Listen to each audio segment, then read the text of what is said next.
break. You can't say the color black without walking on eggshells.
I say, hold up, got my glizzy, bang, bang.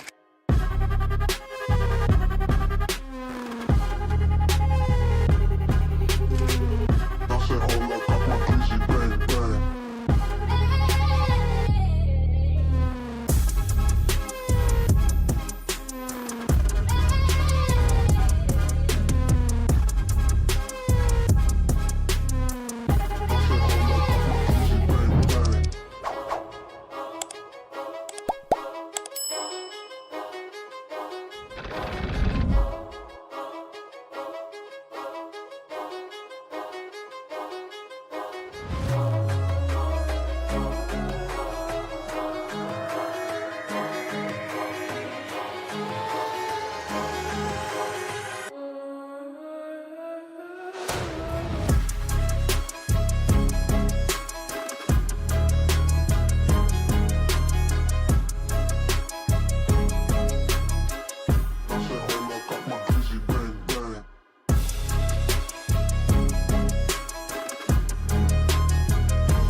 You're tuned into Foolery.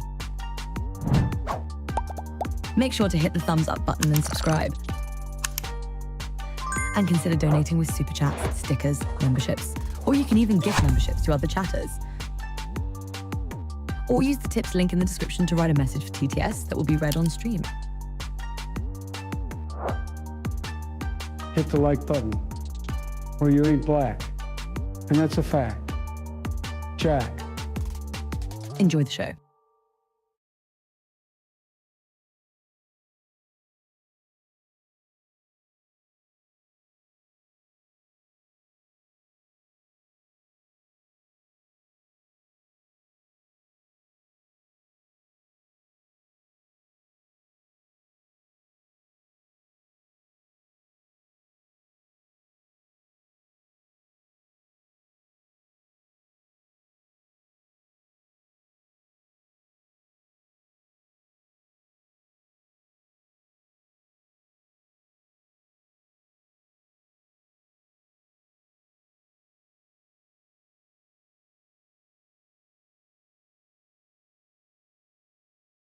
If you're going to try to assassinate the president, you almost are certainly going to leave behind some sort of statement.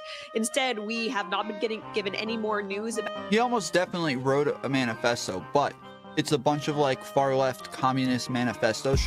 We can't let the Trumpers know that this person was on the left, so we have to just hide the manifesto so we can keep trying to trick them into believing that it was another far right guy. And so the Democrats were saying, the deep state was saying, hadn't been shot at or grazed.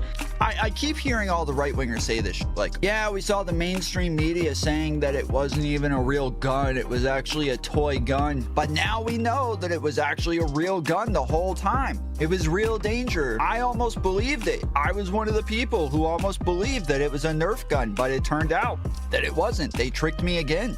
And so the Democrats were saying, the deep state was saying, we're going to kill Trump. He's going to be taken out. Democrats were saying they're going to kill Trump and he's going to be taken out. This is a thing that they said. Oh, what the f Fuck, Myron's in here? And I won't be able to cancel you. But because I can Paula Dean you, because I can Ryan Garcia you won't be making a mockery. Dude, you're a of my community, fucking right? nobody. Hey, Re-Up, it's fine. I'll finish it for him. You're a fucking nigger. Now shut the fuck up. There you go. You're welcome. You got what you needed. Thank you. You're a fucking nigger. None of you fucking faggots can scare me. I will say what I want to say, and I've been doing this shit for years. It is what it is, man. You guys are a bunch of pussy faggot niggas. You got it right there. Get your clip. There's your clip, assholes. You're fucking welcome. Myron, bro. Nigger faggots. You What knew, the you knew I was Myron, too nice, dude? man. What You is knew he I was doing? one. Nigger is behavior. I don't necessarily consider it a skin thing. If someone's acting like an ignorant fucking dumbass, whether they're white, green, black, whatever the fuck, you're behaving like a What is he doing? nigger activities. After I hear people use demeaning language towards a Here's specific another group thing, too. over and over. Why is racism bad? Let's ask the real question. Why is racism bad? Well, because generally it's going to harm that group in some sort of like socio-economic way to where they're less likely to get jobs or less. Jewish people wrote the Bible. Then we had about 400 years of what we call the intertestamental period. After the 400 years, the New Testament comes out. Jesus dies, Christianity is born. Jewish people oppressed Christians pretty heavily. Christianity spreads throughout the lands, and eventually, Jewish people were the minority and Christians were by far the majority. And when that happened, the oppression flipped. Now in these times, Catholicism was pretty much everywhere, and usury was forbidden in the Catholic churches. We got the dirty rat Jews who will handle money. They can do all the dirty stuff that our clean Christian hands can never touch. So Jews got into banking and loaning and all sorts of other stuff on top of that. Back then, surnames were made by your job. So if you were a Smith, your last name was Smith. And for Jewish people, they dealt in money. Gems, gold, rubies. So their names were things like Silverstein, Goldstein. Because Jews were oppressed by the majority, they had to look out for their own, and thus we have nepotism. Over time, these businesses were handed down over and over from one generation to another. I saw that you watched me debate Adam and Sitch recently on whether or not Trump was a fascist, and obviously Trump can't act as an authoritarian or a dictator. He can't be a full-on fascist in government because we can't have a fascist government. It seems like impossible to get people to understand that somebody's engaging with the philosophy and that they would be a fascist if you allowed them to be. I think people understand that. I think when it comes to like Adam and Sitch, I can't speak for Sitch, but Adam is just like brain broken with the Trump derangement syndrome shit. Like he's just like all in on Trump. I think it's pretty obvious what somebody means when they say that. Like if somebody says, oh, was Obama a Democrat in his second term? Like everybody would say, obviously, Obama was a Democrat. But if you were to counter with, really? Because the Congress blocked him from passing any legislation, so he wasn't able to enact any Democratic plan. So that means he wasn't Democrat. Like that's just stupid. Like it's dumb. Yeah, true. And if you ask a Trumper if Kamala Harris is a Marxist or a socialist or a communist, they'd all say yes, yet obviously the government's not. One, you guys said all the same shit about Biden. You guys said all the same shit about Obama. You guys said all the same shit about Hillary, yet none of them actually tried doing any of this stuff. Yet you use the same exact rhetoric and the same exact problems and the same exact boogeymen every single year. Yet the problems that we have with Trump are not things that we're afraid he's going to do. He already did them. And that's why we have problems with him. That's why we're voting against him. What is it that Trump did? There's no one thing. So there's a fact that like he seems to be against like our checks and balances in our constitution. He's willing to commit a ton of crimes as president in the White House. He was attempted to commit a coup to stay in power. No, he didn't. It's already proven that he did this. He's admitted to it. So you can't deny that he did this. His entire lawyer team has already admitted to this. John Eastman, the lawyer who helped him do this, has already been disbarred. He's already had tons of people testify under oath. People have been convicted for this. There is no like, maybe he did it, maybe he didn't. I don't know. No, he did it. We know he did it. You think he's working for the Russians? That one? Yeah. Well, do that. Yeah? You can do that right here. It's Trump City. Yeah, it's Trump City. To loot. Nobody who likes Trump would work with Russians. Yeah, no. No. You guys have one that says like, let's go insurrection? I don't think we have one that says that. Okay. Do you guys have any Make Russia Great Again shirts? I've been all over. No? No, sir. Okay. Nothing like that. I'm sorry. All right, that's what I'm looking for. I appreciate it. Thank you. Do you guys have any that say cancel the Constitution? No. No? Never? All right. I'll check somewhere else. Thank you. Let's go, man. Trump for treason. Let's go. You guys have one that says, that much for a Mexican? That much for what? That much for a Mexican. Trump told a woman that he was going to pay for her husband's funeral. And then when they sent him the bill, it was $60,000. And he said, that much for a Mexican? I'm not paying that. And then cut off the bill. You should get a shirt that says that. That would be really good. Urusama.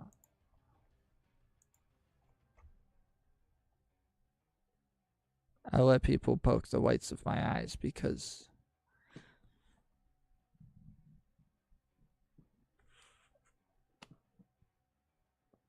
They're oppressing the blacks of my eyes.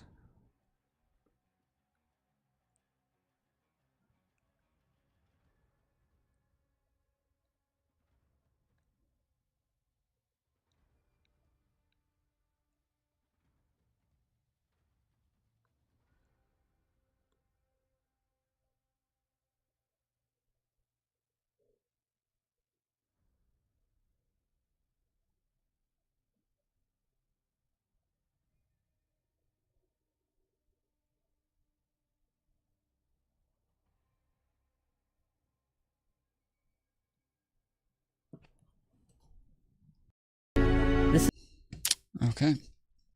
What's up, fools? Today is 11/26/2024. It is 10:52 p.m. Eastern Time.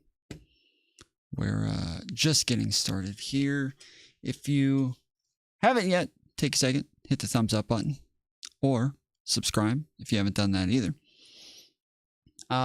We may do call-ins throughout the stream. The easiest way to do call-ins is by joining the Discord, though there is this phone number here that you can call. It is easier if you join the Discord because that way we can share screens with each other. And normally I like to show you like articles that I'm reading or stats that I'm reading, studies that I'm reading, and so that way we can both be on the same page. It's a lot more transparency, just a lot easier if you join the Discord. There's tons of other people in there. Everybody's there hanging out, talking, and after stream, we normally sit there and talk shit about you. If I were you, I would not let them do that, okay? If I was you, I would not let them all say those things about me. So, just giving you a heads up.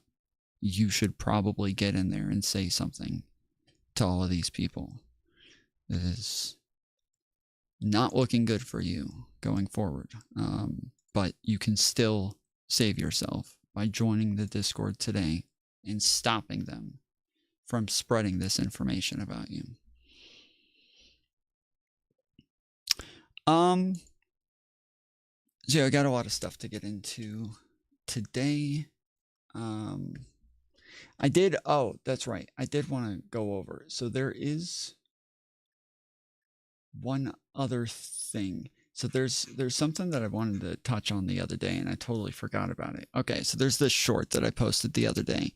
It was about the rally that I was at where like it was here in Georgia. Obviously, Georgia was hit by the hurricane, and right after we were hit by the hurricane, Trump was here doing a rally.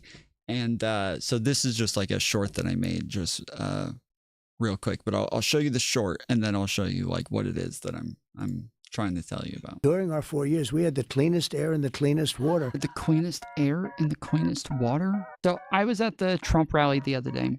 He said, you know, there was a hurricane. Hurricane came through the south and it was a water hurricane. Like, oh man, the destruction from the water hurricanes. The horrible thing. What a horrible hurricane that was. It was a water hurricane, more water than we've ever experienced from one storm. A water hurricane? What the? Are there fire hurricanes? Like, what anime have you been watching where you think there's other types of fucking hurricanes, motherfucker?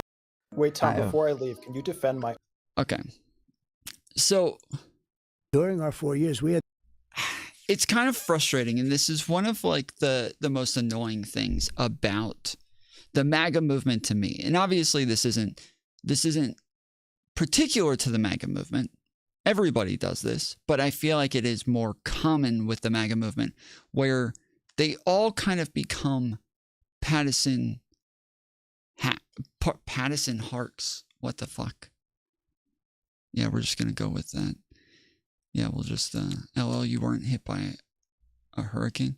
You don't think the hurricane came to Georgia? Are you one of those who just doesn't believe it existed at all? It was all made up. It was all just a scam, guys. But yeah, it's the partisan hacks. Yeah, one of those as well. Is both of them, but I'll go with that one as well.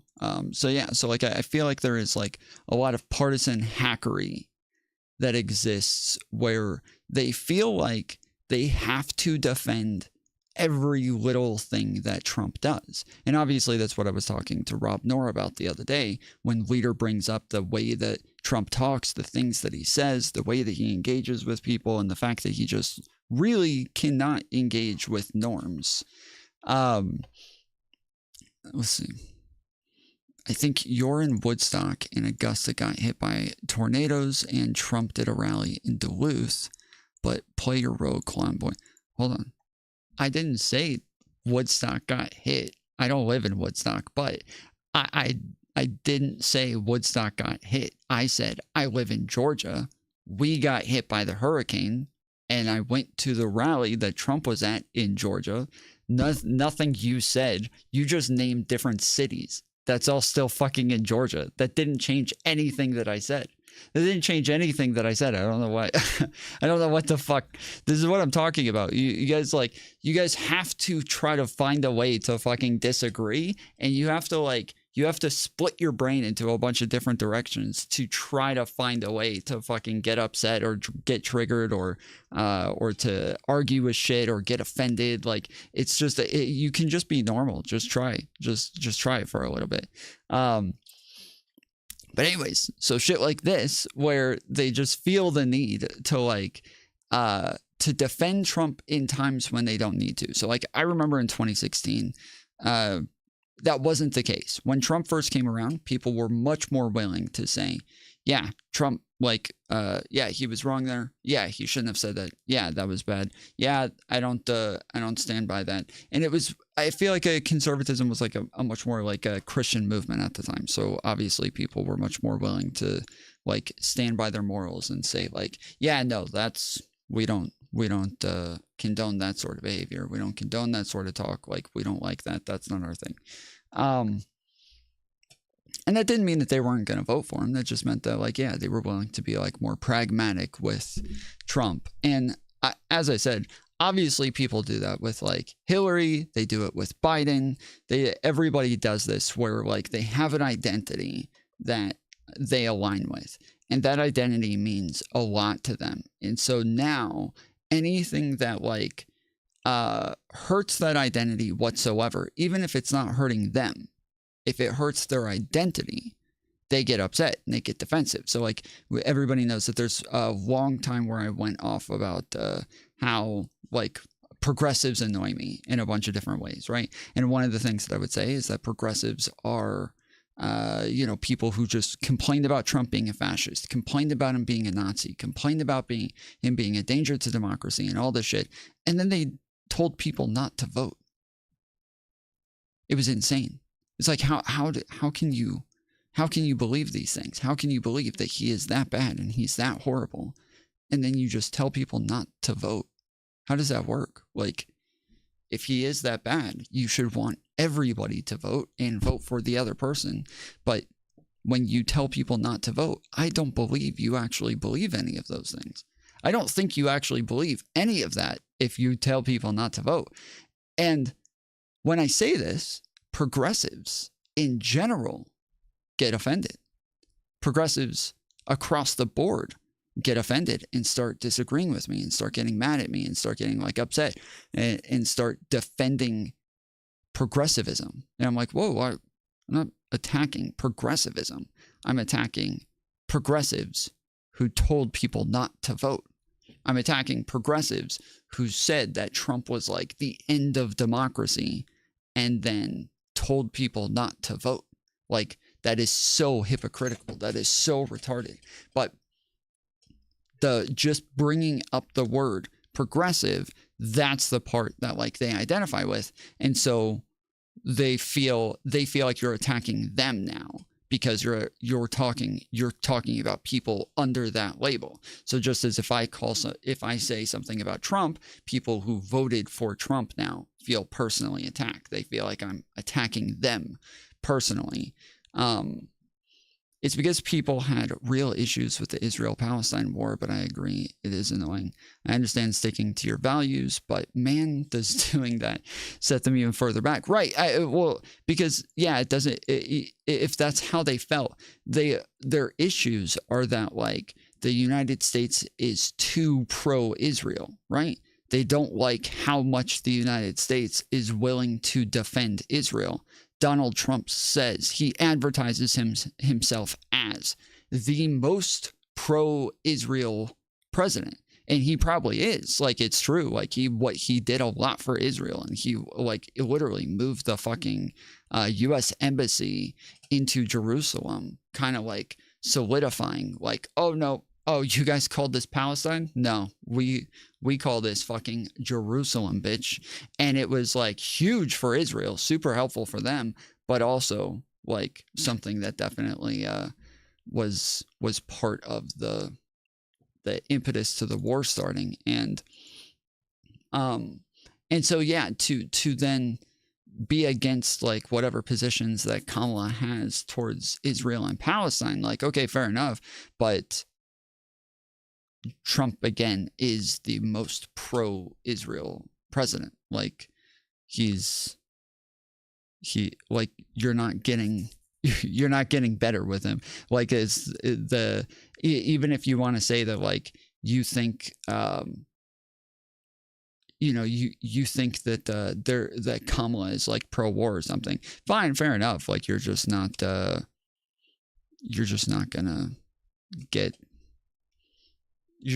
get better though with one or the other. So yeah, it's an issue with, like, I think with attacking an identity, attacking a label that somebody identifies with. They feel like it's now a personal attack on them. And when you attack somebody that someone voted for, they will feel personally attacked, even though you're not talking about them. Like, I can disagree with Trump and say, I think Trump did something bad. I think Trump did something wrong. And that shouldn't be a problem. Obviously, people felt like I was too harsh on Kamala. They felt like I was too harsh on Biden. They felt like there was tons of people. You're always taking the wrong side. You're pretty much a conservative. You're not a centrist. You're a fucking Trump voter now. Like, I'm gonna criticize the people who are considered like my side. Like, I just so happen to vote for Kamala. I don't really consider it my side, but I don't feel personally attacked if somebody criticizes Kamala or Biden. Like, I make fun of them, I criticize them, I talk about how wrong they are all the time, and I feel like it is just more common that people are more defensive of Trump. And it could be that, like, they feel like he's been so, like, unfairly maligned and personally attacked over time to the point that they just have, like, an automatic trigger to defend him. Even if it's, like, not on purpose, they do just feel like people overly attack him. And so now they have to overly defend him in the opposite direction. But when somebody's just making fun of, like, something stupid he says, right? Like, I make fun of Biden all the time for the way that he talks and for having trouble speaking. I think literally this entire video, the very next video, I think is it doesn't. The cleanest air. They didn't have the cleanest air and the cleanest water either. That wasn't true. But yeah, literally the video right before this is me making fun of Biden and his speech issues and shit like that. I had a million criticisms of Kamala during her entire campaign. There's only one interview with her where I was like, she did better this time, at least. Like, this one was actually better, so I'm not even gonna complain this time. Still bad, but it still wasn't nearly as bad as all the others. So this one was a big improvement. All of the others, the whole thing is me, like, every question she answers, I pause and like, why, dude? Fucking worst answer. Like, just say you want to deport illegals, like, or something like that. Like, it's just, why can't you just say the thing? Like, it was very frustrating. But yeah, when Trump says, one, they didn't have the cleanest air and the cleanest water, but also when he says it was a water hurricane, like, you don't have to come defend that, homie. you don't have to come defend that. You can just laugh at it with everybody else. You can just be a human. You can just be chill. Like, you can just be a normal person and just say, yeah, that's funny, dude. That's a funny thing to say. A water hurricane? Yeah. Like, it's like, I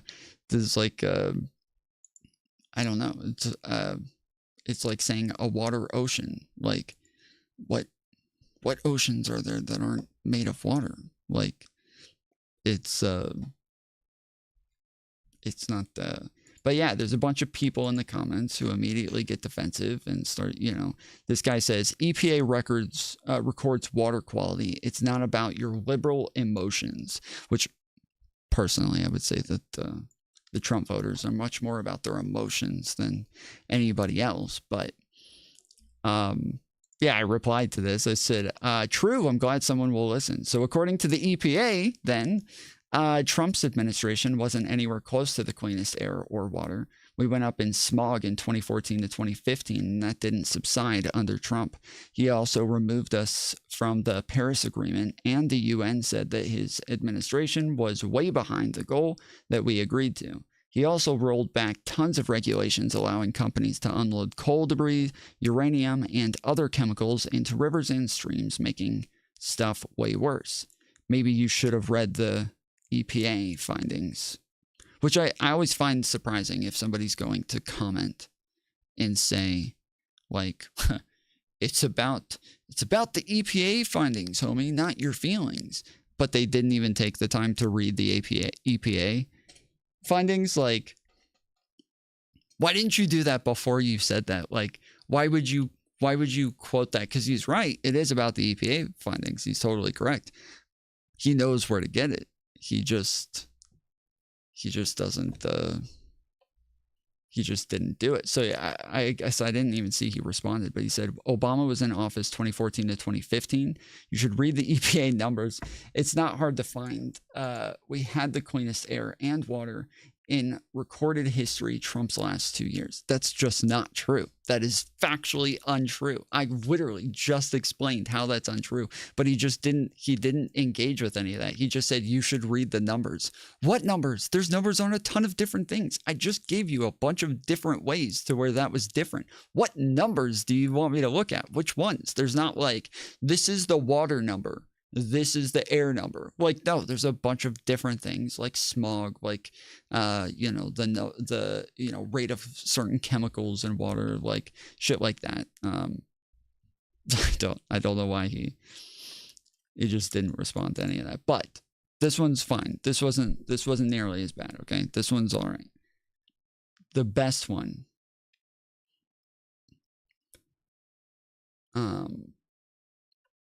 Here it is, right here. Okay, so this is from somebody called WWE Champ 76. Oh my goodness. Okay, this is going in the fucking comments Hall of Fame, bro.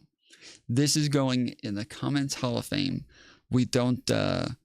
We are never going to forget about this one. Okay, this is the best fucking comment of all time. So this says, idiot. So I love it when they start off like this. Like, if somebody wants to tell me that I'm wrong, I'm happy to be wrong. There's obviously, it happens a couple of times a week. People hop on or they comment. They're like, hey, you can go look this up, or they jump on and they're like, hey, you didn't know about this, or you didn't think about that. And I'm like, oh shit, fuck. Okay, I'm wrong. But when they start off with like idiot, I'm a little bit less inclined to like be charitable with them. And then on top of that, it's obvious that they're already triggered just because I laughed at Trump saying water hurricanes. They're already triggered. But like, there's as people are like, saying like, oh, well, who cares if somebody misspeaks? It's not even that big of a deal. That's what I'm saying. I'm saying, yeah, like, it's just funny. Like, we can all laugh. But then other people will come and defend it instead and act like it wasn't a misspeak. That's real. That's a real thing. He's right. And so that's more so what I'm talking about. So when he says idiot, and then also moves on to say the fucking dumbest shit imaginable, it's just a cherry on top. It makes it that much better when somebody is this fucking retarded. But I don't know. It could totally be a troll. Like, truly. I'm not sure. Like, part of me doesn't believe people this dumb exist. Like, I can't actually believe people this dumb exist, but I'm not sure. So this says, idiot, hurricanes carry lots of wind. We're off to a good start, okay? He is correct. Hurricanes do carry lots of wind. So hurricanes carry lots of wind. Apparently, there was more water than winds. Usually, there's more winds than water. If there's more water than wind, then it's just a rainstorm. But in this situation, it was a hurricane and a rainstorm.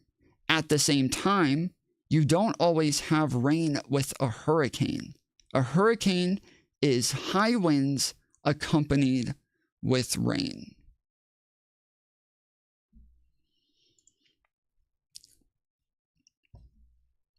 Yeah.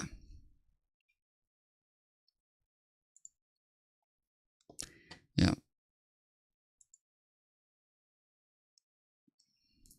The amount, like, I'm sure somebody could just read over that and that could just be like a normal, they would probably have like a lot of trouble even like noticing how retarded this is. Like, I'm sure somebody could just read over that and just think, oh, I didn't know that about hurricanes. Okay, so it is about more rain than water, or more wind than rain, and then it, I guess there's some that don't have rain. Okay, makes sense. Yeah, this is I'm sure they could possibly do it, but yeah, this is my response. I said I can't tell if this is a troll. It's a pretty good one if it is. I laughed pretty hard reading it, but it's also a pretty standard post for a Trump loyalist and isn't much different from the other commenters. And plus you said than instead of then, which makes it very unlikely that you're such a high-level troller that you thought to use incorrect grammar to make it more believable and to make you look more like a Trumper. But just in case, really good troll. So, all hurricanes are water hurricanes. Hurricanes are a type of tropical storm, which is a type of rainstorm, meaning all hurricanes have rain. You both said, you don't always have rain with a hurricane. And then literally in the next sentence, defined a hurricane as wind and rain, which he did. Like in the last two sentences here, he said, where is it?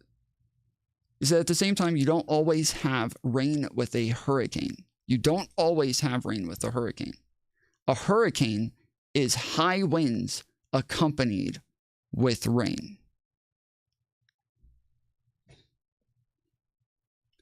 This is the cognitive dissonance that happens when you have to go and do some sort of like partisan hackery to try to defend things that are indefensible. Like, you don't have to try.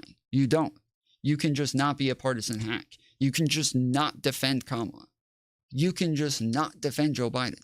You can just not defend Donald Trump. You can just not defend Hillary Clinton. Like, you can just not do it. They do stupid shit. Sometimes they do bad shit. Sometimes they do shit that they should not do. Or they just say dumb shit that you should just laugh at and just be like, yeah, that's fucking dumb, dude. That's fucking retarded. What the fuck? You don't have to do it. But yes, that's it is both. Does not always have rain. Also, it's defined by having rain. So yeah, I said, you both said you don't always have rain with a hurricane, and then literally in the next sentence defined a hurricane as wind and rain, meaning it always has rain. LOL. It's in your definition. Your second comment is closer to correct. A hurricane is a type of tropical storm cyclone with torrential rains and a storm surge. But hurricanes have nothing to do with water versus wind. I don't know who you heard say more wind than water, but that makes absolutely no sense. I don't know how you could say that phrase in a way that could make it sound the least bit smart, but apparently you thought it sounded good enough to repeat it here. you can't measure wind versus water. I remember reading it like 3 times when he said, a hurricane is more wind than water, or it's more wind than rain. And I remember I kept reading it. And I'm like, wait, there's not a way that that can make sense, right? There's not a possible way that that can make sense. I don't think there is. It's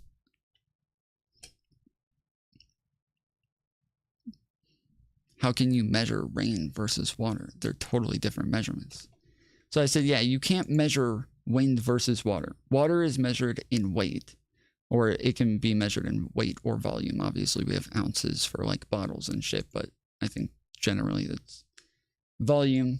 But yeah, so water is measured in weight. Wind is measured in speed. Saying he was driving faster than the amount of water in that cup is a meaningless statement. But I'm saving this comment as the dumbest comment of the year for our end of year awards. I didn't get a reply, but I have high hopes for this guy. WWE Champ 76 is definitely somebody that I think you should keep an eye on. He's going to be something special. W's in chat, everybody, for WWE Champ 76. He has won another championship. Another one. There's another championship. Another belt.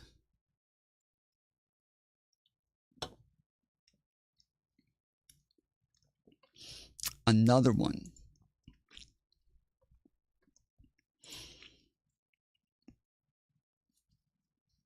Yeah, I know he's reading off a script.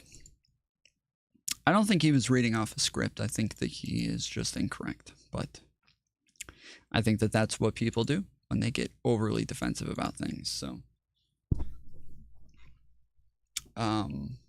yeah, like this other person said, there's dry hurricanes that aren't as wet. So he didn't say there's not hurricanes that don't have water, but he said there's dry hurricanes that aren't as wet. They basically become twisters on land.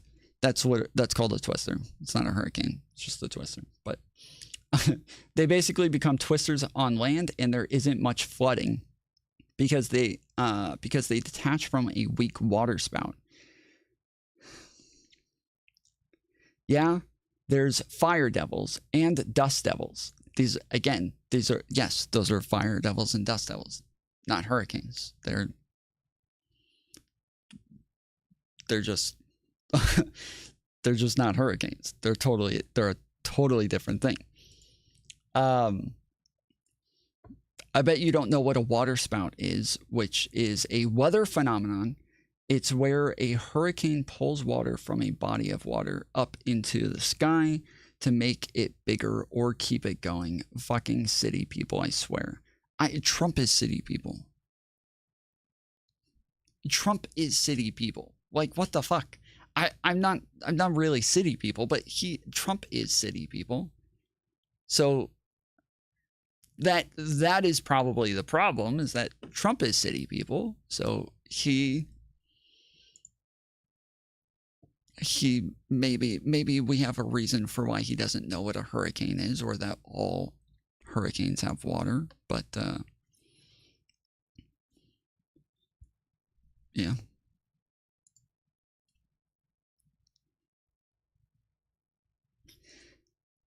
Dust Bowl times with no shower. What? Nightmare fuel? Yeah, dude. I have you guys seen the like videos of let's see, fire of like fire twisters? Like they seem to be real. Oh yes, this is the one. Sam, you have this fire NATO. I know, Georgia, and it's incredible to show you video because normally these things don't last very long. It's kind of like a Sharknado, but a fire instead. A tornado will kick up and last for maybe a minute or two, but in this case, it lasted long enough to not just get still pictures, but some incredible video. Take a look. This swirling inferno amazingly caught on tape. A stream of 100-foot-high flames ignites in the Australian outback, where firefighters have been battling brush fires for nearly a week. This region hasn't seen rainfall since the end of April. Fuck that shit. It all happened Monday afternoon when Chris Tangy was scouting locations for a movie shoot. ABC News licensed this stunning video from the 52-year-old filmmaker, who says he was standing about 1,000 feet from all the action. I knew within 30 seconds that this was a very unique event, probably globally, making the sound of a jet engine. It was just a jet engine. It just didn't even look real. This dust devil with fire occurs when intense, twisting, ground-level winds come in contact with fire, propelling it upwards into a column of warm, rising air. The phenomenon usually lasts for just a couple of minutes, but Tangy found himself in the middle of Mother Nature's fury for an astonishing 40 minutes.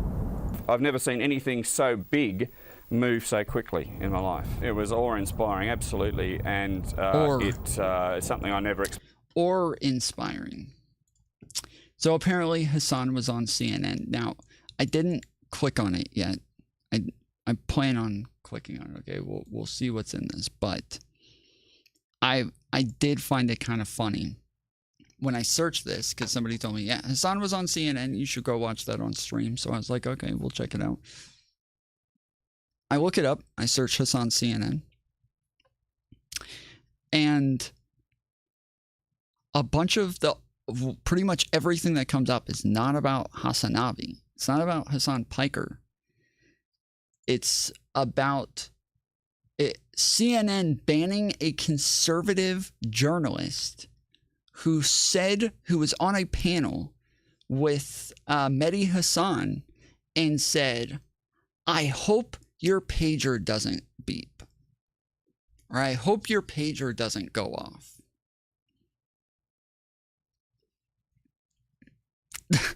That is just so fucked up, dude. Like, I could not believe what I was reading, and I haven't watched it yet. I just read the highlights. I just read the headlines, and I was like, no shot, dude. Who the fuck said that shit? So I do want to see that. I want to see that before we get to that. So we gotta check this out. That You should not. No, I think you said I should be killed. Are you a racist, violent person inciting violence against Ryan, that is completely. No, I apologize. Good job, CNN. I'm a supporter of the Palestinians. I'm used to it. Yeah, well, I hope your beeper doesn't go off. The thing is that you just say I should die. You should not. No, I think you just said I should be killed. No, I did not say that. No, I did not say that.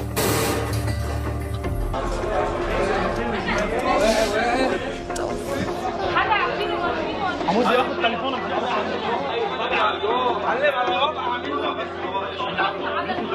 Say the Muslim guy should be blown up. I apologize on TV. Don't say then I apologize. You literally. Ryan was. I mean, we have a lot of people on your side saying from the river to the sea, it's legit. That's not my Dude, I don't know what fucking side you guys think I am, okay? You guys can just make up some side for me and I'll be whatever side you feel like. But no, that's not my side. I literally have numerous debates against people saying from the river to the sea. That is not my side. I don't know who the fuck that is, but it's not my people. Was asked to leave the show, and we've put out a statement saying that he's not welcome back on our air. There is a line here on this program. I can't stand this chick. So this is the one where you guys know the round table on CNN that we pull up and laugh at a lot, where it's literally just the dumbest shit, where like I think we pulled them up 3 different times, and all 3 times the whole thing was she's Kamala's a black woman and she's not gonna get any votes because everybody's sexist and racist and they refuse to take her seriously because she's a woman and shit like that. And so yeah, this is her and this is the show. This is her here, and that's what they were on, was her roundtable show.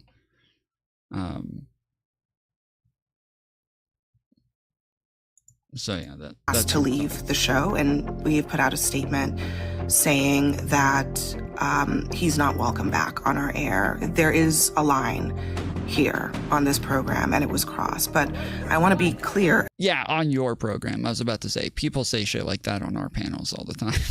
People say shit like that around here all the time, so. As well, that we did not ask Mehdi to not come back. In fact, we really wanted him to come back and finish the show. Excuses: Kamala lost the election because Democrats have a cancer called liberalism and the far left.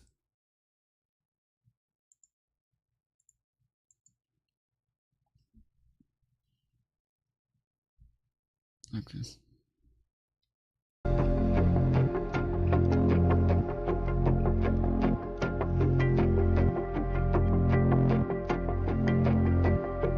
You can stay. Wait, what did that say? From Ryan Gerdusky. You can stay on CNN if you falsely call every Republican a Nazi and have taken money from Qatar-funded media. Apparently, you can't go on CNN if you make a joke.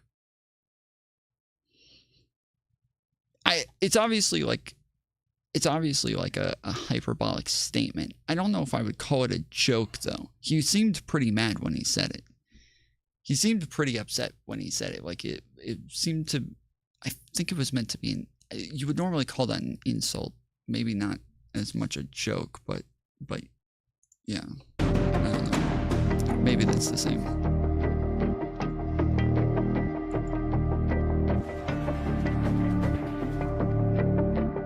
Thank you for joining me on Head to Head.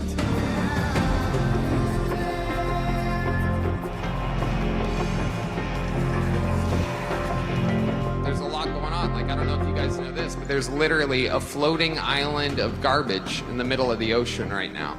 Yeah. I think it's called Puerto Rico.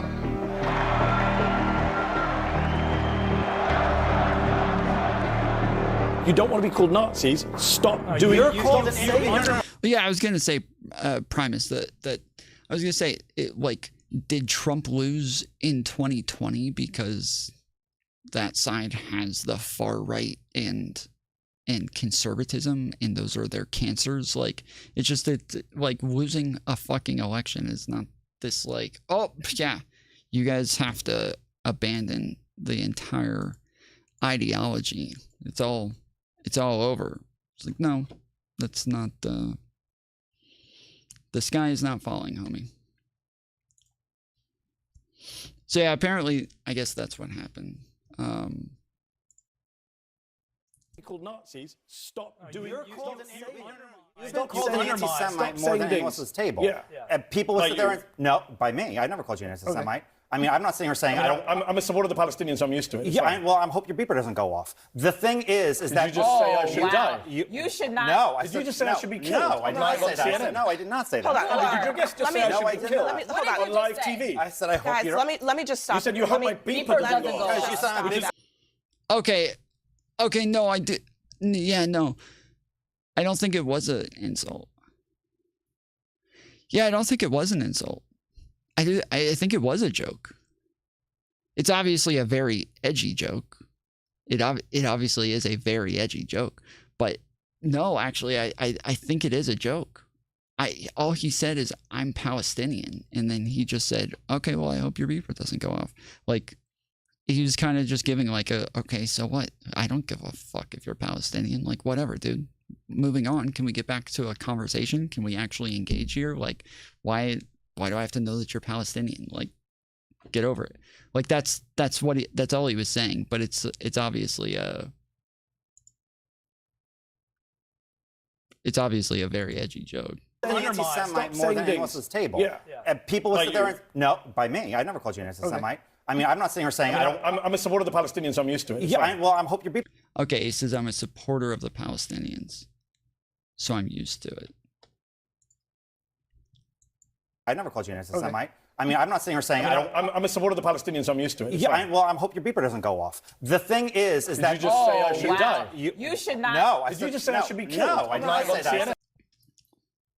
You said I should be killed. He literally said he hopes you don't die. Actually, it was the opposite. It's obviously a very edgy joke. I don't know. That's probably not a great joke for CNN. Especially not that show. Especially not that show. That show is the fucking, like, the liberal soy that that we could probably bottle up and charge a lot to put in your coffee. Like this is not the show for that sort of joke. No, I did not say that. Hold on. Did you just say I should be killed on live TV? I said I hope Guys, you're... let me just stop. You said you hope my beeper doesn't go off. Because you said I'm a big supporter of Are you a racist, violent person inciting violence against me? Ryan, That's disgusting. that is completely. No, I apologize. Good That job, is CNN. Let's completely have first out block of say the pocket. Muslim guy You should know be that. blown No, I up apologize. on I TV. apologize. Don't say then I Wow. apologize. You literally. I thought he said accused Hamas. him- I apologize. You didn't think I said Hamas. Yes, I said I did. supported Yes, I did. Palestinian Yes, I rights. did. Why? This Because is what we're in I now. can't This do is America in Here's 2024. what I will say. He said, I thought he said Hamas. Shit. Fuck, dude. That is rough, bro. That is a rough one, homie. Yeah, he just took a rough tumble there. This is from 4 weeks ago. Shit. Forget the Here's what racism. that's right. It's I should That's die. right. I didn't say that. You You should said, die. what does beeper mean? Don't give me a I fake did not say ignorance. you should Guys, die. Why did you say He didn't say, I hope your beeper goes off. He didn't say that. He said, I hope your beeper doesn't go off. So, again, obviously an edgy joke. But yeah, it's like, they are being soy, and I would expect a little bit more from Mehdi Hasan, but maybe not. I don't know. My opinion of him goes up and down all the time. Sometimes he does seem super soy and just super like annoying and just has like some of the dumbest opinions. And then other times I think, bro, he is like really on the money and like really good at analyzing things and able to like pick apart the nuance and really like understand things holistically. And yeah, it's I'm back and forth on this guy all the time. Guys, with my give beeper me though? a- What did you mean? What did you mean by the beeper? I said, What did you mean by the beeper? No, you didn't. You said, I hope your beeper doesn't go off. Ryan, stop talking. At least have the guts to support your racist. There is a woman over there who keeps trying to like stop them from talking about this. She's like, no, stop, guys, no, come on, guys, come on, no, hey, wait, Mehdi, no, wait, guys, come on. The whole time she won't shut. I think the host just told her to shut up. I interpret it as more of a suicide joke, so I understand what Mehdi means when and how he got offended. I don't know what you mean by that. I understand what you mean by suicide. I'm saying I don't know what you mean by a suicide joke. Like that. No. Okay. If you don't know, tons of Hezbollah militants were killed by pagers. So somehow I think the IDF sold them a bunch of like pagers and cell phones and shit like that were armed with bombs inside of them. And then one day just fucking blew these people up. They were all, and there's like they just showed some footage of it. Some of them were in restaurants, some of them were in grocery stores, some of them were just walking down the street and just like all over the place, dude. Fucking Hezbollah militants heads just started fucking exploding, and guts started exploding, and purses and pockets and just all over the place. And so that's just a conspiracy theory. So you don't think that it had anything to do with the IDF? I guess maybe it is a theory. I don't know if I ever actually got confirmation on that, so I could be wrong on that. I thought it was like pretty well established that it was Israel.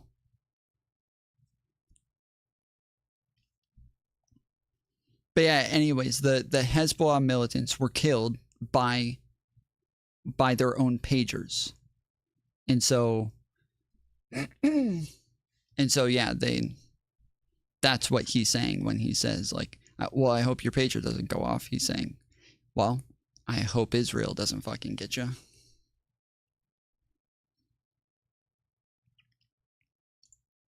It is not a conspiracy theory? Okay. Yeah, that I don't think Wait, he just said yes. Okay. Okay. I don't, yeah, the Grizz, I'm not sure what it is. I'm not sure what you're saying. Let's see. I only looked into this when it first happened, so. From Reuters, how Israel's bulky pager fooled Hezbollah. The batteries inside weaponized pagers that arrived in Lebanon at the start of the year, part of an Israeli plot to disseminate Hezbollah, had powerfully deceptive features and an Achilles heel. The agents who built the pagers designed a battery that concealed a small but potent charge of plastic explosive and a novel detonator that was invisible to X-rays, according to a Lebanese source with first-hand knowledge of the pagers and tear-down photos of the battery pack seen by Reuters. Okay, yeah, so they literally explained how they did it and everything.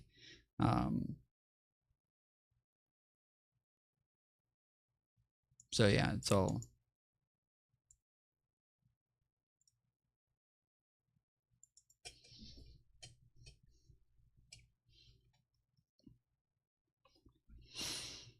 Tom loves wokeism. Brody, are you not the same Brody who came on here before saying that you had like similar politics to me and that you were like a centrist like me and shit like that? Was that a different Brody? Or did you just go off the deep end at some point? Because I feel like this is the first time anybody's ever said that I love wokeism or that I'm like a woke sort of person or something like that. I'm fucking with you? Okay.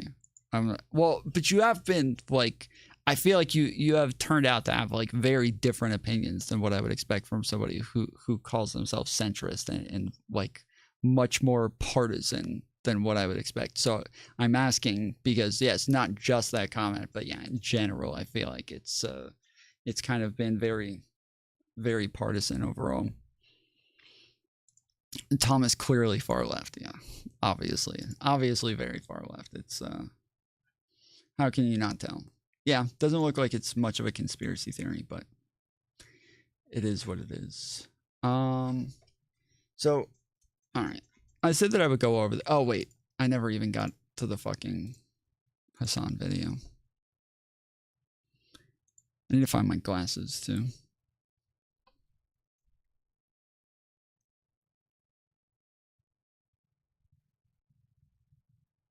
I'm just on the other side of the center line. Okay. All right. So this fucking shit. Okay. So this says, can this Twitch superstar be the left's Joe Rogan? He says no thanks. Okay. So we talked about this a little bit yesterday. This entire idea of like the left's Joe Rogan or the right's Joe Rogan is a dumb concept to begin with. It is a completely retarded concept from the beginning. Joe Rogan is popular and is who he is, not because he was a liberal, nor because he was like super political or anything. He is what he is today because he is a populist. But he was a populist who identified as a liberal, though he never really was like what we would consider your like establishment Democrat sort of liberal. He was never that person. That was never him ever. Like he's always been very like anti-establishment, very like distrustworthy of people in charge of things, very conspiratorial, very like unwilling to kind of go with change and go with movements and things like that, right? R.I.P. Joe Rogan, exactly. Joe Rogan didn't change. He didn't move right. He didn't go to the right, and the left didn't change either. He voted for Hillary, right? But he was very critical of Hillary. He didn't like Hillary. He didn't like Clintons. He thought that they might have been out there fucking killing people and shit. Like he was never that like establishment sort of. Yeah, we watched it yesterday. Prime is on yesterday's stream, but yes, the like to say like you know, the left needs a Joe Rogan.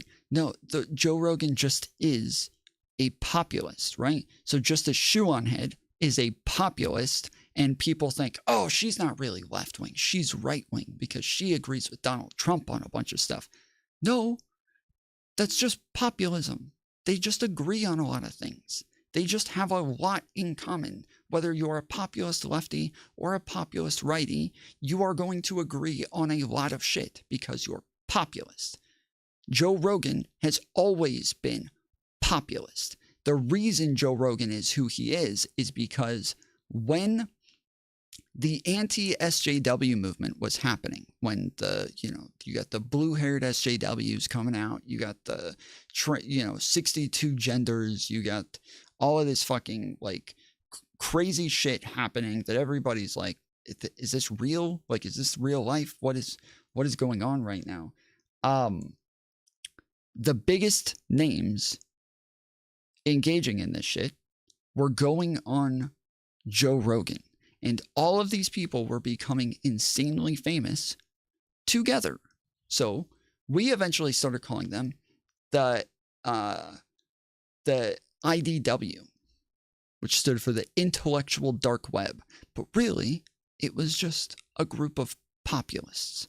There's one person who was thrown in there, who was considered one of them, who turned out not to be one of them at all. He wasn't one of them at all, but we thought he was. Everybody thought he was one of them. And that was Sam Harris. Sam Harris turned out to be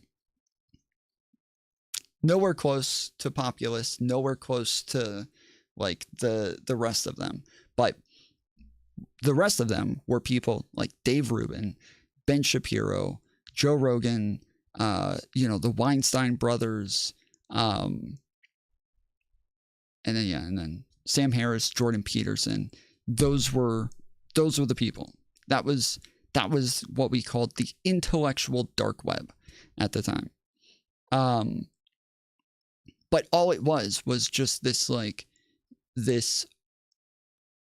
backlash to drastic change and this kind of populist idea of distrusting government and distrusting the people in charge, people running things.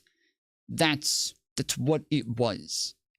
And Joe Rogan wasn't this like great intellectual. He wasn't somebody who really could really read all the books and all that shit, but he would bring those people on and listen to them and agree with them and nod his head while they were talking.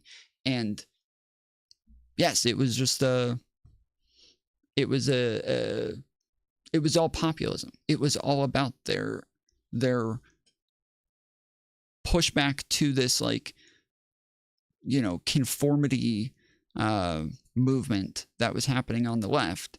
And overall, it did seem like, looking back, it was just a fucking insanely small movement. Like, yes, it was the populist Avengers. Yeah, it turns out, I was talking about yesterday that I remember really being excited, watching Jordan Peterson marching in his suit out, in the outside of the campuses. We're not gonna let these dictatorial, authoritarian, postmodernists take over and tell us what we can and can't say, and they can't, they're not allowed to do it. And everybody, you got a crowd of 1,000 people. Yeah, they can't do it. And then you had one tiny little blue-haired person like, yes, we can.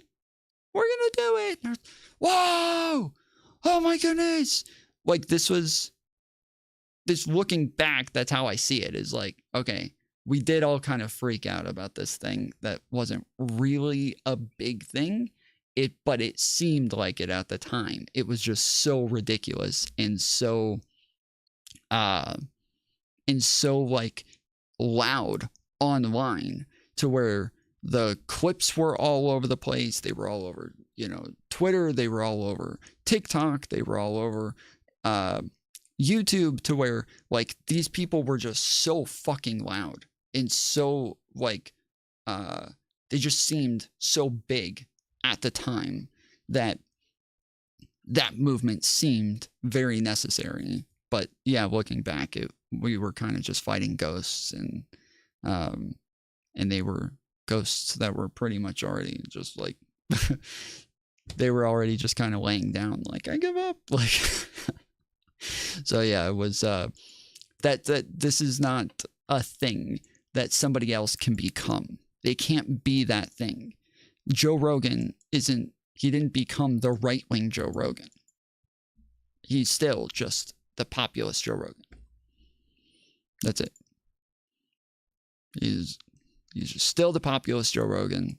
You can't, the left-wing Joe Rogan is shoe on head. That's it.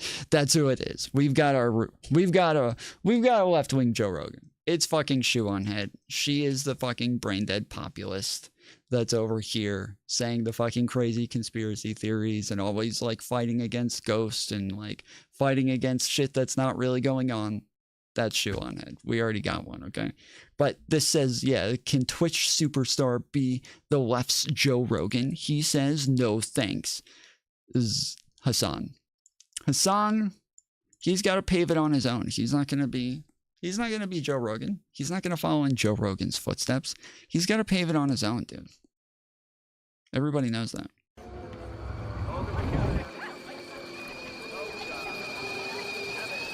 You're gonna know my name. She doesn't do interviews. I mean, she'll go on interviews. I thought about inviting her on after that one, but the problem is that I know that if I invite her on, I'm gonna fight with her super hard on all the shit that she said, and I'm gonna end up burning that bridge. So I gotta just, I so badly want to just like be like, yes, this is fucking retarded, dude. Shut the fuck up. But no, yeah, no, interesting video, interesting take. On the video. Tony O'Sullivan. This is Hassan Piker. This is my dog Kaya. I thought you legitimately were gonna work out. I could do some weights. He's a social media superstar with almost 3 million followers on the video streaming platform Twitch. They're eating the pets. So this is that whole masculinity thing people are talking about, huh? And he's part of a growing group of streamers and podcasters reaching young men online, a space Trump tapped into to reach young male voters. Punch in, then you won't be able to see that he's not doing any weights. But Hassan... I will give Hasan that credit. I will give him that credit. He has not been the fucking soy, like, SJW on, like, a lot of the other shit. And he hasn't, like, taken a lot of this crap, like, too far with a lot of the social movement stuff. He has continued to be a bit more masculine in activities, at least. I was maybe not so much in the way he interacts. It's kind of sad because, like, bro, if we could take like Hasan, his body, his looks, his face and everything, and the activities that he does, like, you know, working out and playing sports and shit like that. We take all that, but take Destiny's like aggressiveness and Destiny's like don't give a fuck attitude and his like you know, just, you know, take Destiny's like unwillingness to just be like a crybaby and just take that and put it in Hasan's brain. We would have just, yes, a very well-rounded person there, but we'd be unstoppable. Yes, we'd be unstoppable. But yeah, they like Hasan is just kind of like a crybaby. He is. Why are you describing me? Yes, fair enough. Fair enough. Yeah, he just is. He is a crybaby. He's kind of annoying with the way that he talks about shit, and obviously, you know, being a communist is a big downgrade from the very beginning. So Tom needs to stop complimenting these fuckers. Tom will be the West Joe Rogan. True, dude. That's me. I am the left's Joe Rogan. That is the thing, though, is that like everybody looked at because I started off by saying because Joe Rogan identified as a liberal, that was his appeal. was that he was bringing on all of these like conservative people and getting along with them and having conversations with them and agreeing with them. And it felt like, oh my goodness, it's finally somebody who's willing to be rational, have a normal conversation. He's actually willing to engage. He's actually capable of like seeing the light, and he's a liberal. That's great. Same with Dave Rubin. Dave Rubin, same thing. Like, oh my goodness, wow. Same with Jordan Peterson. Wow, a liberal, and he's willing to. Wow, that's interesting. But it turns out like none of them were really liberal in the sense of like, as I said, like an establishment Democrat. None of them were ever that thing, and they had the identity that made them seem like that thing, and so it made their appeal so much higher. They were so much more appealing because they identified as a liberal, but were able to agree with all of the conservative talking points that were coming from the right. And yeah, it just made them seem like, wow, and it wasn't just them, right? It was a whole movement on the internet called the anti-SJW movement that the people who were on the right seemed to take it too far. And then the liberals were the ones who were like, yeah, dude, I disagree with what the left is doing. I'm not with that shit. Okay. I'm a liberal, but I'm not one of those liberals. Okay. The left has gone too far, and I'm not with that. Like, and that was, yeah, Shoe on Head and Sargon and like just, yeah, pretty much the entire anti-SJW movement that was happening. That was pretty much all of them. It was just all liberals who were rational. They were pragmatic. They were willing to admit that their side was wrong. Was Tulsi one of those, or always a grifter, tomfoolery show? She was always populist. I don't think she's a grifter. I think she's populist. This is the same thing that people say about Tim Pool. Tim Pool, same fucking thing. Always populist. And so the other day we were literally going over the fact that like the spectrum didn't like really it didn't stretch and it didn't like move or anything. It's just that we didn't really consider populism at the time to be a thing that was like as easy to like cross-pollinate. And so currently in the last election, it literally was just an election of I would say most of it was an election of populism versus establishment. That's what the election was. Like the neocons and all the establishment Republicans voted for fucking Kamala. They all backed Kamala. They all endorsed her. She had her list of like over 200 Republicans who were backing her, right? The neocons were still backing Kamala because they want establishment shit. They just don't want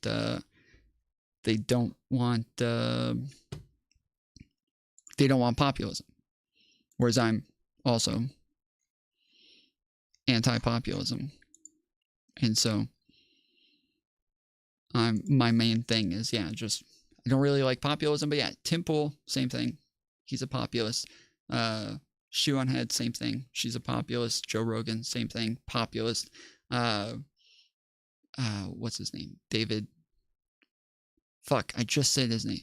A minute ago. Who was the gay guy who was part of the IDW?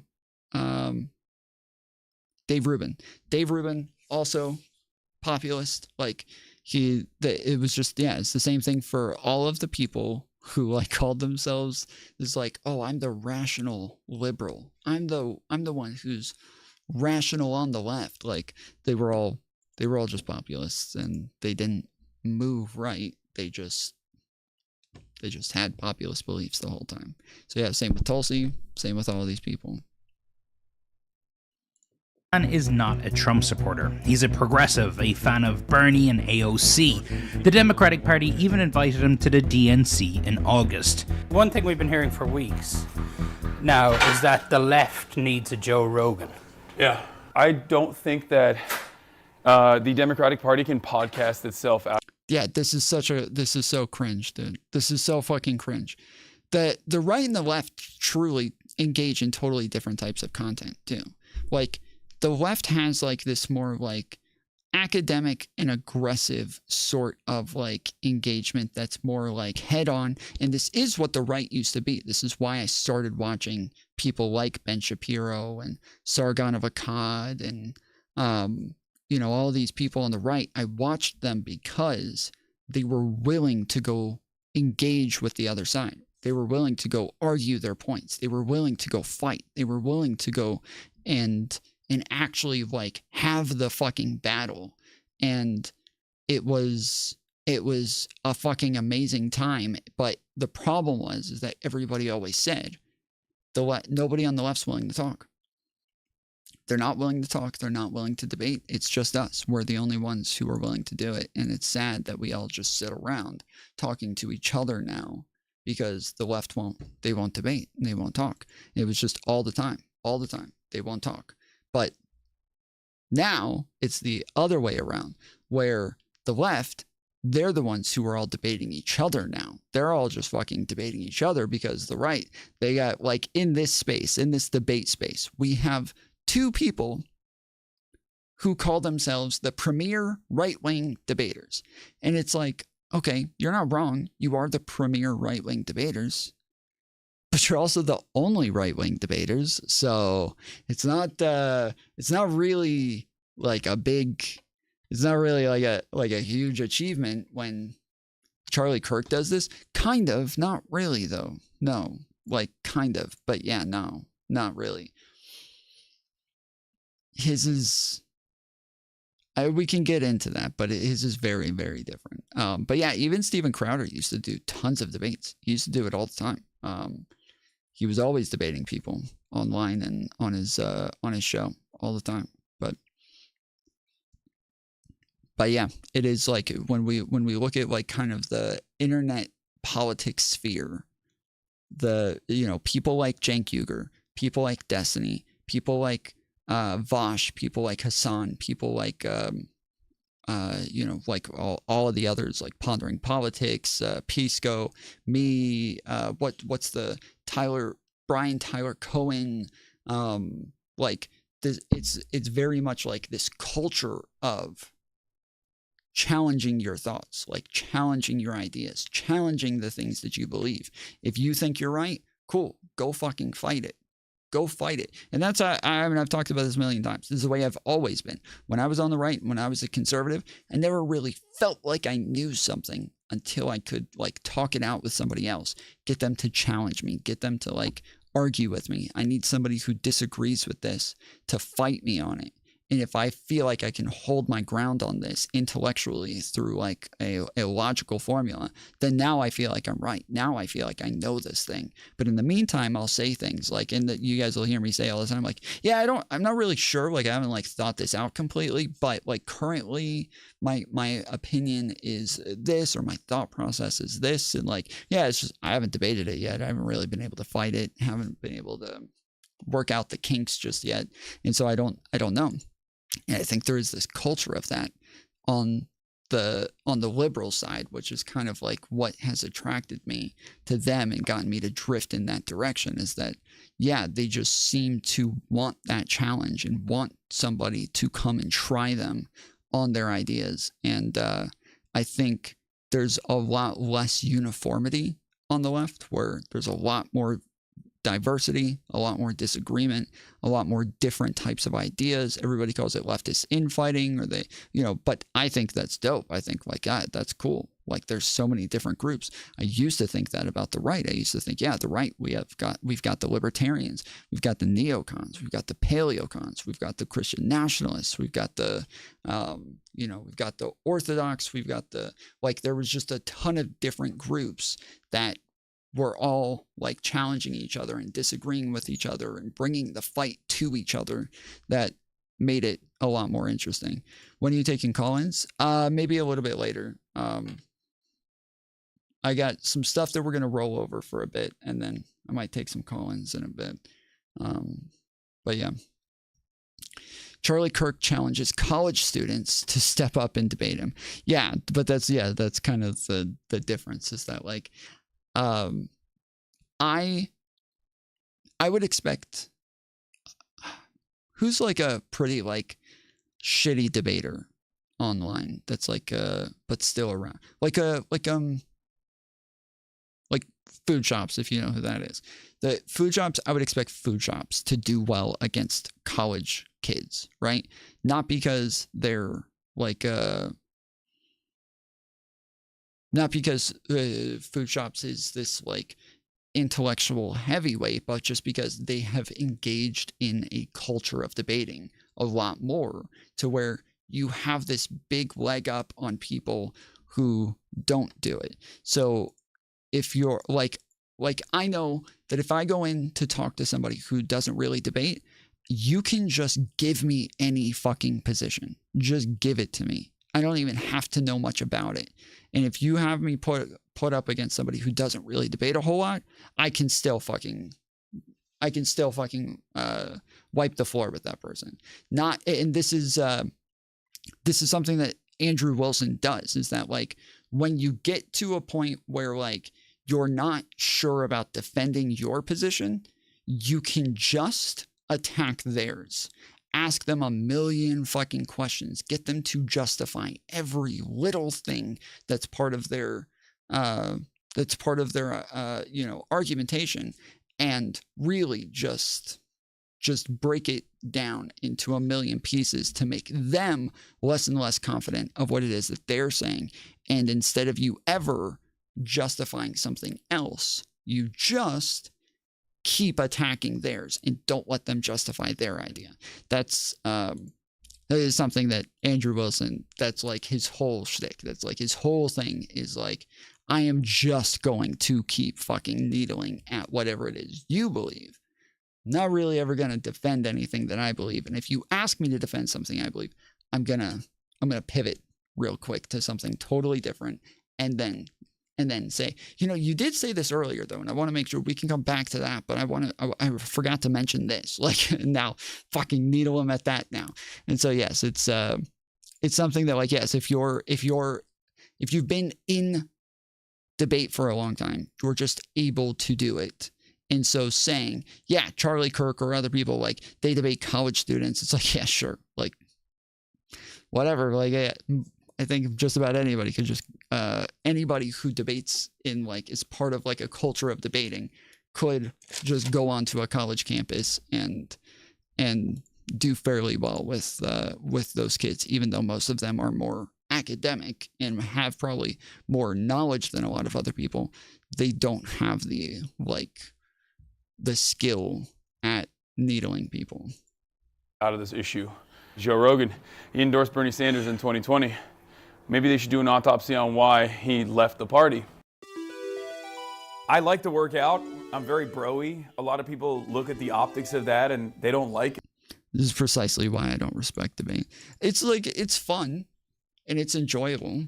But yeah, I personally would much rather actually just have like an intellectual conversation with somebody. Like, it does get annoying sometimes where, like, back to back to back to back, everybody that calls in, everybody who comes on, everybody who wants to challenge me, they all have this, like, little man's complex. Like, the fucking short guy who's just out to fucking get everybody because they're smaller than everybody. And so they're always, like, trying to fucking, they got to be extra aggressive just to try to be a little bit bigger and seem a little bit taller than they actually are.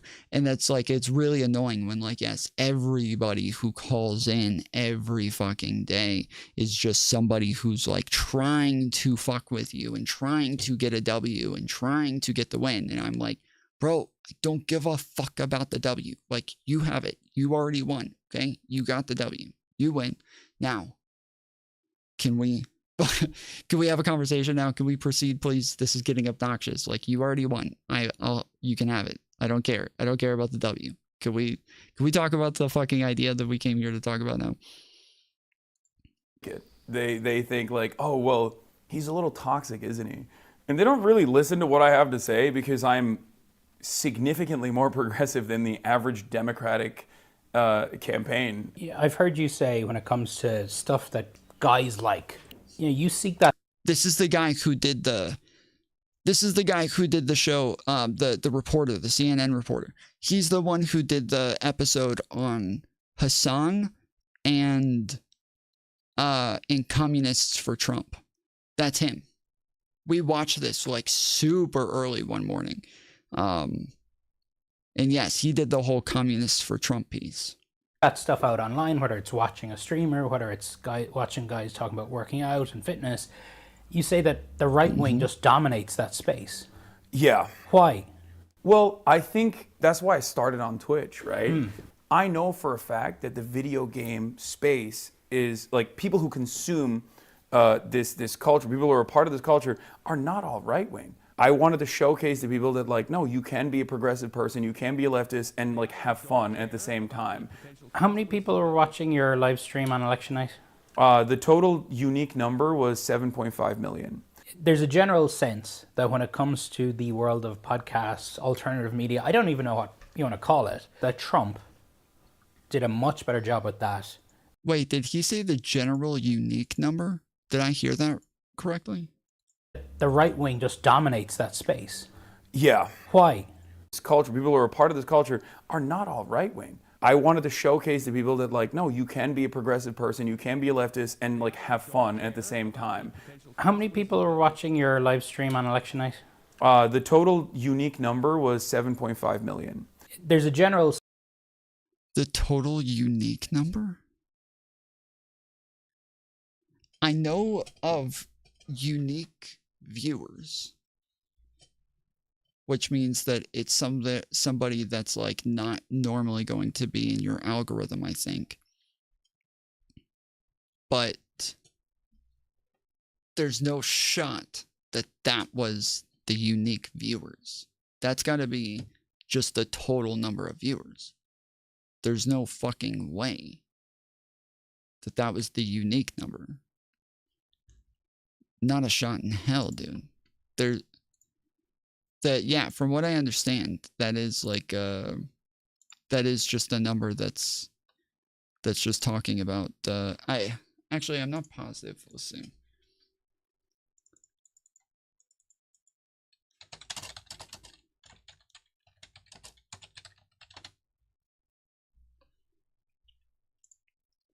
A unique viewer refers to a single individual who has watched a video on the platform regardless of how many times they may have watched it, providing a more accurate measure of how many different people have seen your content compared to just the total number of views, which can include multiple watches from the same person. Okay.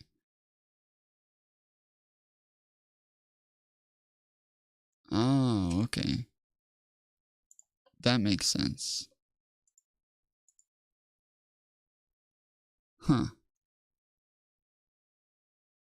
So then wait, so then what is my... So, okay, so over the last 28 days, I have 877,000 views. And is that...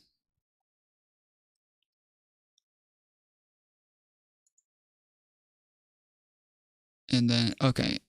Oh, okay. So the, yeah. Well, no, yeah. The unique viewer is 555.7 thousand.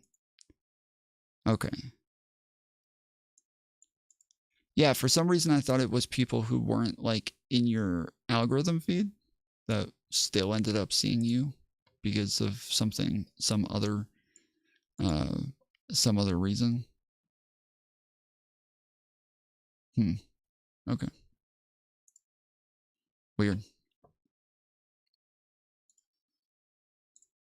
Sense that when it comes to the world of podcasts, alternative media, I don't even know what you want to call it, that Trump did a much better job at that than Democrats and Harris. Absolutely. I think that's true.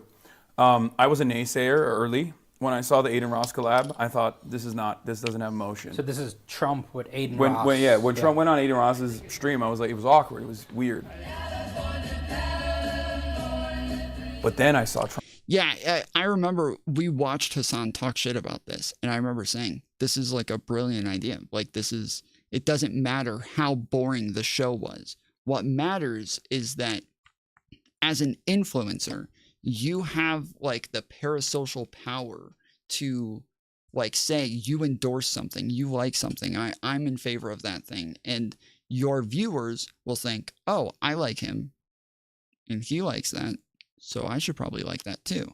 That's why you're an influencer, because yes, you are influencing people in a different direction. And so you're you just having Trump on the show, him just being there, is definitely going to be bigly beneficial to Trump. On Theo Vaughn, and he started talking about cocaine, and I was like, uh-oh, this humanizes him.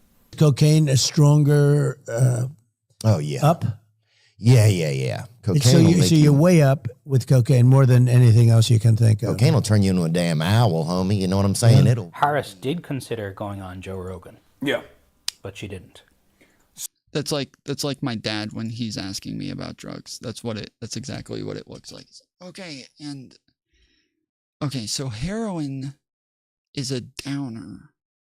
But that's because it makes you tired.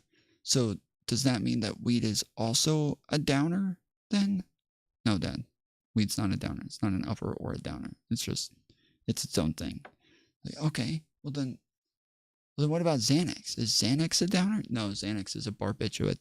They also aren't classified as one or the other either. It's like the confused look on Trump's face as he's asking is like exactly what my dad looks like when he's asking that sort of question.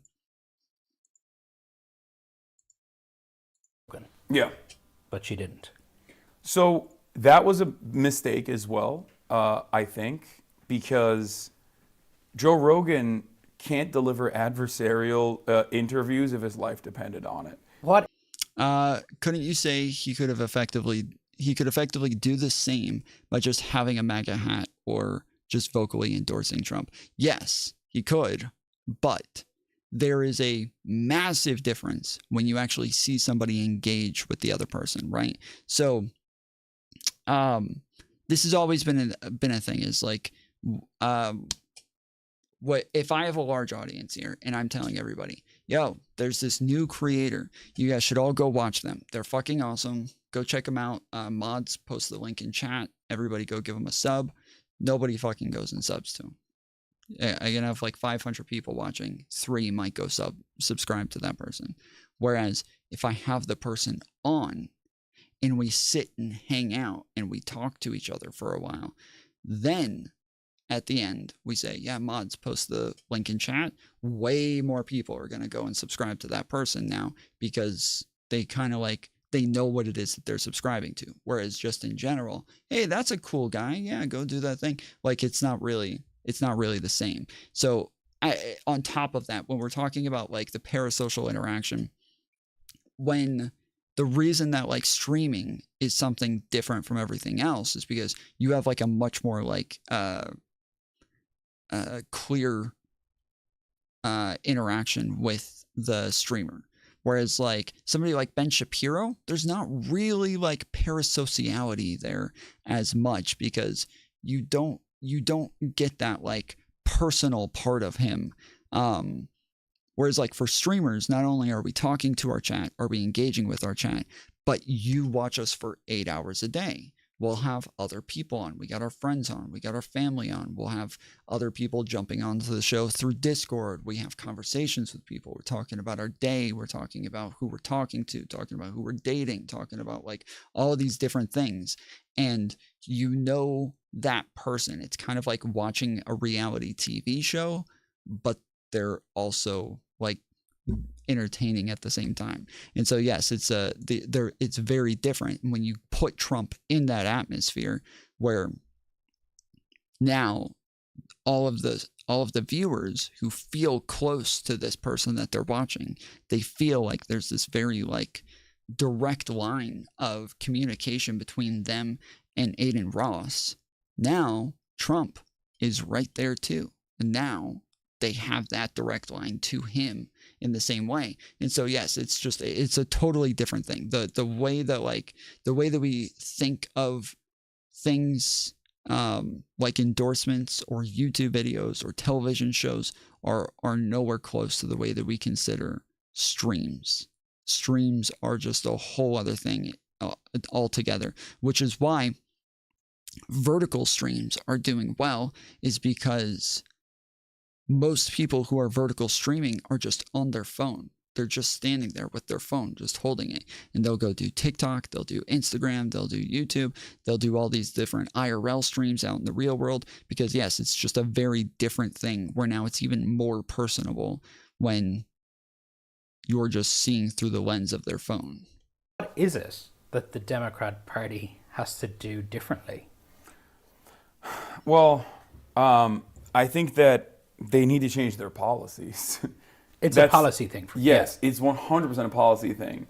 Because I'll say, which is the boring answer. Although it would be very self-serving for me to say, I'm the left's Joe Rogan, the Democratic Party should give me millions of dollars. That's not going to solve this problem. What will solve this problem is if the Democratic Party actually adopts real left-wing economic populist messaging instead of purposefully avoiding that stuff because they're terrified of upsetting their corporate donors. I think Trump speaks to male insecurities better, and I think Trump speaks to the anger that people have, whereas the other side of the political spectrum does not speak to that anger at all. There's been a lot of controversy around you. Yes. The way you talk about Israel is viewed by some as anti-Semitic. Yeah. Are you anti-Semitic? Of course not. The real problem here is that I'm an anti-Zionist. The real problem here is that I'm extremely critical of Israel and all of the information that's readily available, especially on social media for so many people that don't necessarily rely on mainstream media any longer to get their information. And that's why. But yeah, isn't Aiden Ross's community on average not able to vote like minors? This is part of why I feel like all it did was give Trump humanity or open the door at least to other podcasts at best. Well, it does that as well, obviously, yes. Like that's part of what I'm talking about, where I'm talking about like the parasociality that exists with streams, is that it is like a much more human interaction and it's way more casual. But on top of that, Aiden Ross has been streaming for a very long time and he's built his audience over time. The audience that he's built, I think he started when he was like 16 or 17. And so I would assume most of his viewers were around the same age as him when he first became popular. And they didn't stay the same age. They continued aging with him. So I would say, believe the majority of his audience is likely over 18. He probably has a disproportionate amount of people who are underage compared to somebody who's in the politics scene, because kids who are young don't really care to watch politics and shit, so they don't really give a fuck. But yeah, when it comes to somebody like him, he is just going to have more of those, but I don't think it's the majority at all. I have no reason to believe that. He's not anti-Semitic, just happens to have the same views as them. No, I think that he seems anti-Semitic. I think that he's had enough things that are questionable. And again, when I say anti-Semitic, like people always want to like reduce things down to like a cartoonish version of like a bad guy, you know, in a like a, you know, a caricature of it. Like saying somebody's anti-Semitic doesn't mean that they hate Jewish people, right? It doesn't mean that they hate Jewish people. Like it can just mean that you're very discriminatory towards them. Like you are unfairly discriminatory towards them. And yeah, I would say that seems to be Hasan. I think that the way that he uses the word Zionist a lot of times is it seems to apply to Jewish people, and it seems to have this like hate and vigor behind it that somebody like Nick Fuentes would have when he says that when he says Zionist, and Hassan uses a lot of like the same types of rhetoric. And so when we say that like he has the same views, it's not really about the views that I think of. Like when I'm thinking of people who say like from the river to the sea or shit like that, it's not that sort of thing. It's more about the rhetoric that they use that gives you more of like a way that it tells you how they think about something. It tells you about like the way that they conceptualize it. It tells you about like what types of yeah, so like if they say things in a good light versus saying things in a bad light, if there's positive wording around it versus negative wording, like there's a lot of different things that are going to go into deciding whether or not somebody's anti-Semitic, just the same as like if somebody's racist. Again, we don't think that like if somebody's racist against black people doesn't mean they hate black people. It doesn't mean they have this strong hatred and they just want to fucking murder them all. No, it generally means that they just are unfairly discriminatory towards them. And that's generally what we would consider to be racist most of the time. So Why you see this generational gap. If you're over the age of 35, you're still operating on the old boundaries. You're like, no, Israel's the most moral democracy in the Middle East, maybe in the world, right? Like, and I think that the major generational divide that is, I think, in a very damaging way, feeding into the mistrust overall that people have with mainstream news in general, is coming from that. I'm offering you the opportunity of a lifetime. Now is the time. I don't know if that was the end of the video or if this is just a commercial break in the middle of it. Yeah, okay, that was the end of it.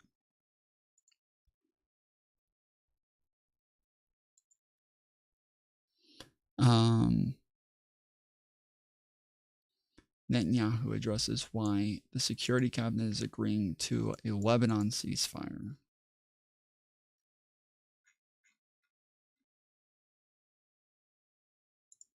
Let me see what this is. Focusing on the Iranian threat. And I will not expand on that. 2. Refreshing the military forces and our equipment. And I'm telling you, as it's not a secret, there's been delays in bringing more weapons and arms.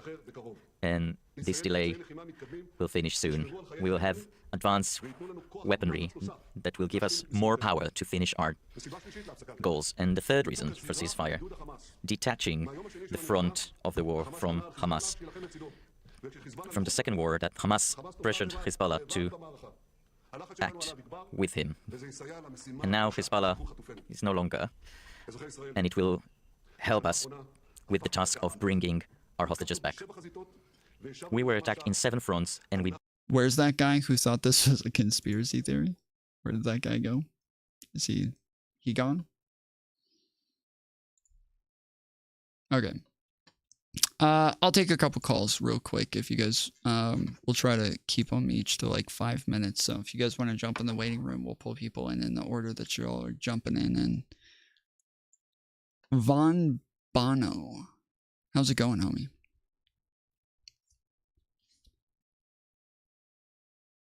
Great. Cool. All right. Well, good talking to you. Thanks for stopping by.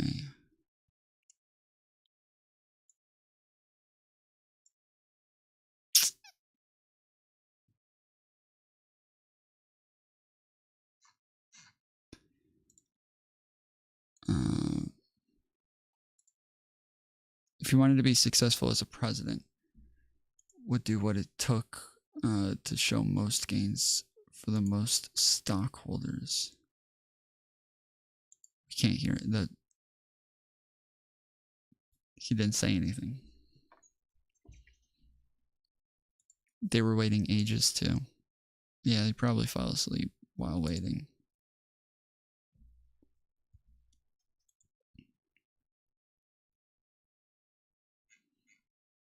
Yeah, Bon Vano, if you wake up, send me a message.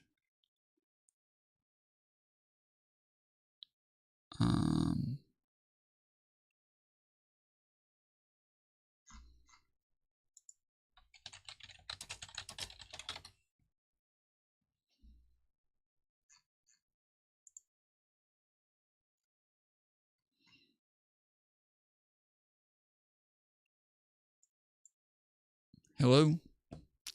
Von Bono.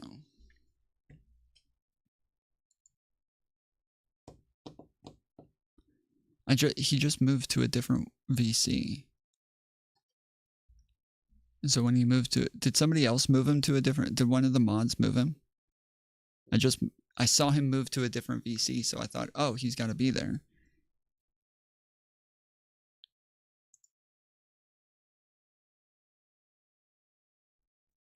Yeah, here, mute yourself real quick if you can hear me.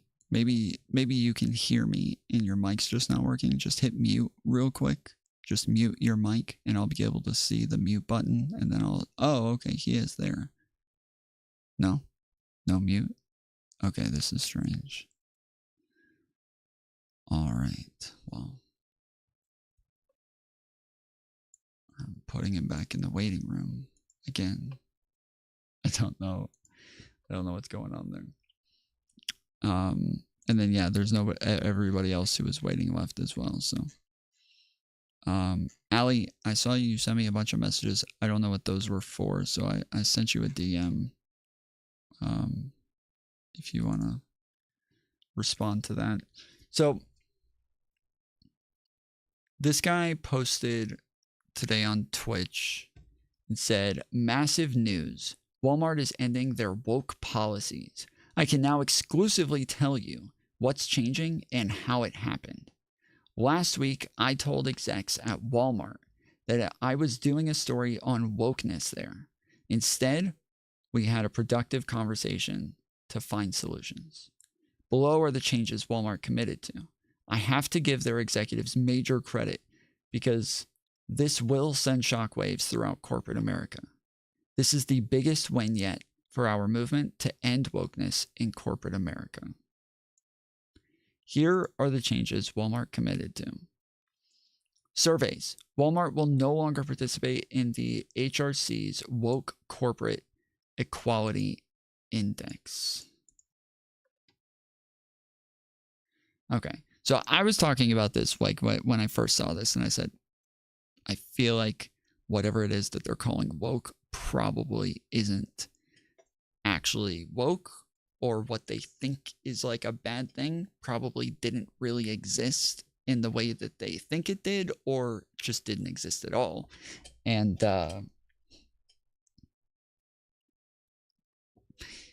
yeah, once we're getting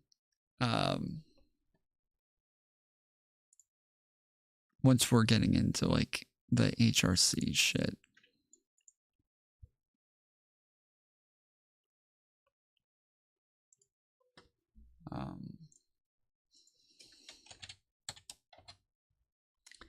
The human rights campaign and stuff about like equality and shit like that.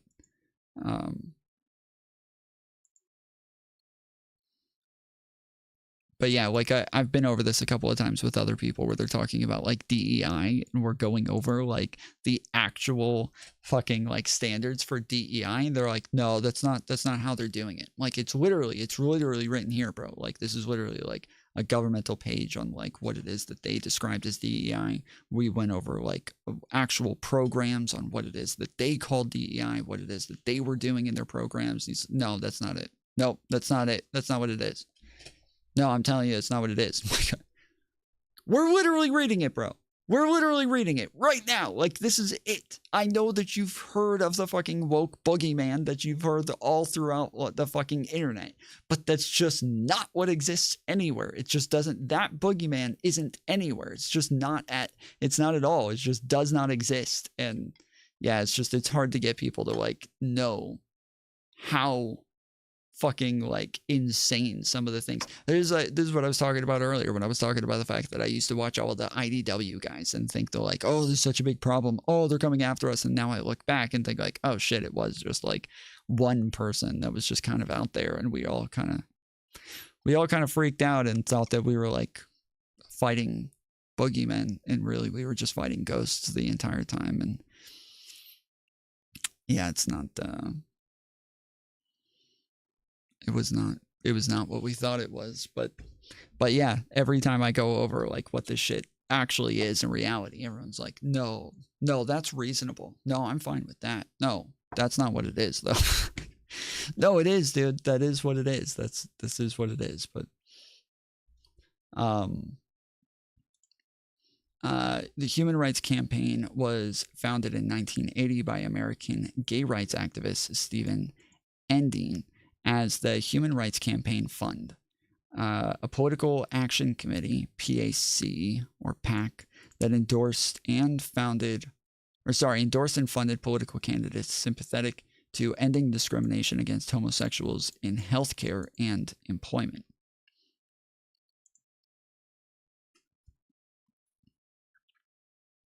In 1989, the HRCF, while maintaining its PAC, grew into a membership-based organization that lobbied both for ending discrimination in healthcare and for extending hate crime policies to include protection of LGBT individuals. In 1995, the organization officially became the HRC, expanding its functions to include public education on LGBT issues as well as political advocacy lobbying.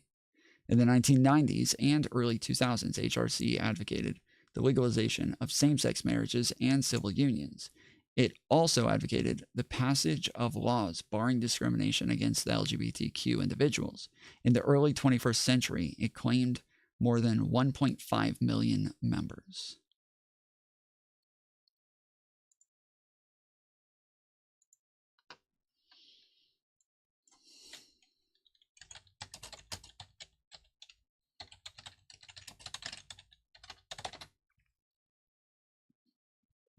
In corporate America, HRC refers to the Human Rights Campaign, a prominent LGBTQ plus advocacy organization that publishes the Corporate Equality Index, CEI, which ranks companies based on their policies and practices regarding LGBTQ plus employees, essentially acting as a benchmark for how well companies support and include LGBTQ plus workers within their workforce. Companies strive to achieve high scores on the CEI to demonstrate their commitment to workplace equality.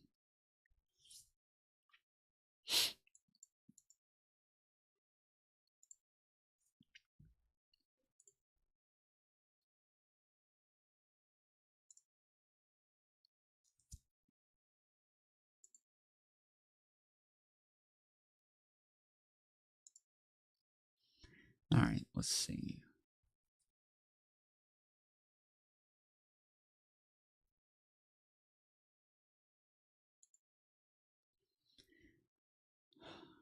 Equality of the Fortune ranked companies. 173 of the Fortune ranked 500 ranked businesses achieved a 100-point rating, with 15 of the top 25 Fortune ranked businesses at the top score of 91%.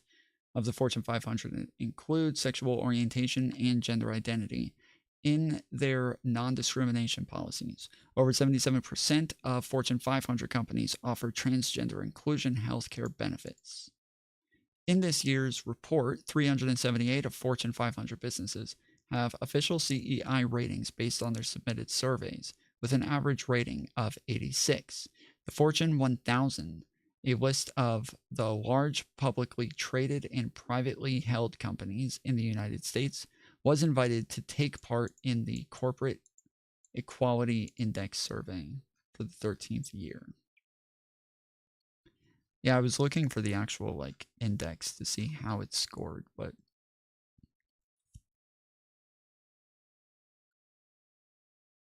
yeah, so far I don't know why would we even care about this? If a company is just taking part in some sort of, if they're just being graded on something, why do we give a fuck? Who cares?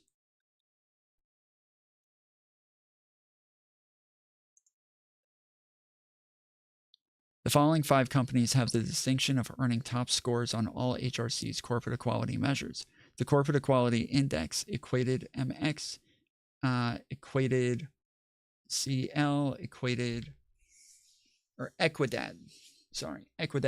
AR, and Equidad BR. Currently, HRC and its partners are still in the process of collecting data for the 2024 survey reports for Equidad CL, Equidad AR, blah, blah, blah, data used for these lists. Bayer USC, LLC, Boston Consulting Group, GE Appliances, JP Morgan Chase & Company, SAP America Incorporated. It's an online survey, voluntary participation. Yeah, I don't know why we would give a fuck about this. Like, I don't know why they would be like, this is what I'm talking about though, is that like they're like when I say they're like they're gonna say like, oh, we're getting rid of a bunch of stuff that is really, really too woke. It's like they just get fucking graded on how discriminatory their workplace is, and this is a bad thing. Like, give me a break, bro. Like, this is when anti-wokeness has gone too far, and we need to have an anti-wokeness movement, because while I'm not with the woke crazies, I'm also not with the anti-woke crazies. And I think the anti-woke crazies currently are way louder than the woke crazies. And yeah, we need a movement against the anti-wokes, because they're just way too loud and they've gone way too far. So yeah, they're no longer doing HRC's Woke Corporate Equality Index. Which, woke, if you don't know what it means, it just means too far left. That's what it means. That's it. It doesn't really mean anything else. Generally, at first, it was like a thing that they used on the left, where they were just saying, like, you're enlightened. And so they would just say stuff like, yeah, stay woke, or be woke, or I'm woke, or something like that. And then eventually it turned into like a derogatory term to say too far left. And so now that's all it means. Only nobody says stay woke anymore. Nobody says I'm woke anymore. It's only a term used by the right to say this is too far left. That's it. Products. Monitor the Walmart marketplace to identify and remove inappropriate sexual and or transgender products marketed to children.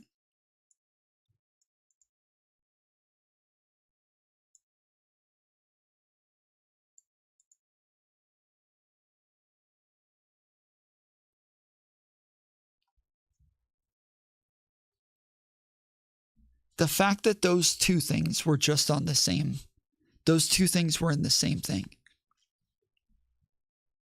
They were just in the same thing. They put that in the same bar. Sexual toys for children and trans stuff that children can buy.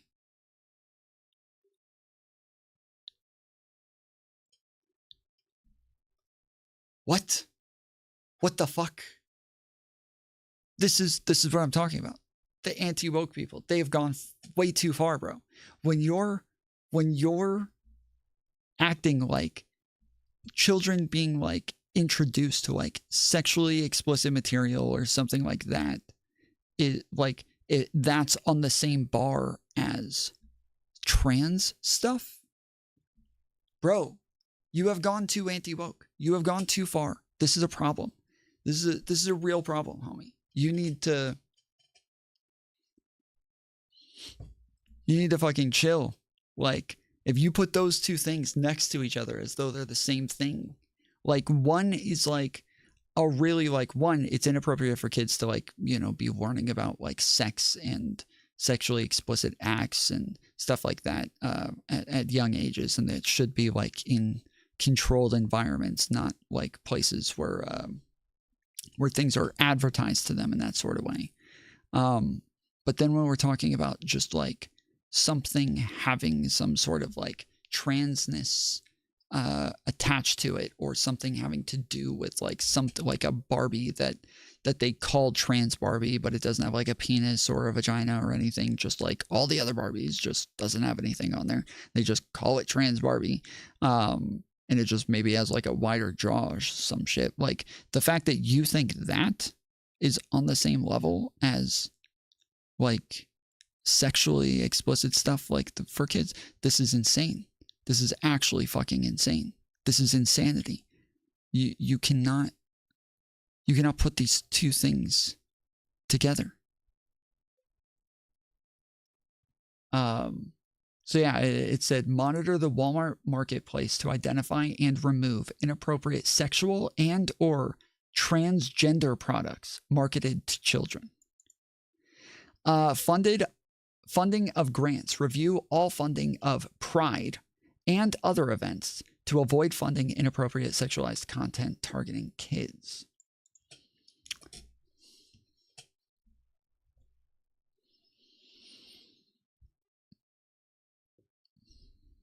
Fair enough, I suppose, but how do you do that?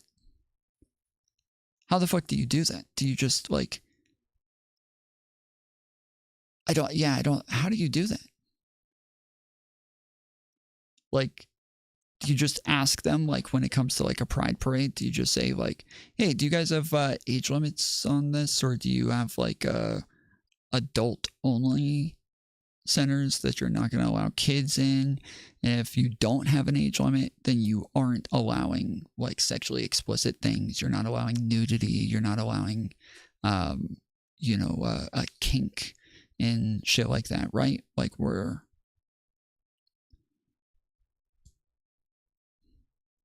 I guess that's it. You just ask if they're doing that. Yeah, they're all insane. They think the LGBTQ is trying to corrupt their children. This is fucking retarded, dude. This is actually like I feel like a child wrote this. Funding of grants review. Okay, yeah, we got that one. Equity. We will not extend the Racial Equity Center, which was established in 2020 as a special 5-year initiative. Okay, what is the Racial Equity Center?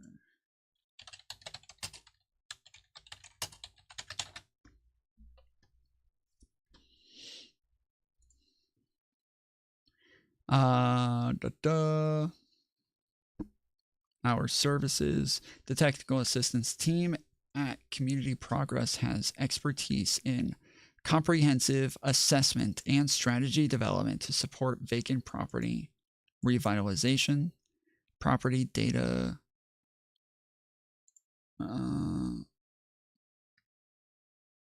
Okay, this is Walmart's Center for Racial Equity. So let's see what they say.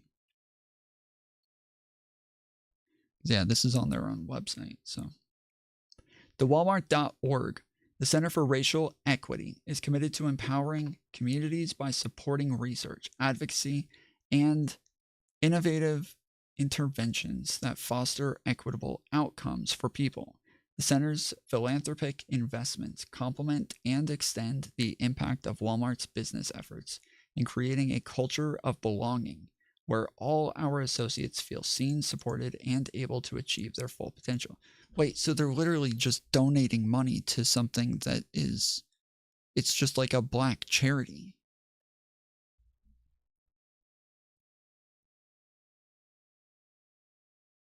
At least that's what I mean so far. Maybe there's more later, but so far that's all it sounds like. Through the center, by convening a wide range of nonprofits, community leaders, and experts, we want to encourage others to develop useful tools and insights, share best practices, and advocate for equitable outcomes. We believe a collaborative approach with a broad range of best-in-class grantees accelerates and maximizes progress. The center was established in 2020 through a 5-year, $100 million philanthropic commitment from Walmart with a mandate to address the root cause gaps of outcomes. That's all this is. They're literally just donating money to a fucking black organization for charity. That's it. And they want them to stop donating to them. This is what I'm talking about, dude. The anti-wokeness has gone too far, bro.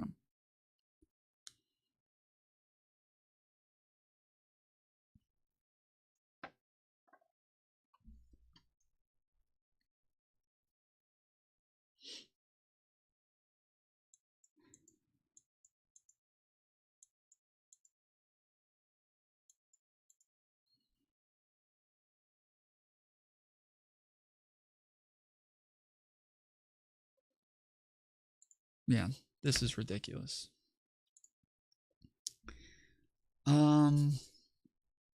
So yeah, I think they are just like triggered by the word equity.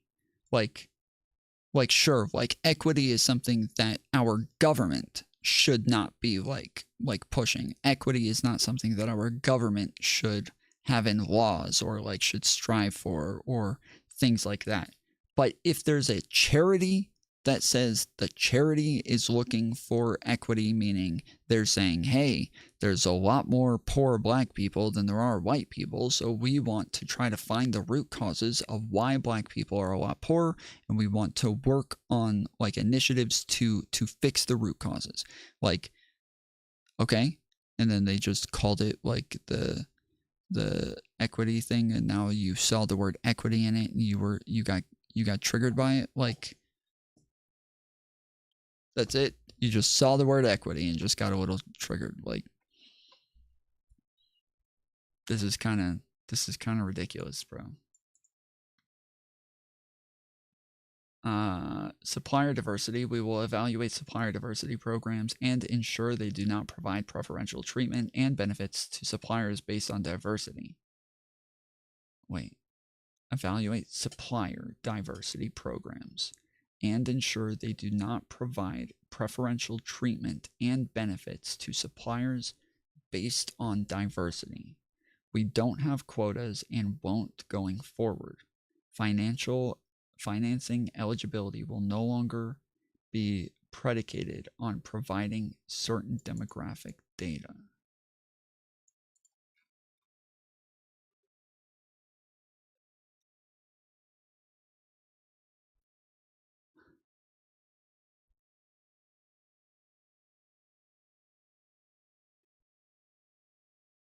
Okay. I mean, yeah, depending on how they do that, that could be potentially bad. So I'm going to leave that one alone because it depends on how they do something like that. But like, it's like if you're saying like, hey, we want to make sure that we have like a bunch of different types of clothes for different types of ethnicities to where it's not just always like, t-shirts and shorts and shit like that, but we can get other clothes that like maybe people from Africa would want to wear. We can get some clothes that would appeal to like religious Jews or like Orthodox Jews, or we can get things that like will appeal to Native American cultures. And like, yes, if you're just saying like, yeah, we're buying from these different groups to have like more diversity within our within the things that we sell, whether it's clothes, pottery, like artwork, whatever. There isn't an issue with any of this.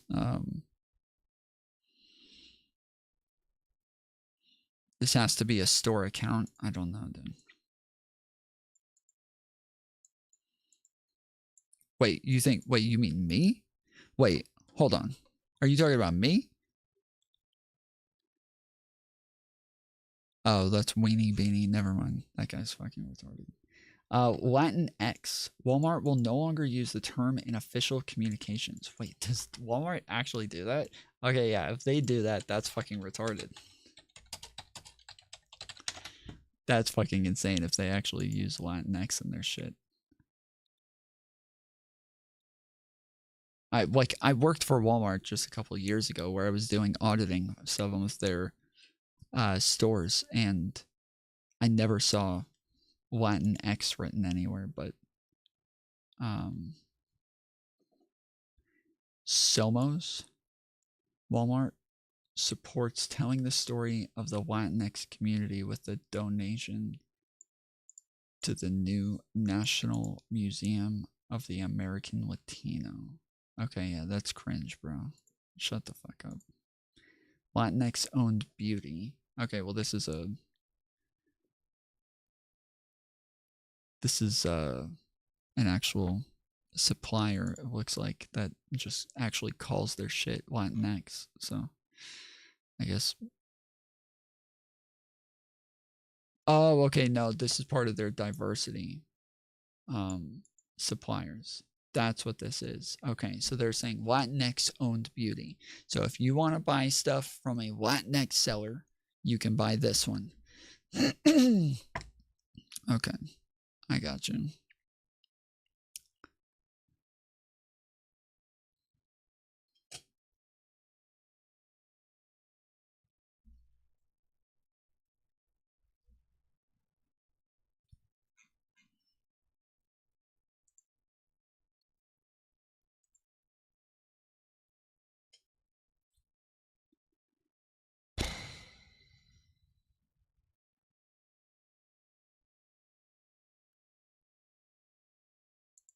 Yeah, so no, so it looks like Walmart is calling them Latinx over and over. Okay, yeah, that's cringe, dude.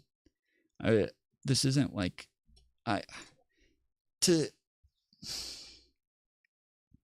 Can you imagine though? Can you guys just sit for a second, okay? Consider this guy, okay? His name's Robbie Starbuck, apparently, okay? Imagine being this fucking white dude who is going to corporations and you're worried about whether or not they're calling Latino people Latinx. This is a thing that you have as like a demand for them. This is something that upsets you, apparently, that you need to stop them from doing it now. Like, sure, I think the word Latinx is cringe as fuck. It was a bad idea from the fucking get-go. It was a bad idea from the start. But this is not... Why are you worried about this shit? I don't understand. Why the fuck do you care? Like, it couldn't be me, bro. Yes, like I could not imagine giving a fuck. Like, if I was at a Walmart and it had something labeled as like Latinx or something, I was just like, that's fucking cringe, dude. What the fuck? And just move on. Like, but apparently this guy is so bothered by it that he needs to stop the woke practices from the stores. Like, bro, get over it, bro. You fucking SJWs are too much.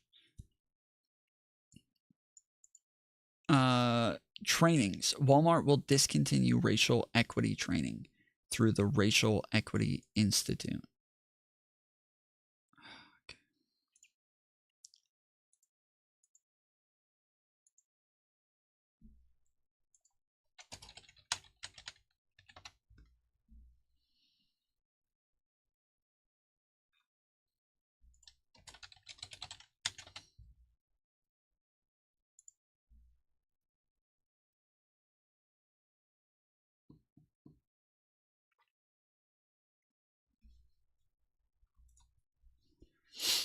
All right, so here's this one. This is another article about this. That's super worried about Walmart being too woke that they got triggered over it. So, Walmart for everyone. Walmart scraps DEI programs, including Racial Equity Center, amid conservative pressure. Walmart has adjusted its diversity, equity, and inclusion DEI initiatives following scrutiny from conservative voices, sparking further debate over corporate responsibility and workplace belonging. The retail giant recently announced changes, including the discontinuation of a racial equity center established in 2020 and the cessation of its participation in the Human Rights Campaign's annual benchmark for LGBTQ plus workplace inclusion.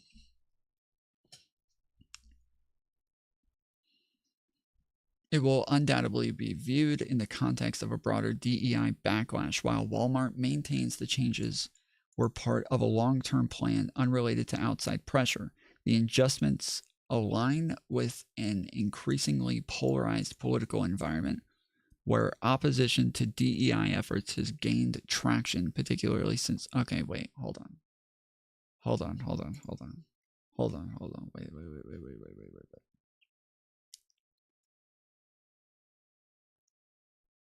Okay.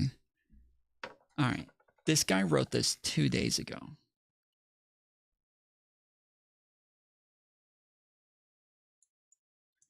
And he wrote this 2 days ago and said, I can now exclusively tell you what is changing and how it happened. And he's saying he sat down with them and he said initially, I'm going to do a report on your wokeness.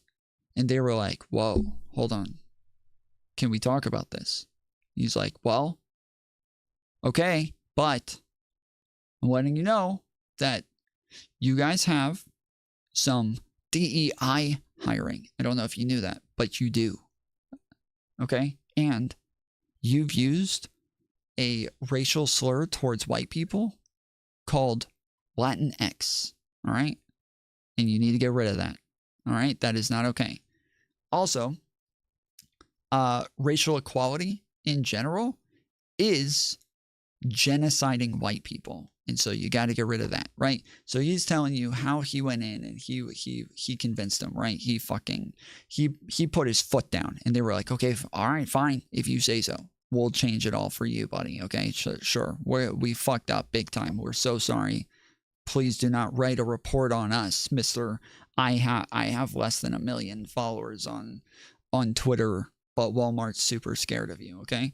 So he's exclusively coming out with this story of how he convinced them, and he's got the exclusive story on the fact that they're getting rid of DEI programs and shit like that, right? Exclusive. It's exclusive here on Twitter, his Twitter. He wrote it 2 days ago. Also, here's the Grapevines story from 15 hours ago, writing about the same thing, saying that Walmart says that it's part of their process to get rid of all of this shit, and that this has nothing to do with conservative pressure. This is All Workspace also writing about it. ABC Action, The Hill.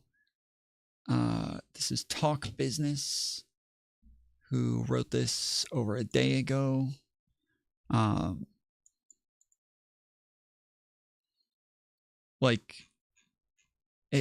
even the thing that we're reading, it just said that Walmart announced these things. Yet this guy apparently has the exclusive story on how he forced them to change this stuff.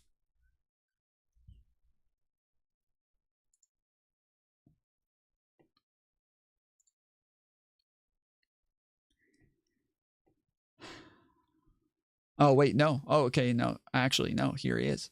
The focus on Walmart intensified after conservative activist Robbie Starbuck revealed he was preparing a report scrutinizing the company's DEI practices. Okay. Starbuck claimed he held productive conversations with Walmart that led to the revisions. Changing the policy of a nearly $1 trillion company is a gargantuan feat, Starbuck said. He added that Walmart shifts could set a precedent for other corporate giants. Among the changes, Walmart pledged to review third-party marketplace items for inappropriate sexual and or transgender products marketed to children, reassess its Pride funding, and remove the term Latinx from official communications. Walmart for everyone. In a statement, Walmart reiterated its commitment to fostering workplace well-being and inclusion. We've been on a journey, and no, we aren't perfect, but every decision comes from a place of wanting to foster a sense of belonging, to be a Walmart for everyone. The retailer emphasized that several adjustments, such as its shift from using DEI to belonging in terminology, were planned well before the recent discussions. Walmart's changes occur against a backdrop of growing political and public opposition to DEI programs. The Supreme Court's 2023 decisions banning race-conscious admissions in higher education has emboldened challenges to workplace initiatives, while consumer boycotts targeting LGBTQ+ marketing campaigns by brands like Target and Bud Light have reshaped corporate strategies. Despite the pushback, corporate DEI efforts remain broadly supported, particularly among younger demographics. Advocates argue these programs are crucial for hiring and retraining diverse talent, fostering innovation, and reflecting the communities business serve. However, a 2023 conference board survey found that over 60% of corporate executives view today's political climate as a significant challenge for DEI. While most companies plan to maintain their DEI commitments, fewer than 10% intend to scale back in the near term. For Walmart, the balance between appeasing critics and maintaining inclusive workplace practices reflects a broader challenge faced by the corporations navigating a hazardous political and social environment. The retailer response, quickly backing down from social media criticism, adds to its growing list of companies whose real commitment to DEI must be questioned.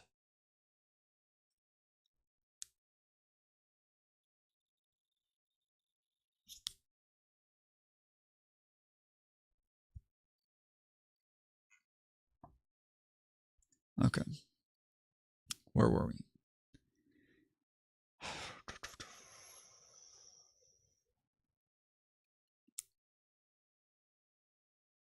Remember, Walmart is the #1 employer in America with over 1.6 million employees. So this is back to Robbie Starbucks' tweet.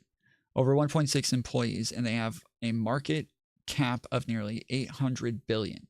This won't just have a massive effect for their employees who will have a neutral workplace without feeling that divisive issues are being injected, but it will also extend to their many suppliers.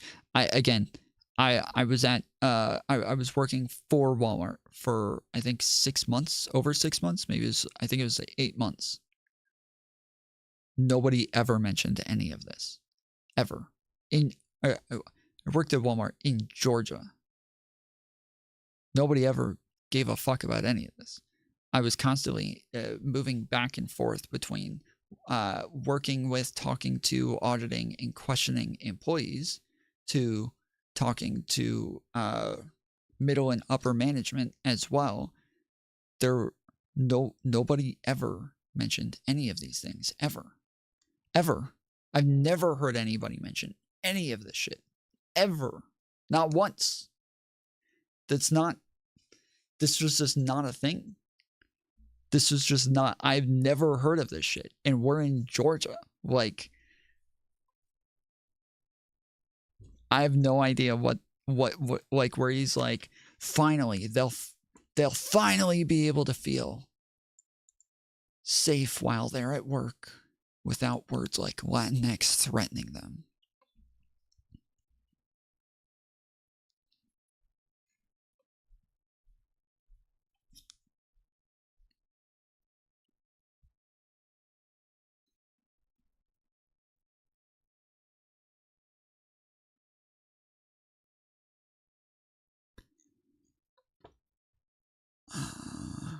Okay.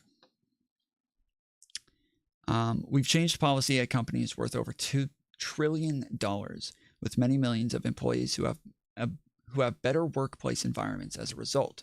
I'm happy to have secured these changes before Christmas when shoppers have very few large retail brands they can spend money with who aren't pushing woke policies. Companies like Amazon and Target should be very nervous that their top competitor dropped woke policies. First, I think Target specifically will suffer serious sales problems as a result, and Walmart will benefit. Our campaigns are now so effective that we're getting the biggest companies on earth to change their policies without me even posting a story outlining their woke policies. Companies can clearly see that that America wants normalcy back. The era of wokeness is dying right in front of our eyes. The landscape of corporate America is quickly shifting to sanity and neutrality. We are now the trend, not the anomaly. Yeah, so the way that like the other article that we just read even mentioned like the Supreme Court ruling in 2023 where they made it to where like schools weren't allowed to have any sort of like differential based on race. But that already applied to companies. So what people think companies do is like they totally like change their hiring practices to hire minorities and to hire Black people, to hire Latino people. They think that that's what DEI is, and it's just not. That's just not what it is. That's not what it is at all. Pay gap is a myth, bro. You seriously are like, you're like 10 years behind on this shit, bro. You're like 10 years behind on this one, okay? You go watch Jordan Peterson, okay? Just go watch Jordan Peterson. He will explain it to you. He will give you all of the reasons for why there's pay gaps and why there's things that are just a bit more inherent to women, that are things that women are just a bit different than men and have very different qualities from men, to where they are they just have they just make less than them. So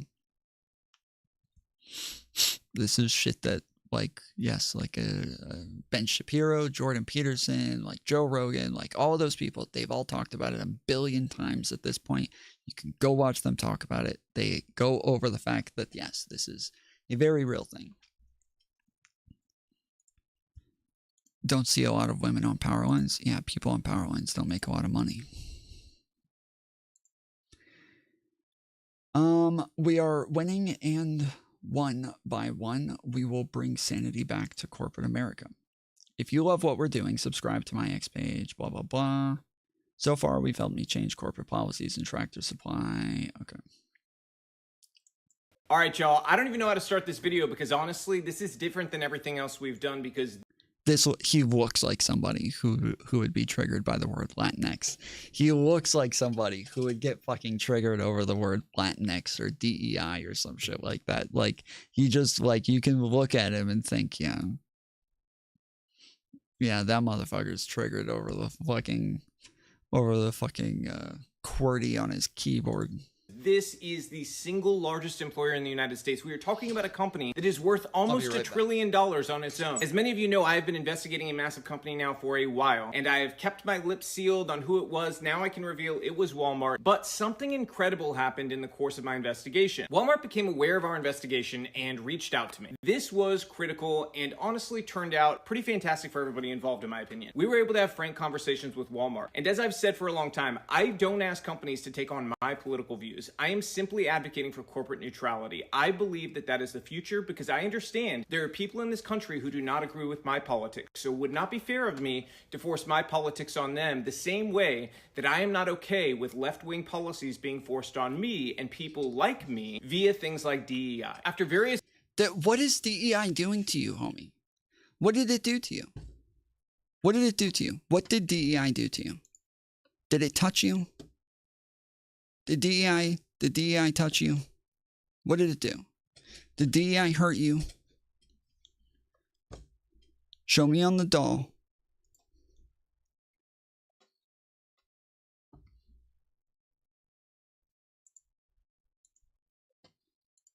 Conversations, I am very proud to report to you guys that Walmart has decided on making some changes. I'm going to lay out what those changes are for you and explain how massive this is for our movement. We are unstoppable.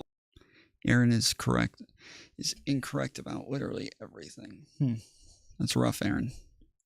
You got to work on that. At this point with a 100% flip rate where we change corporate America and get them back to a culture of sanity and neutrality. Bullet point number 1, Walmart will be removing all... I see it, Uru. I don't know what to do with this. Okay, I'll pull it up in a second. Okay, I see it. Okay, I got it. All inappropriate sexual and or transgender products that are marketed toward kids, things like chest binders for teenagers. See, he's doing it again. He's doing it again. Sexual and or transgender. Why? Why do you keep doing that? Why do you keep putting sexual and transgender together? Why are they in the same fucking category for you over and over and over? That's weird, bro. That's fucking weird. This guy's got a fucking trans fetish. Like, we know what his fucking Pornhub looks like, okay? This guy's Pornhub is definitely filled with fucking the trans ones, because he definitely seems to really connect sex and trans people. Like, he keeps doing this over and over. He keeps making sure that if he's thinking of trans people, he's thinking of sex. It's very obvious. You can't name one without the other. Teenagers or books that encourage transitioning, that is all going to be gone. Bullet point number 2, Walmart is going to review and stop funding to all events that could be sexually inappropriate for kids. That includes drag queen story time or pride events that expose kids to sexually inappropriate topics. That's all going to stop going forward. Third bullet point, Walmart will be closing their racial equity center. This is a center they had committed $100 million to, and it was a 5-year project. They will be be closing that center going forward. Fourth bullet point, Walmart will no longer participate in the HRC's Corporate Equality Index social credit system. This scoring system is what has brought wokeness into so many segments of corporate America, and we are happy to see them no longer participating. There is not a corporation in America that should be participating with the HRC's CEI scoring system going forward. The HRC got explicitly political in the 2024 election, working with everything they have to defeat Donald Trump and calling him every name in the book. It is time for The HRC got explicitly political in the 2024 season. He just said that. He literally just said those words. He just said that. The HRC, a fucking pack, got political in the 2024 season. That's what he just said. Dude, you know that political movement, that political pack? Yeah. They actually got political this year, dude. Looks bad for them, guys. Not looking good for them. They're not going to be able to deal with this one. This is a bad look when a fucking political pack starts to get political, explicitly political. This one, okay, not like the other packs. This one's explicitly political this year. Not all the other years. It's a political foundation. The whole thing is political. It's a whole fucking, literally, from beginning to end, the whole thing is political. They've talked about the fact that, like, literally, we read about them, the very first couple lines about, like, laws they were getting changed, about, like, Supreme Court decisions that they were involved in, that, like, all of this shit, they've been political the entire time. That's...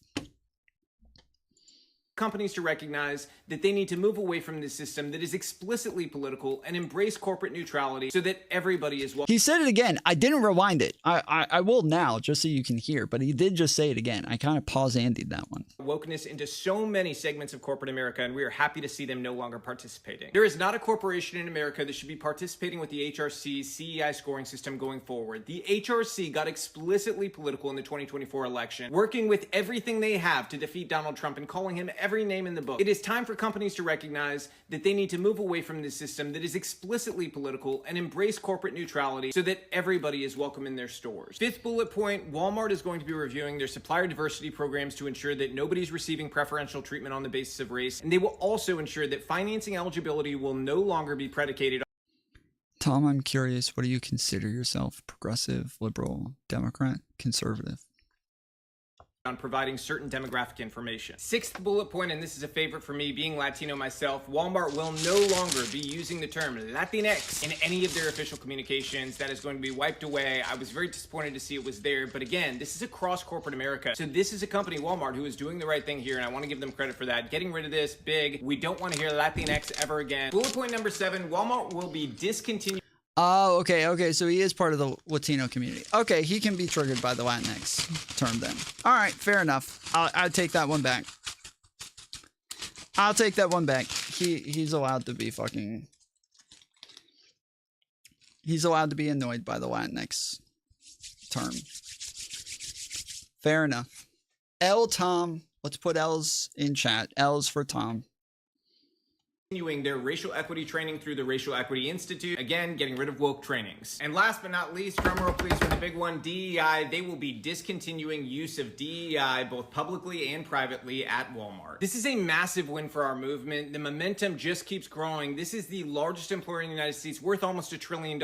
Other companies are taking notice. Suppliers of Walmart are taking notice now. With Christmas right around the corner, I'm happy I could deliver you guys one retailer that will drop the woke policies. You've still got Amazon and Target acting crazy out there with wokeness, so I'm glad I could give you guys one at least. And yes, we do have our eyes on Amazon and Target. America just voted, and we voted against wokeness. We voted for sanity. We voted for corporate neutrality. We don't want companies funding divisive things, and Walmart is setting a great example here for other companies to turn around. It's not too late. Turn around. People are very forgiving, and we can get back to sanity together and rebuild and make this country the greatest it can possibly be. As this New York Times headline clearly illustrates, the paradigm has changed. Companies need to listen to our movement. We are powerful and growing every single day. We will not stop until we have eliminated wokeness in corporate America. If you love our work to remove wokeness from corporate America, follow me, share these videos, subscribe to my X page. It's $5 a month. It supports our research team. But please tell your friends about this, and let's keep this movement growing.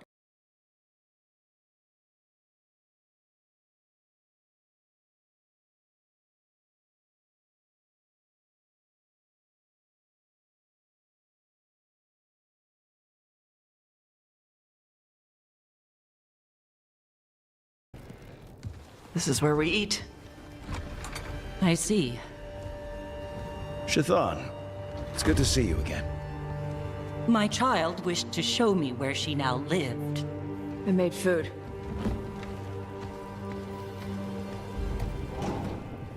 Here. Armada Special. It's what the pirates eat when they come to port. This is too rich for me. Perhaps you could prepare some vegetables. Fine.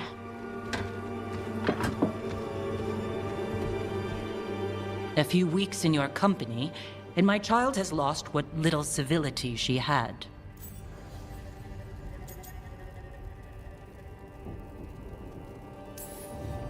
We actually eat dishes from all over. Lucanus has introduced us to demon hair pasta, and Balara made challah cakes. So my child respects every culture except her own.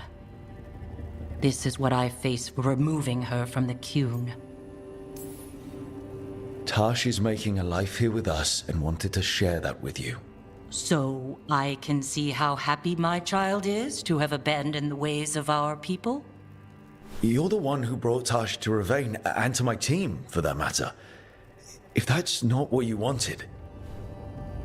I have failed, yes. I was never taught how to be a mother.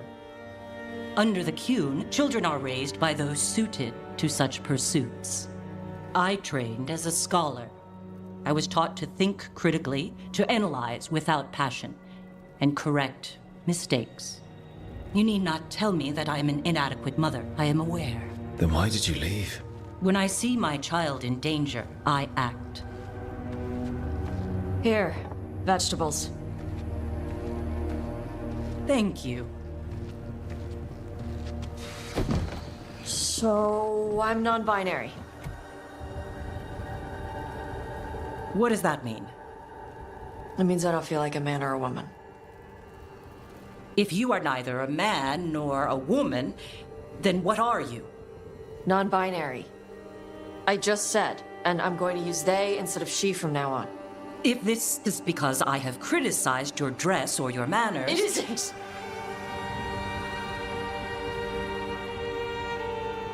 Under the Qun, the term for one whose gender does not match the one given to them at birth was a Qunathlok. Perhaps you are like that. Why do you have to keep picking at it? Why can't you just be happy for me? Evatash, Chakra Toebra. So I'm supposed to struggle with who I am? Even if I don't feel like I fit, even if I feel wrong? No, you misunderstood. Then say it better! Why am I never enough for you? I will go. Thank you for inviting me to your home. Panahedan.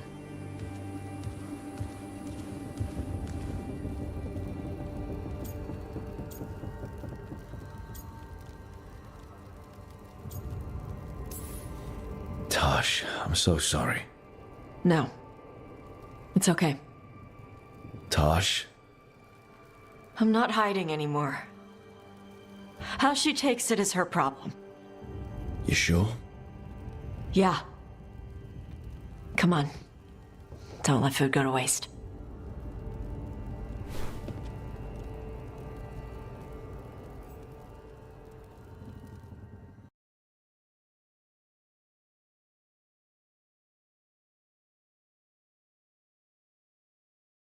A compilation of the best Dragon Age Veilguard dialogues?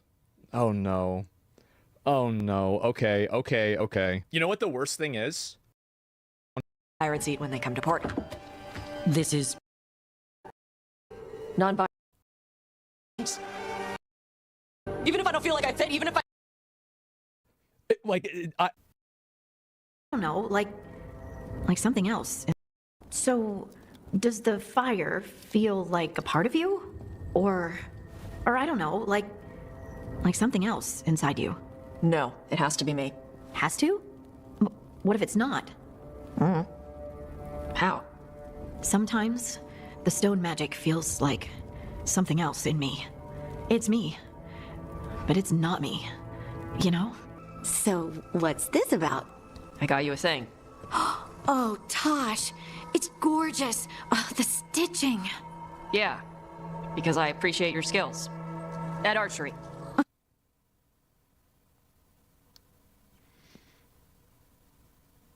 I get more embarrassed watching this than I did watching Scott's Tots.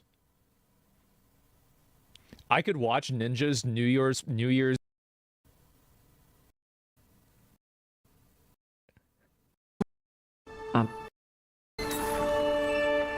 You're really nice.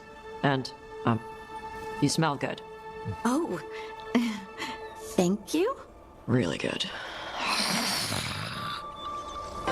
What's so crazy about that is that if that was in real life and a guy was saying that to a girl and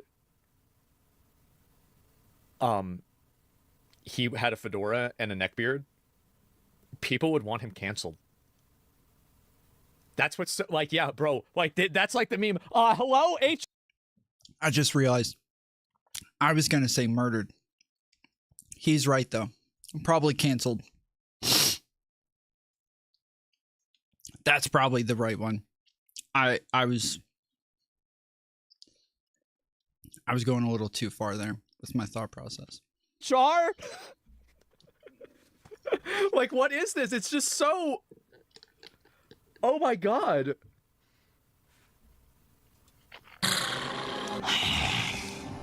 Please get there faster, Harding.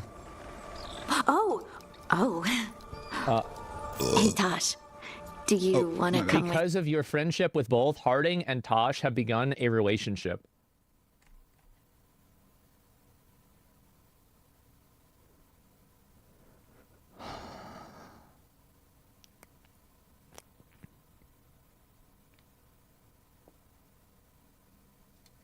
me to break this in? Yeah. Like, now? Of course now.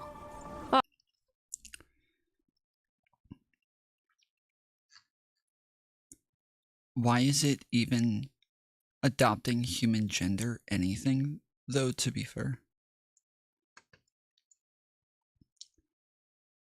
It. Mantis? It. Really? It? Wow.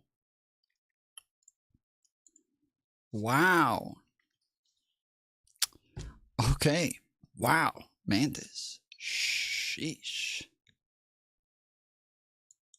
A little strong. Oh, good. Let's go. Okay, the stomach I get, but did it really have... Hey, who ate the last breaded cheese wand?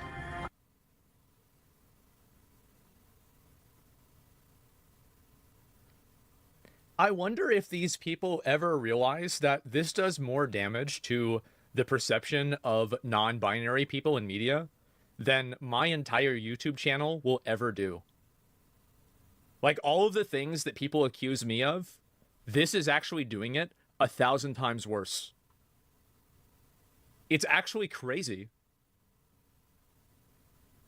Like, cause it, like, so pretty much like a one-to-one comparison for this would be like that golem from Dragon Age. It was it Inquisition or Origins, right? Because it's like kind of a character that's like in some ways similar to this character. This is unbelievable. Oh no, I'm sorry. I guess I thought, well, I don't know what. It's fine. No, they're your favorite. Say you're sorry some more. That'll fix it. No, you're right. I'm pulling a barv.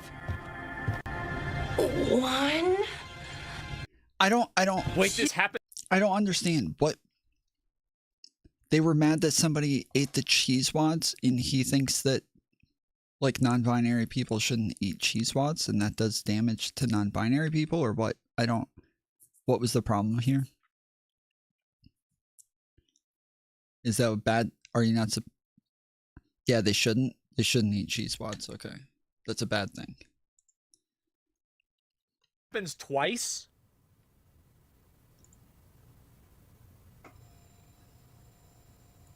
Cheese wads are only for people with gender. Yeah, this is gonna. Yeah, that's fucked up. That's a betrayal.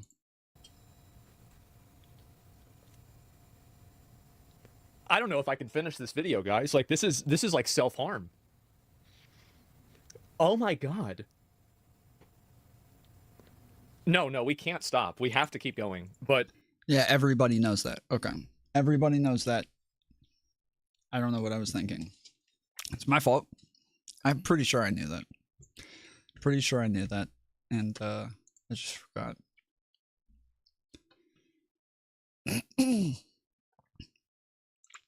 Yesterday I posted the debate with Rob Noor. I changed this thing like 5 fucking times because I kept having problems with my editor. And every time I would render a video, I would have to upload it. And then once it would get uploaded, that's when I would realize that the whole thing was fucked up. And I screwed it up numerous times. This is what it looked like initially. And it's okay. It's not a bad intro. But this is what the intro looked like at the very beginning. And a county commissioner saying, I don't care if I'm violating the law. I'm going to continue to count the ballots that the court told me that I'm not allowed to count. And I like this. I like the box. I like this like background and everything. The box was really cool. And I like that like white lining around it. It looked good. But I ended up losing this later on. Don't give a shit because people violate court orders all the time. Okay. That is blatantly breaking the law. And the idea that you say that somehow... Let's just break this down then, because yes, I'm saying that this is the same thing. When she votes against this and says, no, I want to count these, what happens from there? The same exact thing. They count the votes, it goes to a court, and now they know whether or not those new votes that they counted are going to actually count in the final tally or not. It's the same exact thing. That's why I'm saying that they're the same. It is not the same thing.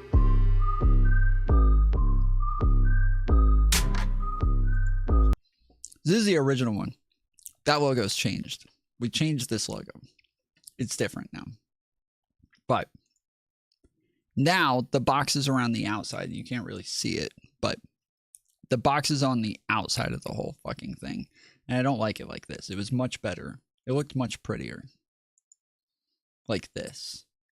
But I couldn't get it on there. It's an editing issue. But yeah, I couldn't get it on there. It is absurd to say, well, because the reason that this is different is because they announced there was a vote. The idea of voting, whether it's not something that you were specifically told is illegal, and you saying, well, we're going to vote on whether or not we should be allowed to break the law, is justification for breaking the law because you wanted the court to relook at it is a joke. The funny thing, though, is that my position is consistent on this, but yours isn't. If you're going to justify Trump's fucking fake slates of electors, yours is insanely hypocritical and inconsistent, where you're acting like that's okay, but this one isn't when you know he's fucking violating the law there. There is no justification for it whatsoever, and it's not his prerogative, where it is her prerogative to vote on the thing that's being held in her fucking county.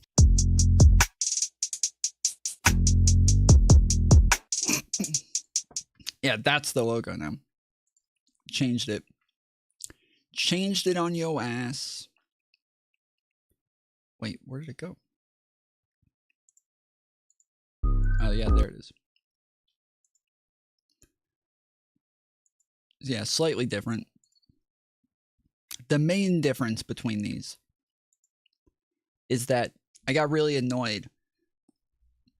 I had another editor that changed my logo a while ago, where he changed all of the lines in the middle to different colors. And some of them he made thicker, and some of them he made thinner.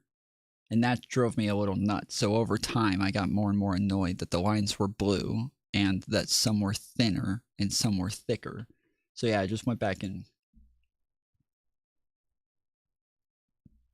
changed all of the to have like dark black lines, and then added fades in the corner here and then in the corner here to kind of give it a little bit more texture.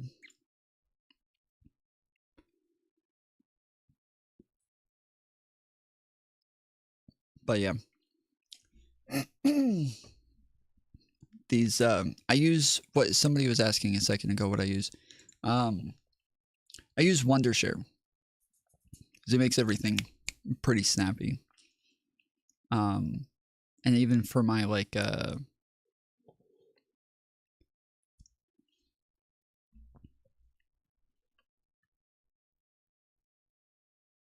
even for my like documentaries and everything, I use Wondershare. And I use it for my shorts as well. I have a phone version of the editor, so I can use it on my phone or my computer. And they both do a great job. The logo is fine. Oh my goodness, shut the fuck up. There we go. Hello. You caught half a second away from doing a mic check. Like, that would have been embarrassing. All good. How you doing, man? I'm okay. I'm okay. I know I was a little heated with you on Twitter, and I definitely want to dig into this with you, but Sure. I don't want to come in hyper aggro, because I think we'll have a more productive, more useful, and more interesting conversation if we just actually probe each other a little bit. I didn't know Wick was in the middle of debating this, so I was scrolling over my old videos, and I saw that, you know, him and we just had a short debate the other day where he was arguing at the beginning of it that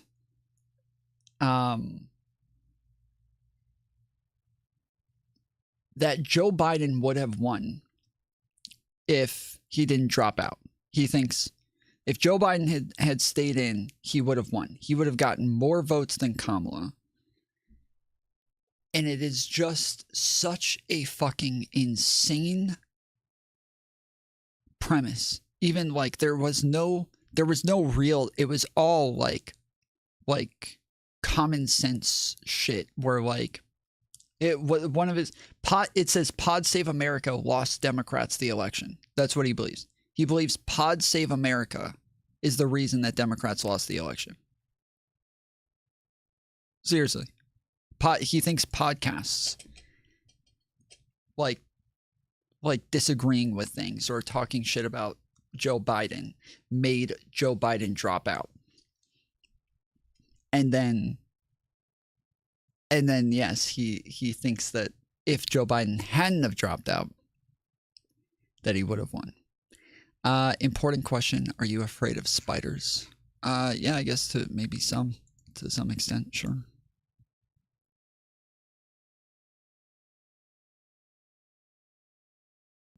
Yeah, there is no shot. There's literally no shot. Like, absolutely fucking no shot. Joe Biden's polling was in the trash can when he dropped out. It was completely in the trash can. After the debate, that was it. That was it for him. He was done. Once the debate was over, he was done. There's nothing else for him. He could not have made any sort of difference. None of them had a chance. I don't know how you guys really are this unaware of what's going on. Kamala lost by a very, very, very small margin. She lost the Electoral College by 300,000 votes. Less than 300,000. 250,000 votes. Okay? That is is not 1%. And it's not 0.5%, and it's not 0.2%. It is 0.17%. It is less than like even a whole percentage or even 0.5% or anything. It's like it is that low. She lost by 0.1%. So it's trying hard to ignore today's news. What's today's news? I bet you anything is going to be something fucking retarded that nobody knows about. I can't believe you're ignoring this. It's all over Truth Social right now, bro.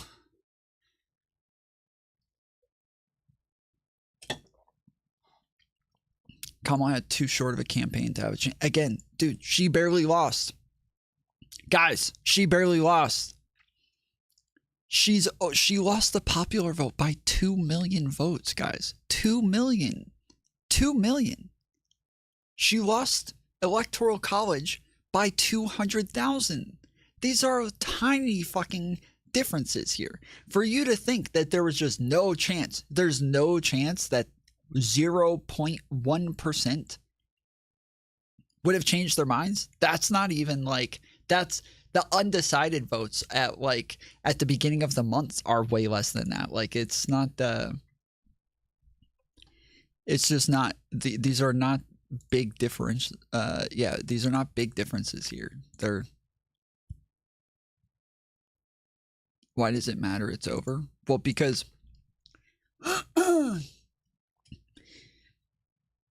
the party currently, like lots of people are thinking, we have to make drastic changes if we want to win moving forward.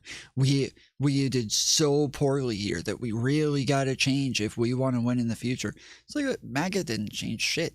They lost in 2020 pretty badly and still didn't change shit, and then won this year. They didn't have to change anything. They literally ran with the same candidate and still won. Like, give me a break. We don't have to change shit. We can literally just change a candidate and that's it. Like, we're fine. There's not this like big difference that we need to make. It's just not a problem. So but also on top of that, we talk about politics all year round. Like politics doesn't go away after the election. Like, it's not like Donald Trump wins and then everybody just stops talking about politics. It's actually the opposite. Donald Trump wins and literally everybody races to their fucking YouTubes to start YouTube channels because they know that this is going to be a fucking dunkathon and that everybody and everyone can just start a YouTube channel and start making dunk on Trump videos. So yeah, we're gonna be. Are you hopeful that Trump will clean out the deep state? So hopeful. Really crossing my fingers on that one. I'm sure he'll actually do it this time. Verbally probing each other. I love it. Okay, let's go. So for the sake of the audience, because Wick knows what I'm talking about here, I am extremely irritated with Wick over one specific facet of the recent election. And I've also been very clear that the reason I'm so upset with him is because we are harder on our allies than we are on our enemies, and I feel like I am watching an own goal take place, and it is pissing me off watching my team dunk on themselves. So that's what I want to get into here, is your stance on Biden staying in the election. Now, I want to give you credit first to kind of like lay out a little groundwork so that we can do this in good faith, right? I've heard you admit that he should not have run in the first place. I've heard you admit there should have been a primary. I'm with you, man. Like, you get your credit for owning it. I'm not sure where you were on those issues at the time, but I know I was of that opinion, and I'm not here to like play. I didn't games have about... strong feelings one way or the other at the time. Fair enough. So I'm not attacking you on any of that. The bone to pick, the point of contention. Wait, what was it again? I admit that he should not have run in the first place. I've heard you admit there should have been a primary. I'm with you, man. Like, you get your credit for owning it. I'm not sure where you were on those issues at the time, but I know I was of that opinion, and I'm not here to like play. I didn't have strong feelings one way or the other at the time. Fair enough. So I'm not attacking you on any of that. The bone to pick, the point of contention is that he should have stayed in the race following his debate performance. And I guess if we want to rewind it to any given point, like, should he have resigned or not resigned? Jesus, should he have dropped out of the race? After the State of the Union, I don't know. Maybe it's probably better than waiting, right? But there comes sort of a breaking point where you kind of have to admit. Tom, just because she barely lost, would you deny that Trump a huge mandate? I don't know. I have no idea what that means. I'm sorry, I have no idea what any of that means. If we don't change anything, we're losing this election. Like, we are cooked. And we lost this election, to be clear. Like, we lost. We followed your advice, and we lost. No, you didn't follow my advice, because my advice was don't fucking run Biden in the first place. But then, once he was running, you said he should drop out, and he did. Yes, and here we are. I was making President Trump. No, hang on. Let's See, he keeps doing this. Here we are. See, they listened to you and they dropped out, and now Trump won. And it's like, you are actually fucking retarded, bro.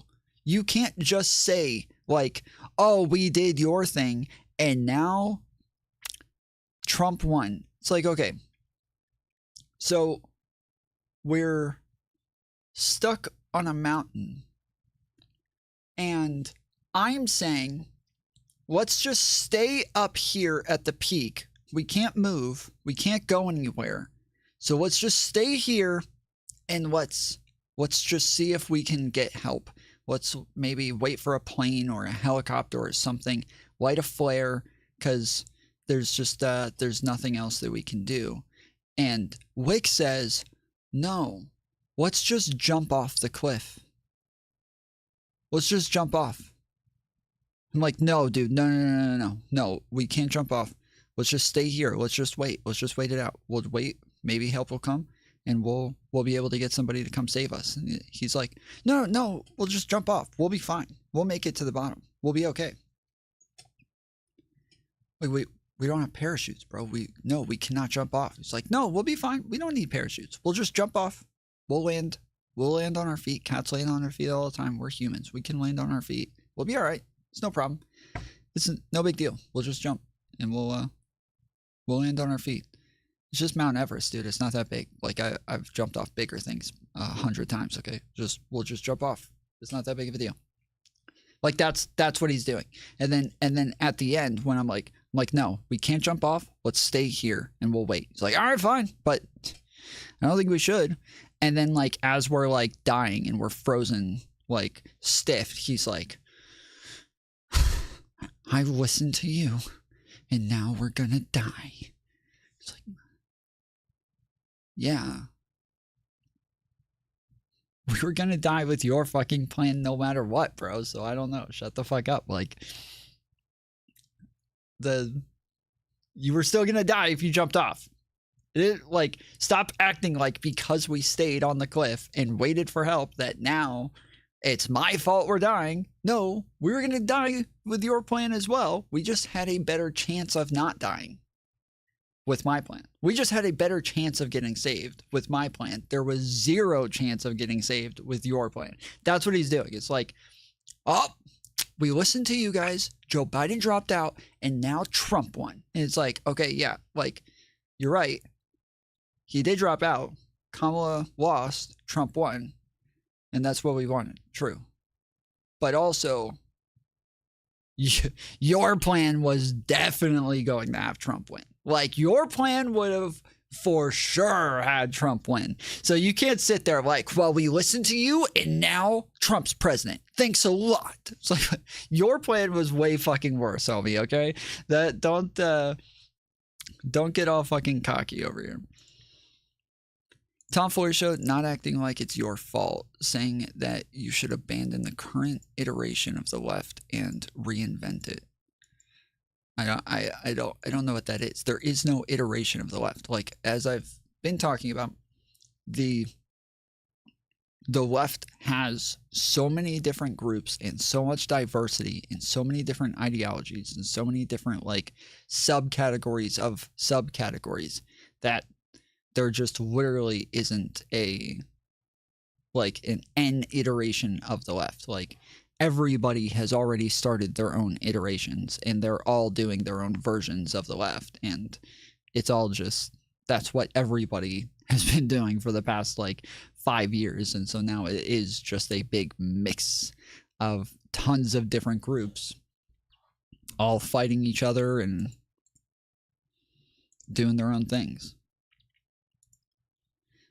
Go back to the basics. Fuck the system. Let the people live and thrive. Wait, that's not fucking liberals. Liberals are not fuck the system. Liberals are, we build the fucking best system. We build the best institutions. We make sure that everything has checks and balances all the way through so that we can trust in it. That is liberalism. That is liberalism. That's what it is to a T.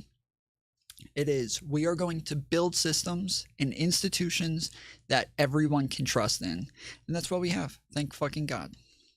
Let's unpack it. So I know that you have a colored memory of what I was saying about this after the debate, because I've heard you accuse me of saying that I was saying he should drop out right away, blah, blah, blah. No, if you go back and look at the record, you can check this on my Twitter, my friend, that I was saying. The Democrat Party will never win another election unless they detach themselves from the far left woke progressive ideology. That doesn't exist. No problem. That literally doesn't exist, and it's not a thing, and so you don't have to worry about it. Immediately in the aftermath of the debate, holy fuck, this guy is a walking zombie. What are we going to do about this? There needs to be an answer or a response or something, because I'm a marginal Dem voter, and you're at risk of losing me. We have to do something. And I waited for days and commented over that time, this is getting concerning, guys. It's taking too long to get some kind of a response.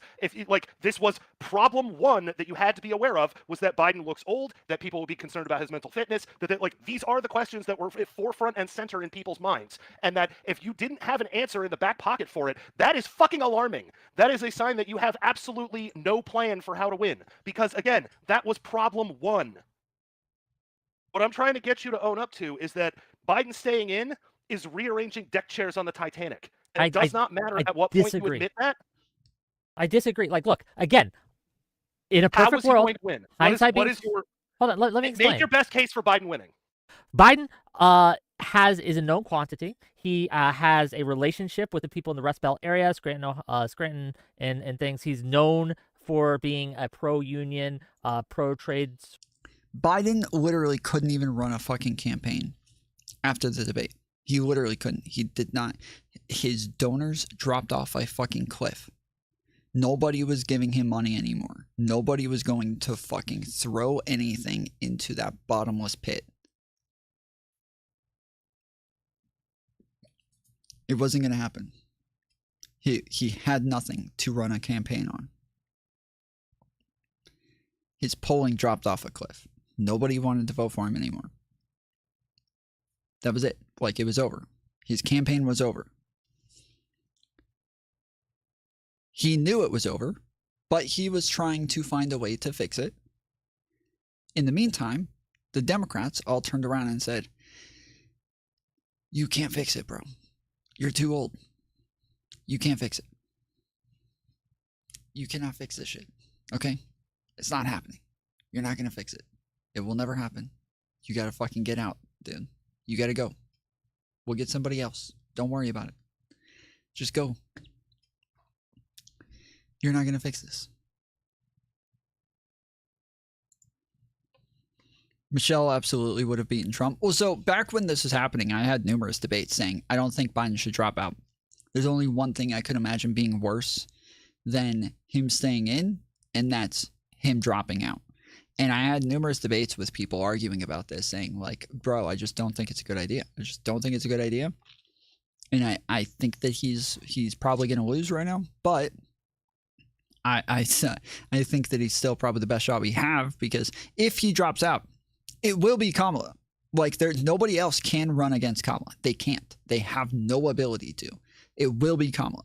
There is no shot that it's anybody else, and Kamala is just a fucking horrific choice for president. Like, she is just horrible, dude. No way we should do this.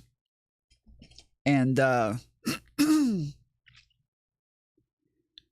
then I argued with people about it because they kept saying, well, no, other people can run. And I'm like, yes, they can, but they won't. They won't be able to stop Kamala. Like, they won't. They can't. Like, this is how, like, recognition works, is like, people want to vote for somebody that they know of.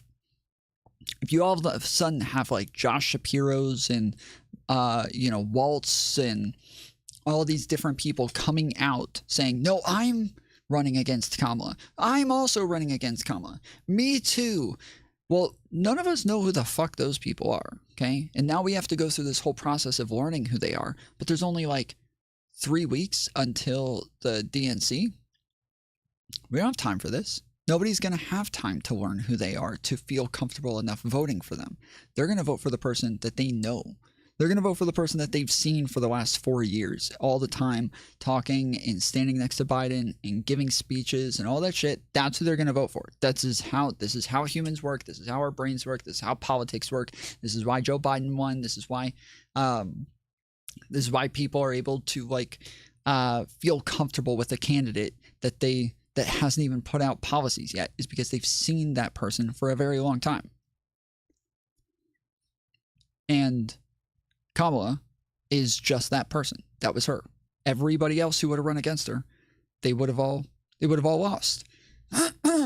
But I said, unless Michelle Obama wants to fucking come out the woodwork and say, I will run. Okay, well now we're talking, okay? If Michelle Obama wants to come out and say, I will run for president, then shit, we got this in the fucking bag, bro. Like, we can throw Kamala and Biden out the fucking White House like that. Like, get sayonara, suckers, okay? Like, it will be a fucking quick and easy win. But outside of Michelle Obama wanting to run, we should just keep Biden because Kamala is that bad of a candidate. I turned out to be wrong. I obviously turned out to be wrong. Kamala ended up doing way better than Biden would have. And yes, it ended up having like a real shot at winning it. So it ended up being very different. But like, yes, people whining and complaining about a primary would have just made things worse. One, it would have just made things worse. But two, the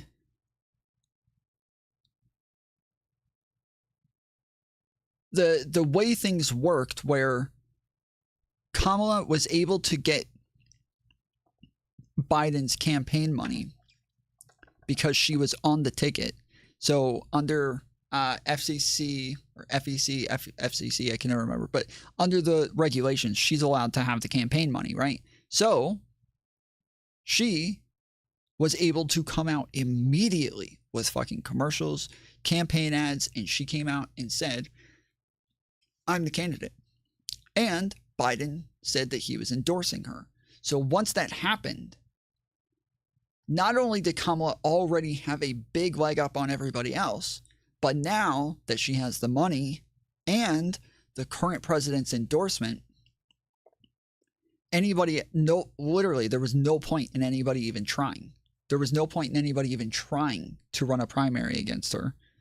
They literally would have just wasted money trying to run against her. There was zero chance anybody would have been able to beat her. And so yes, it was already in the bag. So people trying to say well, they should have done a primary. There's no way they could have done a primary. She already was way too far out ahead of everyone.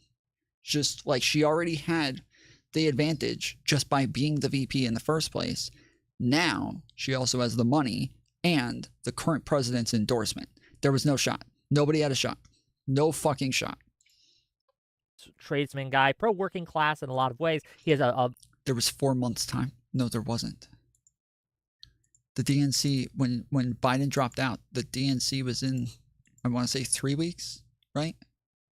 Was it 3 weeks or 4 weeks? Or maybe, it was 6 weeks. It was 6 weeks. So yeah, so there was only, but yeah, they didn't have time. They didn't have 4 months. It was 4 months. It was not 4 months. It was 6 weeks. Biden dropped out. There were 6 weeks between when he dropped out and when the DNC was.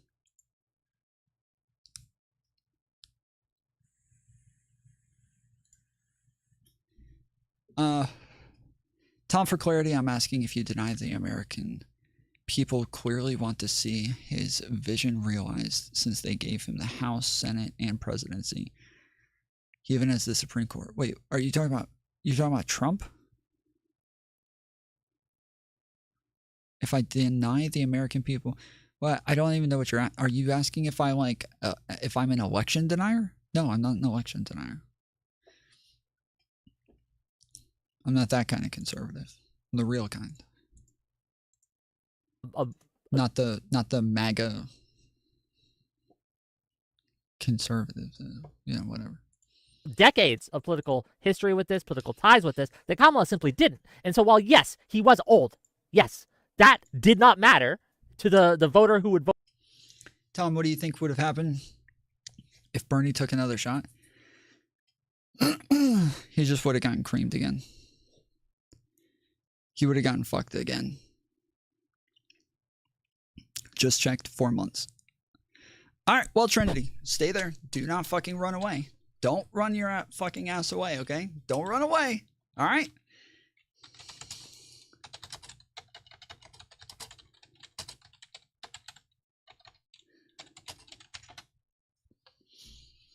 Withdrawal of Joe Biden from the 2024 United States presidential election. July 21st. You see this? Everybody sees this, yes? July 21st, yes? Everybody sees this. We all agree he dropped out. It was 4 months till the election. Correct. 4 months till the fucking general election was over. It was so from July 21st and then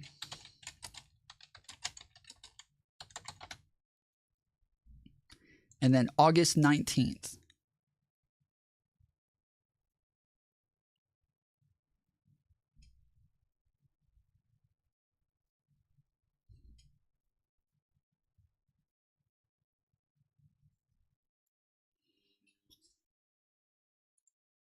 Wait, why are you saying eat it? This is August 19th, bitch. August 19th. That is 5 weeks. 5 weeks. 5 weeks. 5 fucking weeks. You were wrong. Not 4 months. 5 weeks.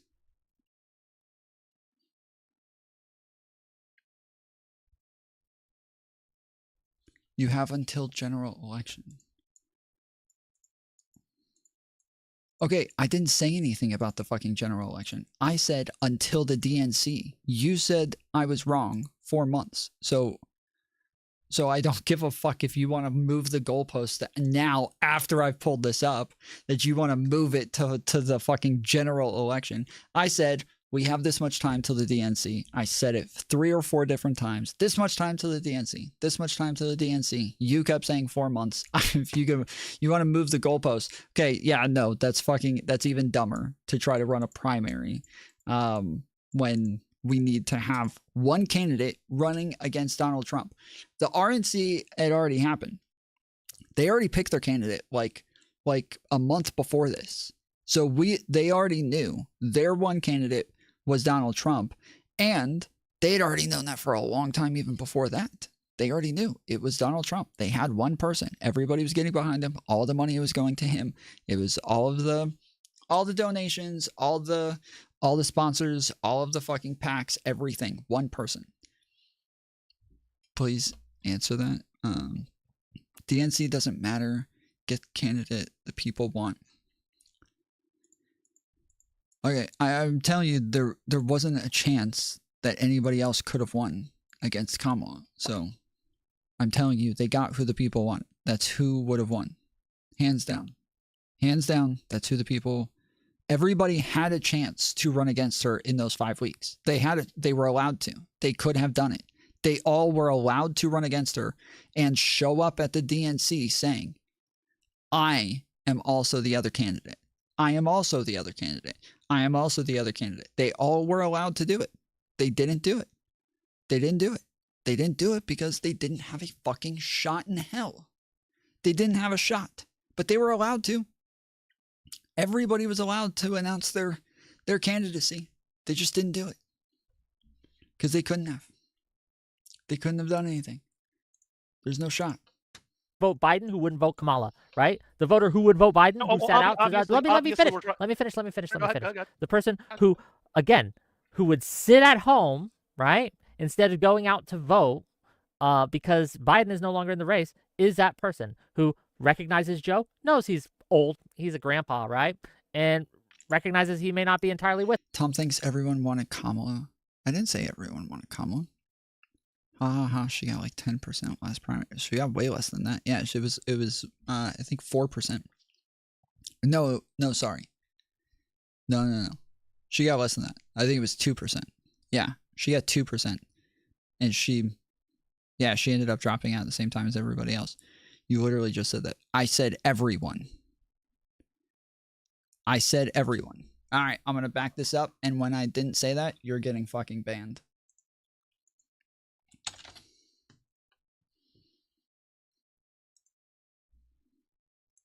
But I literally just said that, so let's see.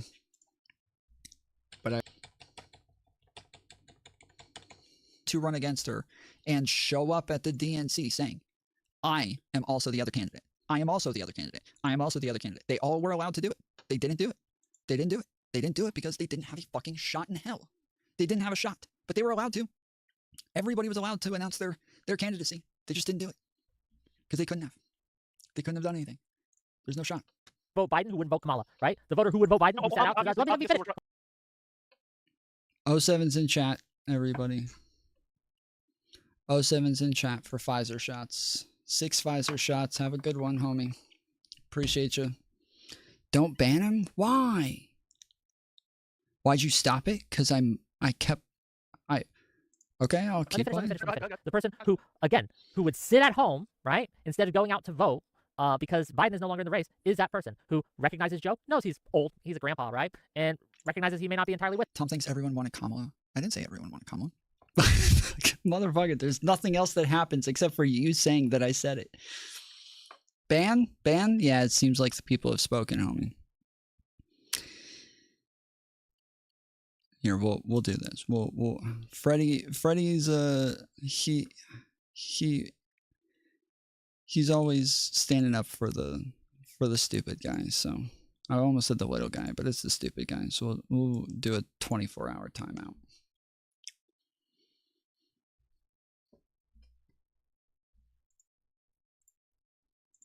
With it, but also remembers him fondly and knows that that Biden has their back, right? They trusted him in that way, right? And what they saw. Gotcha. All right, I changed my mind. He's gone. Adios, amigos. 07's in chat, everybody. 07's in chat for 6 Pfizer shots. He had a good run. I think this is probably the 5th account of his that we banned, but and what a lot of people saw, at least in Pennsylvania, I can't speak for Wisconsin or Michigan as much, but a lot of people, what they saw was a lot of podcasters and a lot of journos and a lot of the institutionalists kick him out when he did not want to. This is where I want to. Okay, he keeps saying this. Wick literally has no fucking idea how politics work, apparently. He has no idea. He's a fucking child. He thinks it's about whether or not Biden wants to, okay? This is about whether or not he's capable. It's about whether or not he's capable, right? So this is when... Tom, you're misunderstanding my question. What do you think? What do you make of the people giving Trump the Senate, the House, and the presidency with a conservative Supreme Court? Is it him or is it against the left?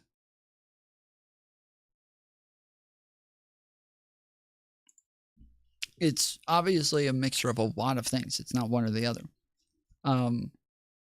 It seems like the majority of MAGA is still not fully on board with Trump, or like the majority of the right, the majority of Republican voters are not on board with Trump, but he is still their best bet at winning, and he is going to get enough support from like 30% of the party to where he is going to be the leading candidate no matter what, and the rest of them just kind of are stuck with him.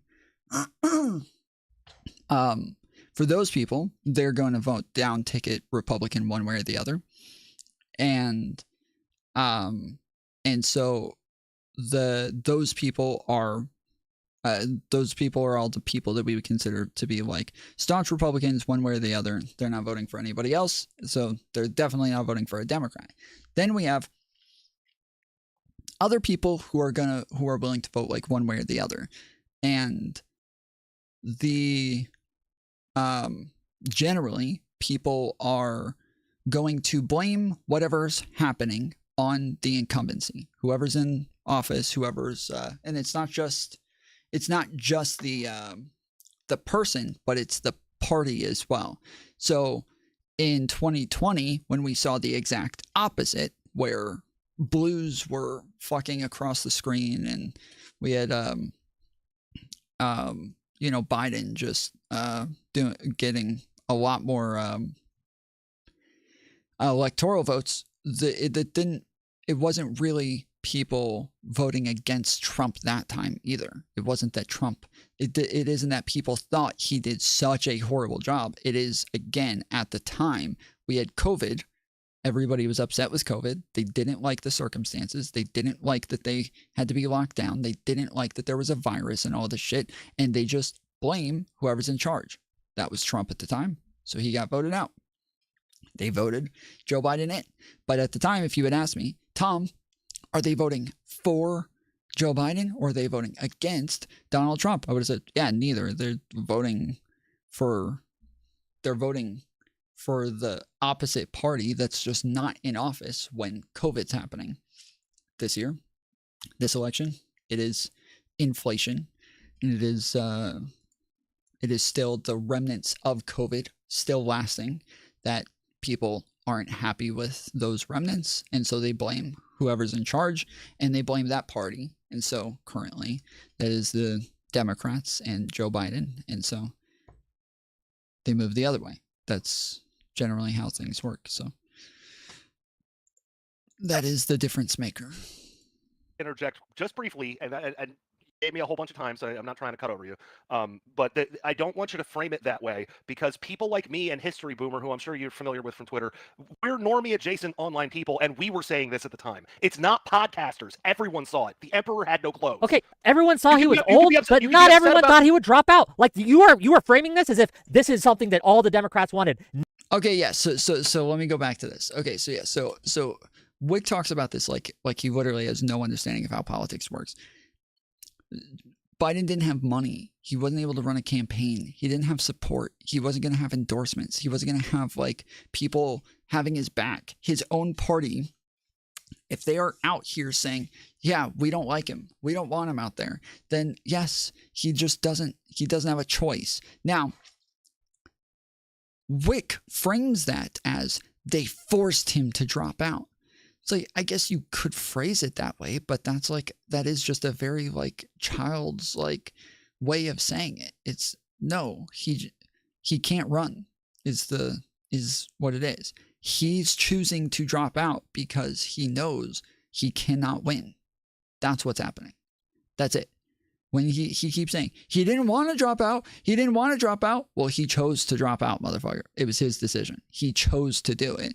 There was pressure on him. Yeah, of course, there's pressure on him, but that doesn't mean that they forced him to. No, he made the choice. He made the choice to drop out, and he dropped out because he didn't have support. That's it. But he phrases this in a way that is just not real. That is not a real thing. They didn't force him to do anything. They just like this is exactly like when people talk about Bernie Sanders got screwed in 2020. It was so unfair. Everybody dropped out at the same time and endorsed Joe Biden. That's how all the fucking elections work. That's all of them. That's all of the primaries. They get to a point where it's clear they are not going to win. Now, if they see it through, if they just wait and go through the whole primaries and just wait till the end, okay, cool. You get to see whether or not you win and whether or not you're going to do well. You don't think it's very likely, but you see it through, and maybe you get some more votes than you thought you would, and you get to feel good about yourself in the end that you came close, right? Okay, cool. Nobody ever does that though. You know why nobody ever does that? Because people are actually putting a lot of money into their campaigns. And normally, people are putting a lot of money into their campaigns for like one, maybe two different policies that they're running on. So, when we look back at the 2020 election, and I think that there were 20 different candidates that were running against Joe Biden, none of them had a chance against Joe Biden. We all knew the whole time. None of them had a chance. Yes, he didn't do well in the first 3 states. Doesn't matter. We all knew none of them had a fucking shot in hell against Joe Biden. Everybody knew, okay? We were all well aware the whole time. They didn't have a shot in hell. So after the first 3 states came in, and they all realized we are not up by enough to beat Joe Biden, they had to drop out in order to get concessions from Joe Biden. So what they do is they drop out because, as I said, they could see it through to the end and get nothing and just lose and feel good about themselves, or they can drop out now and get something. People already put money into their campaign. There's already a bunch of money put into this. You need to get something out of this. So once you're 3 states in, you say, okay, I'm going to go ahead and drop out. I'm going to give you the rest of the states. But in return, I want my policy on your platform now. You go put it on your website right now. Yeah, and I'll be dropped out tomorrow. I give a concession speech tomorrow. It's all yours. Or they say, you give me a cabinet spot right now. You say right now, I get this cabinet spot. When you win, concession speech tomorrow. Done. And that's how it works. They negotiate different terms to try to make sure that their campaign and all the money that went into it isn't all for nothing. They try to make sure that they get some sort of W out of it, that they can go back to their donors and go back to their people and say, I got this for us. Okay? This wasn't nothing. I got this for us. This is going to be on his platform when he gets in there, or I will be advising him when he gets in there. So I'll still be part of this. Like, that's how it works. The way Wick sees it is like running for, high school class president.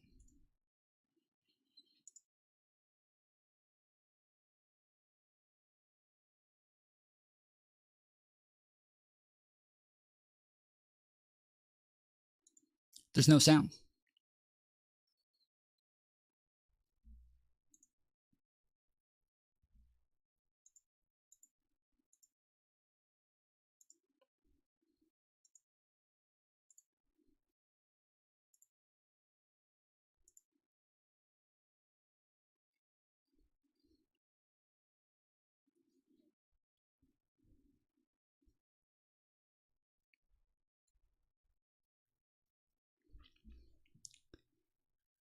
My computer changed to other headphones.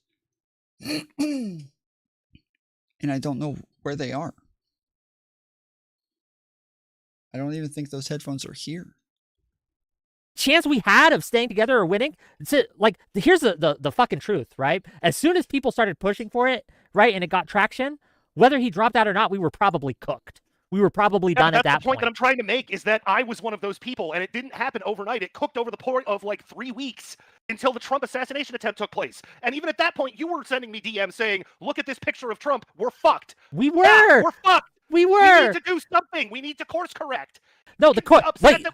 What I'm trying to get you to admit is that Biden had no path to victory anyway. He did. There was an absolute path to victory that Biden had that Kamala simply did not. Right? There are many. We have exit polls on this, right? We have exit polls on this that show a lot of moderates just stayed home because Kamala was not the reason that Biden. One of the reasons that Biden won in 2020 was he was seen by people as a moderate candidate that would stand up against ACAB, that would stand up and spoke out against the George Floyd riots and all that. Right?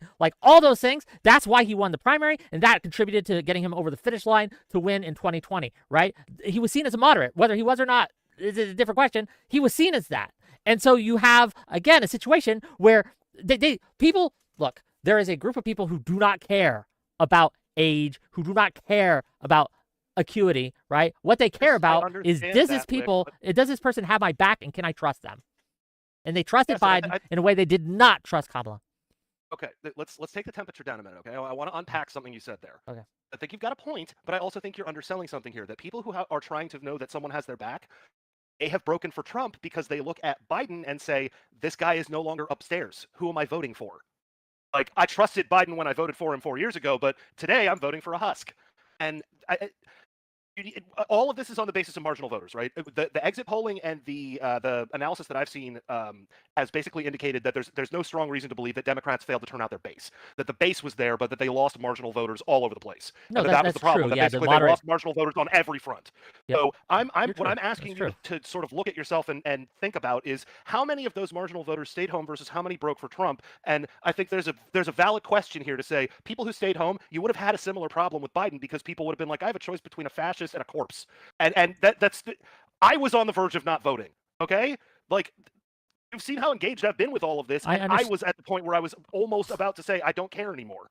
Well, again, right? Like we can just go back and forth with these things. I know people who actually stayed home because Biden was no longer the ticket. Because again, the way it was handled, right? And we would have a different conversation. We would be having an entirely Okay, I literally don't give a fuck about this. I literally don't give a fuck. Like, okay, cool. You know people who stayed home because Biden wasn't on the ticket. I would bet any amount of money more people would have stayed home if he was on the ticket. So, whatever, dude.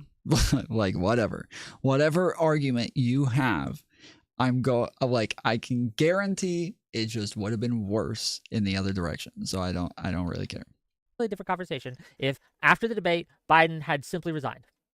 If he had done that, right, then okay, it was his choice. But he made it clear. That's another. But hold on. But he made it clear he did not want to, that he did not feel that he needed to, and the Democratic Party was split on the issue.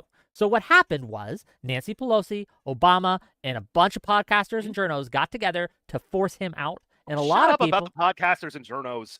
Yeah, seriously, the fucking him making it this about podcasters and journalists is just actually so fucking ridiculous, dude. It really is. It is so fucking ridiculous. Like, oh my goodness. Like, this is one of those times where like all of the progressives and all of the fucking populists and everybody, they all start, they all run around all making it about like, oh, it's all about the money. It's about the money in politics, and really you can't win without the money, and that's why it's all about the money and blah blah blah. This is one of those times that like they're actually correct. Okay, this is one of those times when they are just 100% correct. Like, Biden without money just could not have won. He just couldn't do anything. He didn't have it. He wasn't able to do it. He couldn't do it. It wasn't there. Tom, do you think ruble crashing will exacerbate the Ukraine situation or hasten its resolution? I don't know. I would assume that it would. I would assume that it would hasten its resolution because, yeah, if they're gonna have trouble, if they have trouble buying things or having trouble with their economy, they probably don't want to have an expensive war at the same time. But who knows? They did. That's what happened. It was the. It's it true. Was the party. It was deeply divisive. You just admitted that. There were Yes, and people on podcasting class were on one side, and the voters were on the other. Oh, I'm sorry. Do I live in fucking fantasy land where leftist journos aren't a thing? Where there weren't people who were saying, "How dare you attack Biden like that?" Their voice was drowned out by Pod Save America, by I think it's fucking hilarious that he thinks Pod Save America is this like is the thing that people are listening to. It's Pod Save America, guys. They're controlling Biden and the DNC, bro. They whichever way they move, that's the way the DNC's got to go. The Young Turks, by a lot of the machine, the institutions, right? Well, they I was just about to point to that, and I was going to say, and then he names the fucking Young Turks and calls them the fucking machine and the institutions. Like, this is so ridiculous, bro. This is what terminally online looks like. This is it. This is like, we need like this as like we just need like a clip of that. Just like the Pod Save America and the Young Turks. It's the machine that made Biden drop out. Just like that. It's like, yes, we can distill this. We can get this and show it to like people outside and be like, this is it, guys. This is terminally onlineism. And we need medicine for it. We need a treatment. We need an antidote. Quickly. You can see it's spreading. And it is not going well. Call this an institutional failure. I think that's totally valid, and I'd be far less upset with you if you said this is an institutional failure rather than saying Biden could have won. Because what I'm getting at is that every marginal group broke against Democrats, and you need to make a much. I think Pod Save America is an influential pod. It's not that I don't think that they're influential. I acknowledge that they are influential, but when you're naming podcasts and you're not naming like mainstream media, you're not naming like mainstream like names and figures, you're not naming journalists that are like who have like real connections with DNC insiders. You're not naming people who actually know what the fuck they're talking about, but instead you're just talking about people who sit around giving their opinions on what the mainstream media says and what the journalists with the inside information says.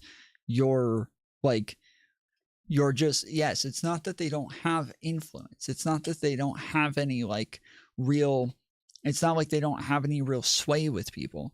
It's that they are not, they are not this, yes, they are just not like, they're not CNN. They're not MSNBC. They're not Fox News. They're not that machine. Like, you want to call something the machine, sure. You mainstream media, fucking Reuters, fucking Politico, like all of these massive fucking media organizations. But then you name a podcast, and you think a podcast and TYT, this is the machine. Stronger case than he would have won this one marginal group. You need to somehow. Yes, exactly. They are not the kingmakers of the DNC. Whereas, like, there are fucking kingmakers within CNN. There's kingmakers within CNN. There's kingmakers within MSNBC. There's kingmakers within like all of these massive, media organizations, not inside of the fucking YouTube channels or the fucking podcast studio. Like, this is, yeah. Come up with a way to explain how he's going to win all the marginal groups. Kamala lost. Democrats lost, but Kamala specifically. 2% in Pennsylvania, a little less than that in Michigan and Wisconsin, right? About 2%, right? My argument to you is that we would have made that up if Biden was in the race. Like, it wouldn't have. He would have still lost Georgia. He would have still lost North Carolina. I find it interesting that the drones are still arguing about which party is worse. Just like they planned, until we get rid of the parties and start voting people in based on merit, nothing will change. That's already happening. This is, okay, so this is like is a big problem with the way that people understand politics, okay? So I understand that you guys see outside countries that either have like lots of different parties, or you just think, man, what if we just didn't have parties at all? Wouldn't that be cool, dude? Even just throughout the last 12 years. Just throughout the last 12 years, the Democrat Party and the Republican Party have had multiple massive changes to them. Like, there are huge movements happening to each one of these parties.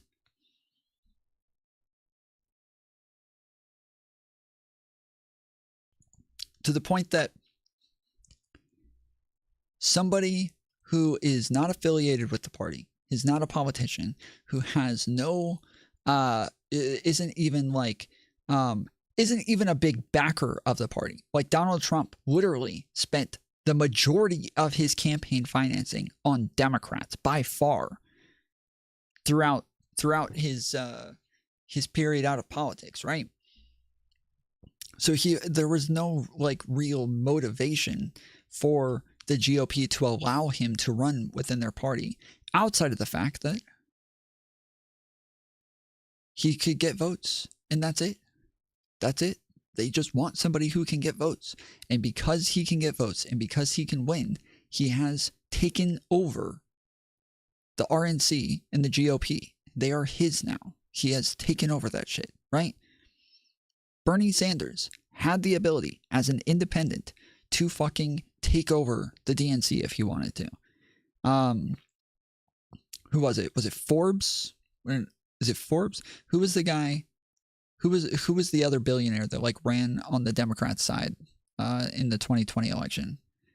Was it Forbes? I feel like it was a different name, but Bernie got fucked by his party. He didn't get fucked by his party. He didn't. He just lost. He just lost big time. Bloomberg. That's right. Yes, Bloomberg. Okay, so yeah, Bloomberg. Yes, again, same thing. He was able to go in and he can just run. And there, yeah, go ahead, run. Have at it. You got money. You can pull in voters. We want you to run with our party. It's like it's not a thing. It's not this like it's not this thing that's stopping change. If you come in and you have different ideas from them, yet you're able to win. You're able to argue for your points. You're able to get votes. You're able to get a following. You're able to get backings from people. That's it. You're taking over the fucking party. And that's it. Like, that's the end of it. That's the end of it. So yeah, so like I understand people view it as this like this gatekeeping system that doesn't allow anybody to come in and make any changes. That way they can keep the fucking vanguard that will always be the same. Obviously, that's not true. Obviously, we've all watched it. That's just not true. It just isn't that way. We've seen it with our own eyes. Carolina, he would have still lost Arizona, right? But he would have won in Michigan, he would have won in Wisconsin, and he would have won in Pennsylvania. That's my argument, that the Rust Belt specifically was more pro-Biden than they were pro-Kamala. You are willing to stake that big of a claim on we would have made a razor-thin win in 3 specific states. That's your take. Look, this was always going to be an uphill battle. Wait, what does that mean? Did he raise them? Source needed? What does that mean? Unreasonable. This was always going to be an uphill battle. Yes, it was always going to come down to razor wire because, again, of the headwinds of how these things. But I think Biden could have pulled it out in a way that, because of the infighting and because of the way Biden was forced out, that Kamala simply had no chance. There was zero chance of her winning. Yeah, no, I don't disagree with that. I'm not saying that I'm thrilled with Kamala being the candidate. What I'm saying is that switching off of Biden was the smarter play. Not that any other single decision was like. I'm not even defending that decision because he shouldn't have run in the first place. But if you are on a sinking ship, you need a life raft. It doesn't mean you're not still going down in the riptide. A bigger hole in the ship to make it sink faster, which is what we did. No, bailing out of it. We were not. That did not bail us out. It made it worse. No, not bail. Again, we were in a bad ship, situation. That's true. We were in a bad situation, but like I said, we made it worse by kicking Biden out. It did not get we made better. It worse by nominating Kamala, not by kicking Biden out. I don't think there's any defensible position that says that Biden would have won the election. If you look at what people were most upset about, dude, I posted about this specifically from the exit poll data. That if you looked at the most important immigration, group of people who actually, the economy, there's 6. And what was the third one? 6, not 3. You're making a different point than I'm making. That What's if you your look at point, specifically the swing voters who picked Trump, the ones that you needed to win, the ones you needed to convince, top 6 issues were inflation, the trans shit, immigration, the border, fuck Joe Biden, and the economy. Well, so you're telling me the people who voted for Trump didn't like Joe Biden? A shocker. Yeah, but my argument here is we would have a bigger turnout, and the people who would have come out, right, would have broken for Biden. But they didn't show up because Biden wasn't on the ticket. Lost everywhere. Marginal voters that you're saying would have turned out voted against you. They turned out and didn't vote for you. No, the turnout was not as much as it was in 2020 for a variety of reasons. Hope harder. Again, we have data on this. 6% of liberals stayed home. 26% of moderates stayed home. And they stayed home in part because, again, I think there enough of them would have come out and voted for Biden to swing the election in these 3 states that are razor thin. That's true. Yeah, meanwhile, Kamala got the second most votes of any Democrat ever and is only behind Joe Biden, who had fucking mail-in ballots in 2020. She is the 3rd most voted candidate of all time. Truly, cope fucking harder, bro.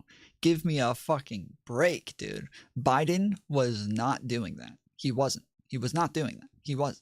Like, yes, he did in 2020. He was not doing it this time. Not a shot in hell. No way. Kamala lost by a fucking smidgen. And that she did way better than Biden would have. True. It would have been razor thin, but we would have eked out a win. Again, Pennsylvania, Wisconsin, Michigan. Go harder. I don't know what to tell you. I'm just correct. I know. I don't know what to tell you, man. You're looking at a situation where everyone you needed to win said, I will not sign up to generic Democrat who doesn't have time to define themselves properly. That is a totally fair position. You can be upset about that. I'm upset about that. But what are you supposed to do about that other than take a second to think about how you got there? We can think about how we got there and say, yes, we should have, again, Biden should have stuck to one term. He shouldn't have sought re-election, but he did. We went with it. Call it an and when we get to a certain, failure. you got to play your cards how you're dealt. But what we did is because a lot of people were very upset and angry and scared, they decided to, again, to shoot themselves in the foot. Right? Okay, do you think when Biden they're behind in the race. So they're like, oh my God, Biden we're have- falling behind. here's Bang, my bang, bang, question. bang, bang, and shot themselves in the foot like Big 20 question times. for you, Wick. Big question. Do you think Biden would have turned in a better debate performance in October? No.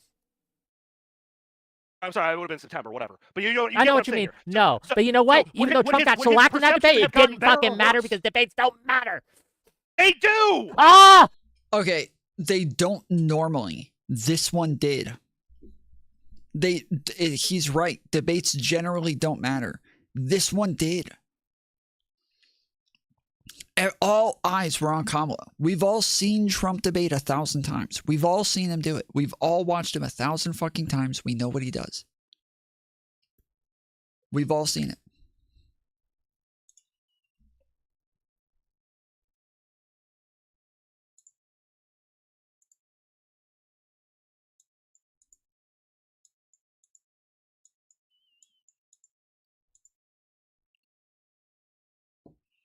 I saw you do it the last couple of times, but I don't know what you want. I saw you guys talking about the fact that, like, I saw you said that the guy wants everybody to condemn people about the tariffs that he kept saying that Biden said he was going to get rid of tariffs, but he raised tariffs. You said that he raised tariffs on batteries and crap like that by about 15 million or billion. I saw it. Why doesn't Biden get criticism for raising Trump's tariffs, you asked. I know, I saw.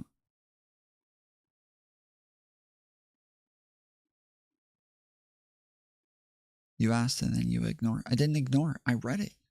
I didn't have anything to say on it. I was asking a question. You answered the question. That was the end of it. Thank you. Appreciate it. Thank you. I appreciate you answering. Sorry.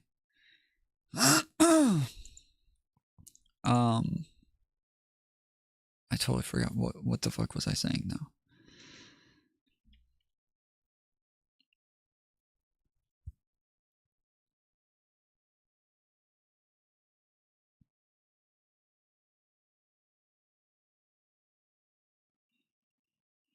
Oh yes, okay. This debate performance mattered because we had all seen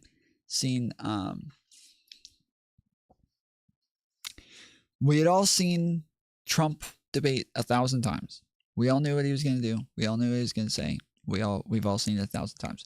But with Kamala, we all only have like one moment in our heads of her. We have two moments in our heads of her debates. One is where she goes after Biden for the busing thing, which turned out to not even be true. And then two was Tulsi going after her for all the different charges and smoking weed and shit, which all also turned out not to be true. So the two things that everybody thinks of when they think of her fucking debate performances were just two things that, yeah, we didn't really get anything from at all. Just nothing. So it wasn't this was a moment for us to say, okay, this isn't her standing on a stage with 20 other people. This is her just one-on-one with Donald Trump now. And this is the guy who just, like in 2016 and 2020, just comes out like a fucking wrecking ball, just fucking with people the whole time. Just talking shit about them and just kind of getting them off their game by being a dick the entire time. And so, yeah, we wanted to see. Everybody wanted to see how she would handle it. Everybody wanted to see if she had comebacks. Everybody wanted to see if she was able to go after him. Everybody wanted to see if she had like policies, if she had plans, if she had things to say. And she did. She ended up having policies and she ended up having plans. And Donald Trump ended up having concepts of plans. So like she ended up, by everybody's gratings. She ended up fucking killing Trump by literally everyone. And, but then she started doing interviews. Those interviews were so bad that she just tanked so badly and just was doing so poorly across the board after that there wasn't really anything left after that. But the debate mattered in this case. Her fucking stocks went through the roof after that debate. Okay. Then why did Trump beat Harris when Harris crushed Trump? Like, it wasn't close. Harris crushed Trump in that debate. But it didn't fucking matter, did it? Okay, do you want an actual calm, like not yelling at each other kind of answer? Go ahead. So I know how much you love shitting on PodSave. I don't know if you got a chance to see the interview they did with the campaign heads. I saw that they did it. I didn't see that. I haven't seen it yet. Yeah. I'll confess, I think it was a little bit glazy. It was unserious in my opinion, especially from the PodSave guys who were very. What do you mean unserious? Can you elaborate? Oh, just that I think there were a few things that were said by the Kamala campaign team that were pure copium that the PodSave guys were like, yeah, that makes sense. Like you can they should come on my show. We'll have a real discussion. But go ahead. Well, but like you can listen to what they were saying, and there's some things that you can glean from it that you go, okay, that doesn't sound crazy. But then there was a couple of things where it was like, okay, I don't buy that. But the bottom line is part of what they were saying is if you looked at our internal polling, Kamala, when she picked up the campaign, had two problems. Number one, she started underwater everywhere thanks to Biden, and number two, she was also underwater everywhere. So our strategy was a 7-state strategy because we didn't have any other choice. Because we desperately needed to flip a couple of key states to get to the electoral vote numbers that we needed. And without doing that, it doesn't matter what the margin is in California, right? We can lose the popular vote, but win the electoral vote, but we have to do it smart. That's what they claim the strategy was. I'm willing to believe and buy that because that's certainly what it looked like to me, that Biden was underwater everywhere, that Kamala picked up underwater everywhere, and they needed some kind of a strategy to get there. And in their defense, what they were saying is when we had to target those 7 states. So if you look at the numbers and you compare places where we went toe to toe as best we could with Trump versus states where we laid back and said it's going to be what it's going to be, we got absolutely demolished in New Jersey because we weren't defending ourselves. And if you look at the swing states, it was razor thin because we were fighting as hard as we could to get there. Hold on. They feel they got demolished in Jersey? Yes, Jersey shifted did. But they won. But what they're pointing to is that those 7 states they fought in, how many did they win? Well, no, I want to say there was like 3 or 4 states they rattled off. I want to say New Jersey and California were on that list. The point being that if you haven't you seen those charts of the partisan swing election to election? Yeah. Like Democrats lost everywhere but like 6 cities. Yeah, because a lot of people shifted right for a wide variety of reasons. Yes, but we didn't need to win everywhere. We needed to win in those 7 states, which I'm assuming are the swing states. If I had to guess the 7 states, I'd bet it's North Carolina, Georgia, Pennsylvania, Arizona, Nevada, Michigan, Wisconsin. Right? Is that correct? More or less, yeah. Yeah. How many of those did they win? 8, but yeah, whatever. I was counting as you were holding your fingers up. Oh, yeah, sorry. I got pushed to talk on, right? So I was one of my hands. No, you're good. You're good. But I think my point here is that's the right list fundamentally. Yes. Yeah, they lost every single one. Yes, every single one. I said it was a glazy interview. Their defense of it was if you compare states where we fought back versus states where we didn't, we only lost a little bit in the states where we were trying aggressively to win, and the states where we didn't try, we got knocked down. The reason they targeted those 7 states was because they were battleground states, which means it's close, right? Which means it's almost always going to be close. Now Georgia and North Carolina are weird because I wouldn't consider them normally to be a battleground. I could be wrong about Georgia because Georgia did go blue in 2020. That surprised me, and they've been making some headway there, right? Well, there you go. The point is this changes election to election, and just because you predict something's going to be a battleground doesn't mean it is. Like on election night, I was commenting to a couple close friends of mine, like there's a couple of things that are rapidly changing my opinion of like how I'm reading the tea leaves we saw before the election, like what my prediction would have been. Like all I need is a couple states, and this is telling me things instantly, was how he said that like Georgia wasn't one of the closest states. Wasn't Georgia one of my 3? Yes, it was. Wisconsin, Georgia, Michigan. Those are the 3 states. She lost by 250,000 in 3 states. And those are the 3 states. Michigan, Georgia, Wisconsin. I don't know. He's acting like she just got fucking, like, Like he expected her to have like a way bigger outcome, whereas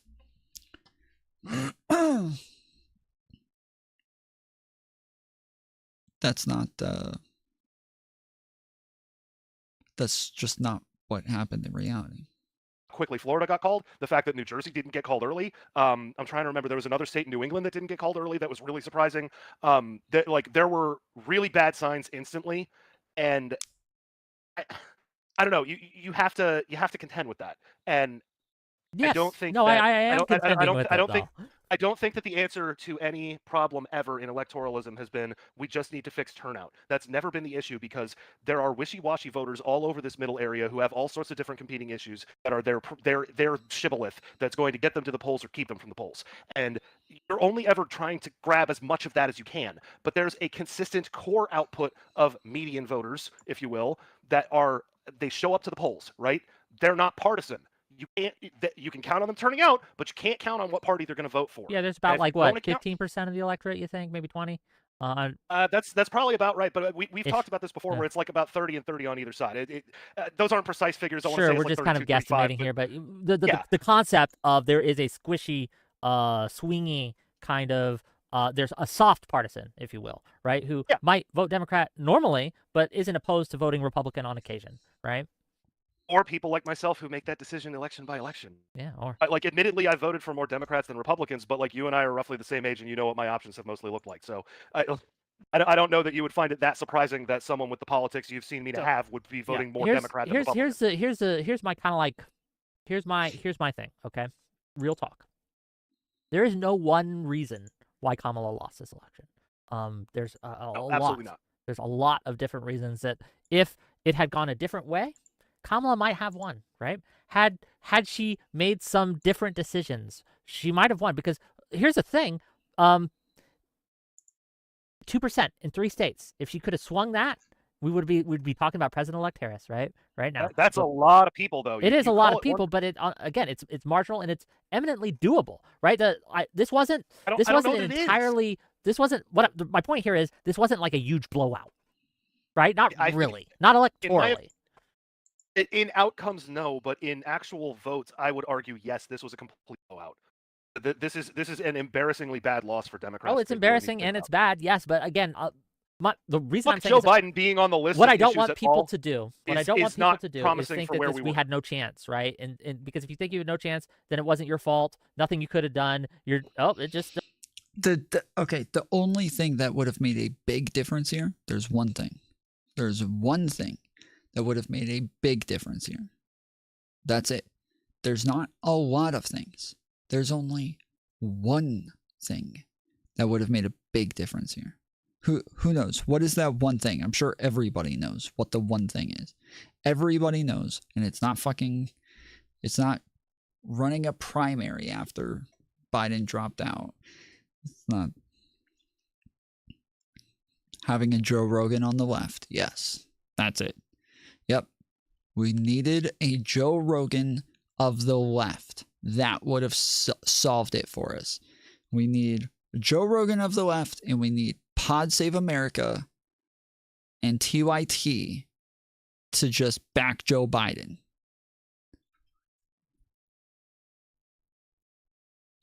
That's it. That's all we need. No. We need fucking this. I can't imagine being one of those fucking people who thinks any of those things, dude. No. We needed Biden to drop out before the election. He said coming into this presidency, he was going to be a one-term president. He said it. He said he was going to be a one-term president. Okay? He needed to do that one term and know that he was dropping out at the end of it. He needed to have Kamala know she was picking up the reins at the end and jumping right in the primaries. And we run a full primary. And we do everything by the books the whole way through. But because Biden didn't do that, and because he did drop out when he did, that like we did really, really well with all the circumstances considered. Like, with as bad as that is, where he runs through the fucking entire primaries where no one even contests him and then drops out at the end. Like, that was just demoralizing, bro. That was demoralizing. It was that fucked us so hard. So yes, there is one thing that would have made a massive fucking difference, and that would have been having a full primary. That would have been, yes, that would have been just so much better. But yes, after he did what he did, like, yeah, they made the best of what they had, and it wasn't much. So, and to only lose by that much without ever even getting that opportunity. Yeah, I like numbers wise, obviously, yes, like losing that many governors, losing that many senators, losing that many House seats, losing the presidency. Yes, like that is all like going to be painful for Democrats for, what is it, at least 2 years. That is going to be painful. But yes, the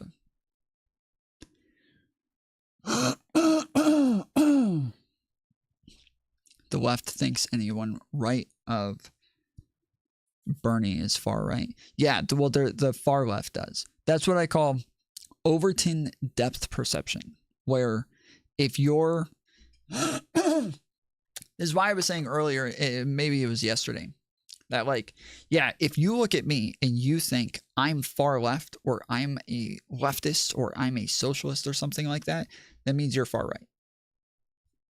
You are almost definitely far right. Yes, I call this Overton window depth perception, meaning like you are so far down the spectrum that when you look at somebody who is like center, because you're so far away from them, they look far to you.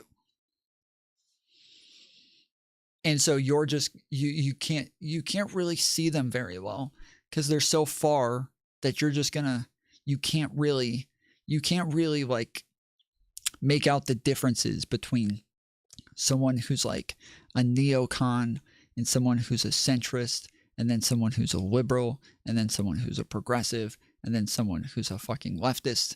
Like, you don't see all of those differences. You just think, oh yeah, neocons and all of them, they're all leftists. Like, yeah, so I call it Overton window depth perception. You're just too far down the spectrum, bro. You're too far down the political spectrum to where you can't see that far. And you're not able to make out the details there. And so, yeah, I think that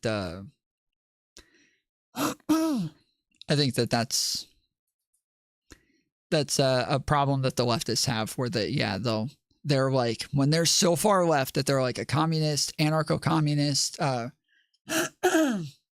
something like that. And then, yes, they look at anybody, they look at like Hillary Clinton, and they're like, yeah, Hillary Clinton, that's a fascist, dude. Yeah, fucking fascist. Like, yeah, that's Overton window depth perception. They're just too far left to the point that Hillary Clinton looks like she's on the right. Trump won 2022, but the Dems cheated in the swing states. Yeah, totally, bro. Totally. You guys are totally going to get that election back. Just keep going. For fuck's sake, man, I just Googled the term as you said it,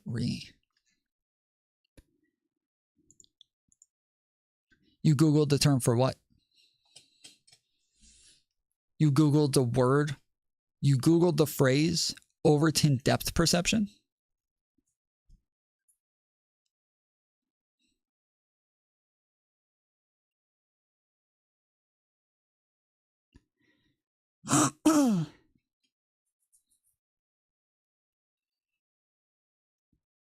Yes. I made it up. I didn't. It's not a real term. But I think it fits perfectly. Like, Because, yeah, I was making a video, I say, a while ago about that exact phenomena. Is that, yes, when people are so far left that they keep calling, like, everybody Nazis and everybody fascists and everybody, and they're just looking at a fucking, like, regular Democrat liberal person that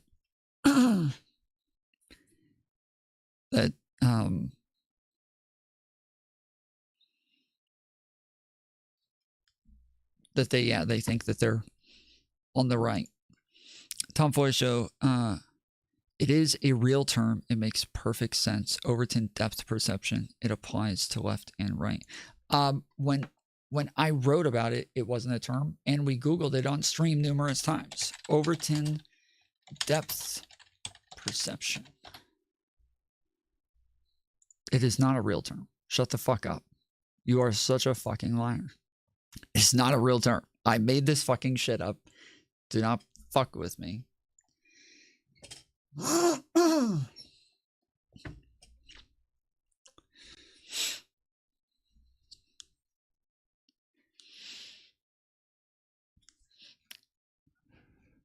I thought you were saying it. What does it's a real term mean then?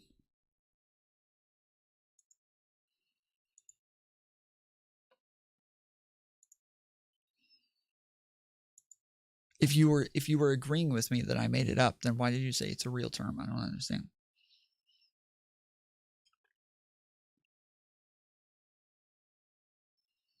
All on the left are past far left. They hate China. Yeah, so you are saying that you're far right. Exactly. Yeah.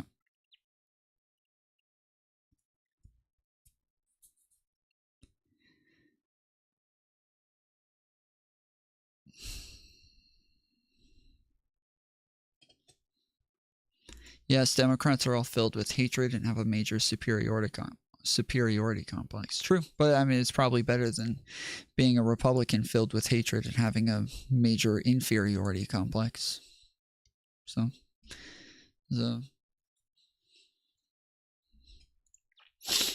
okay, before Overton made up his window, it was just some shit he thought. You made it up, but it makes sense in the... Oh, okay, I got you. Yes, in terms of like having depth perception in comparison to the Overton window. Yes, okay, I got you.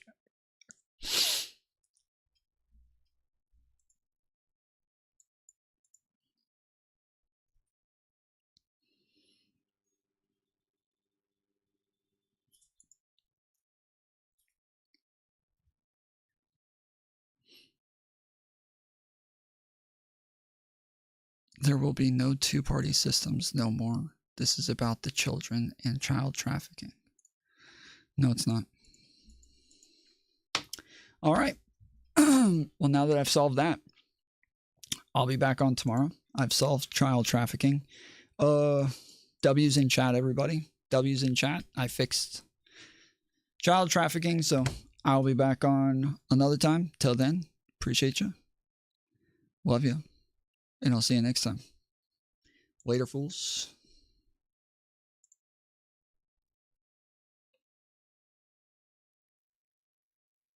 Grant Dickinson says, human trafficking is an issue. Glad you show you don't care. Infallible Fowl says, M. Alika Tales says, no, W, not thanks, M. Tom. You're welcome. I feel so seen and valid. Good. Chunky Monkey says, answer my call please. Nematode says, Lua. Simon Allen says, I don't have any calls. Fools. Zach says, have a good night y'all, take it easy. Mantis says, 07. 07. Iraistlin says, no I don't. Both sides are wrong. It's good we get cheap batteries from China. Rain Wizard. Chunky Monkey says, I am in Discord. Michael Jones says, Matt Gates out. Primus Plays says, Trumpelstiltskin, there is no genuine center to either side. It's too late. Lobster 2.0 says, wait, you didn't dismantle the woke. GTGT says, I did. I thank you dismantled for the solving children trafficking. You the man, Tom. You're welcome. Charles Tell your Co children to says, say you're welcome. I'm an Overton window thank you as washer. well. Swinging from the gantry. Simon Allen says. Chunky Monkey. Chunky Monkey says. No, I'm in the Discord. Aram Sound says. Your show goes wah wah wah. Tom's show goes re sk. True. Brain Amazing says.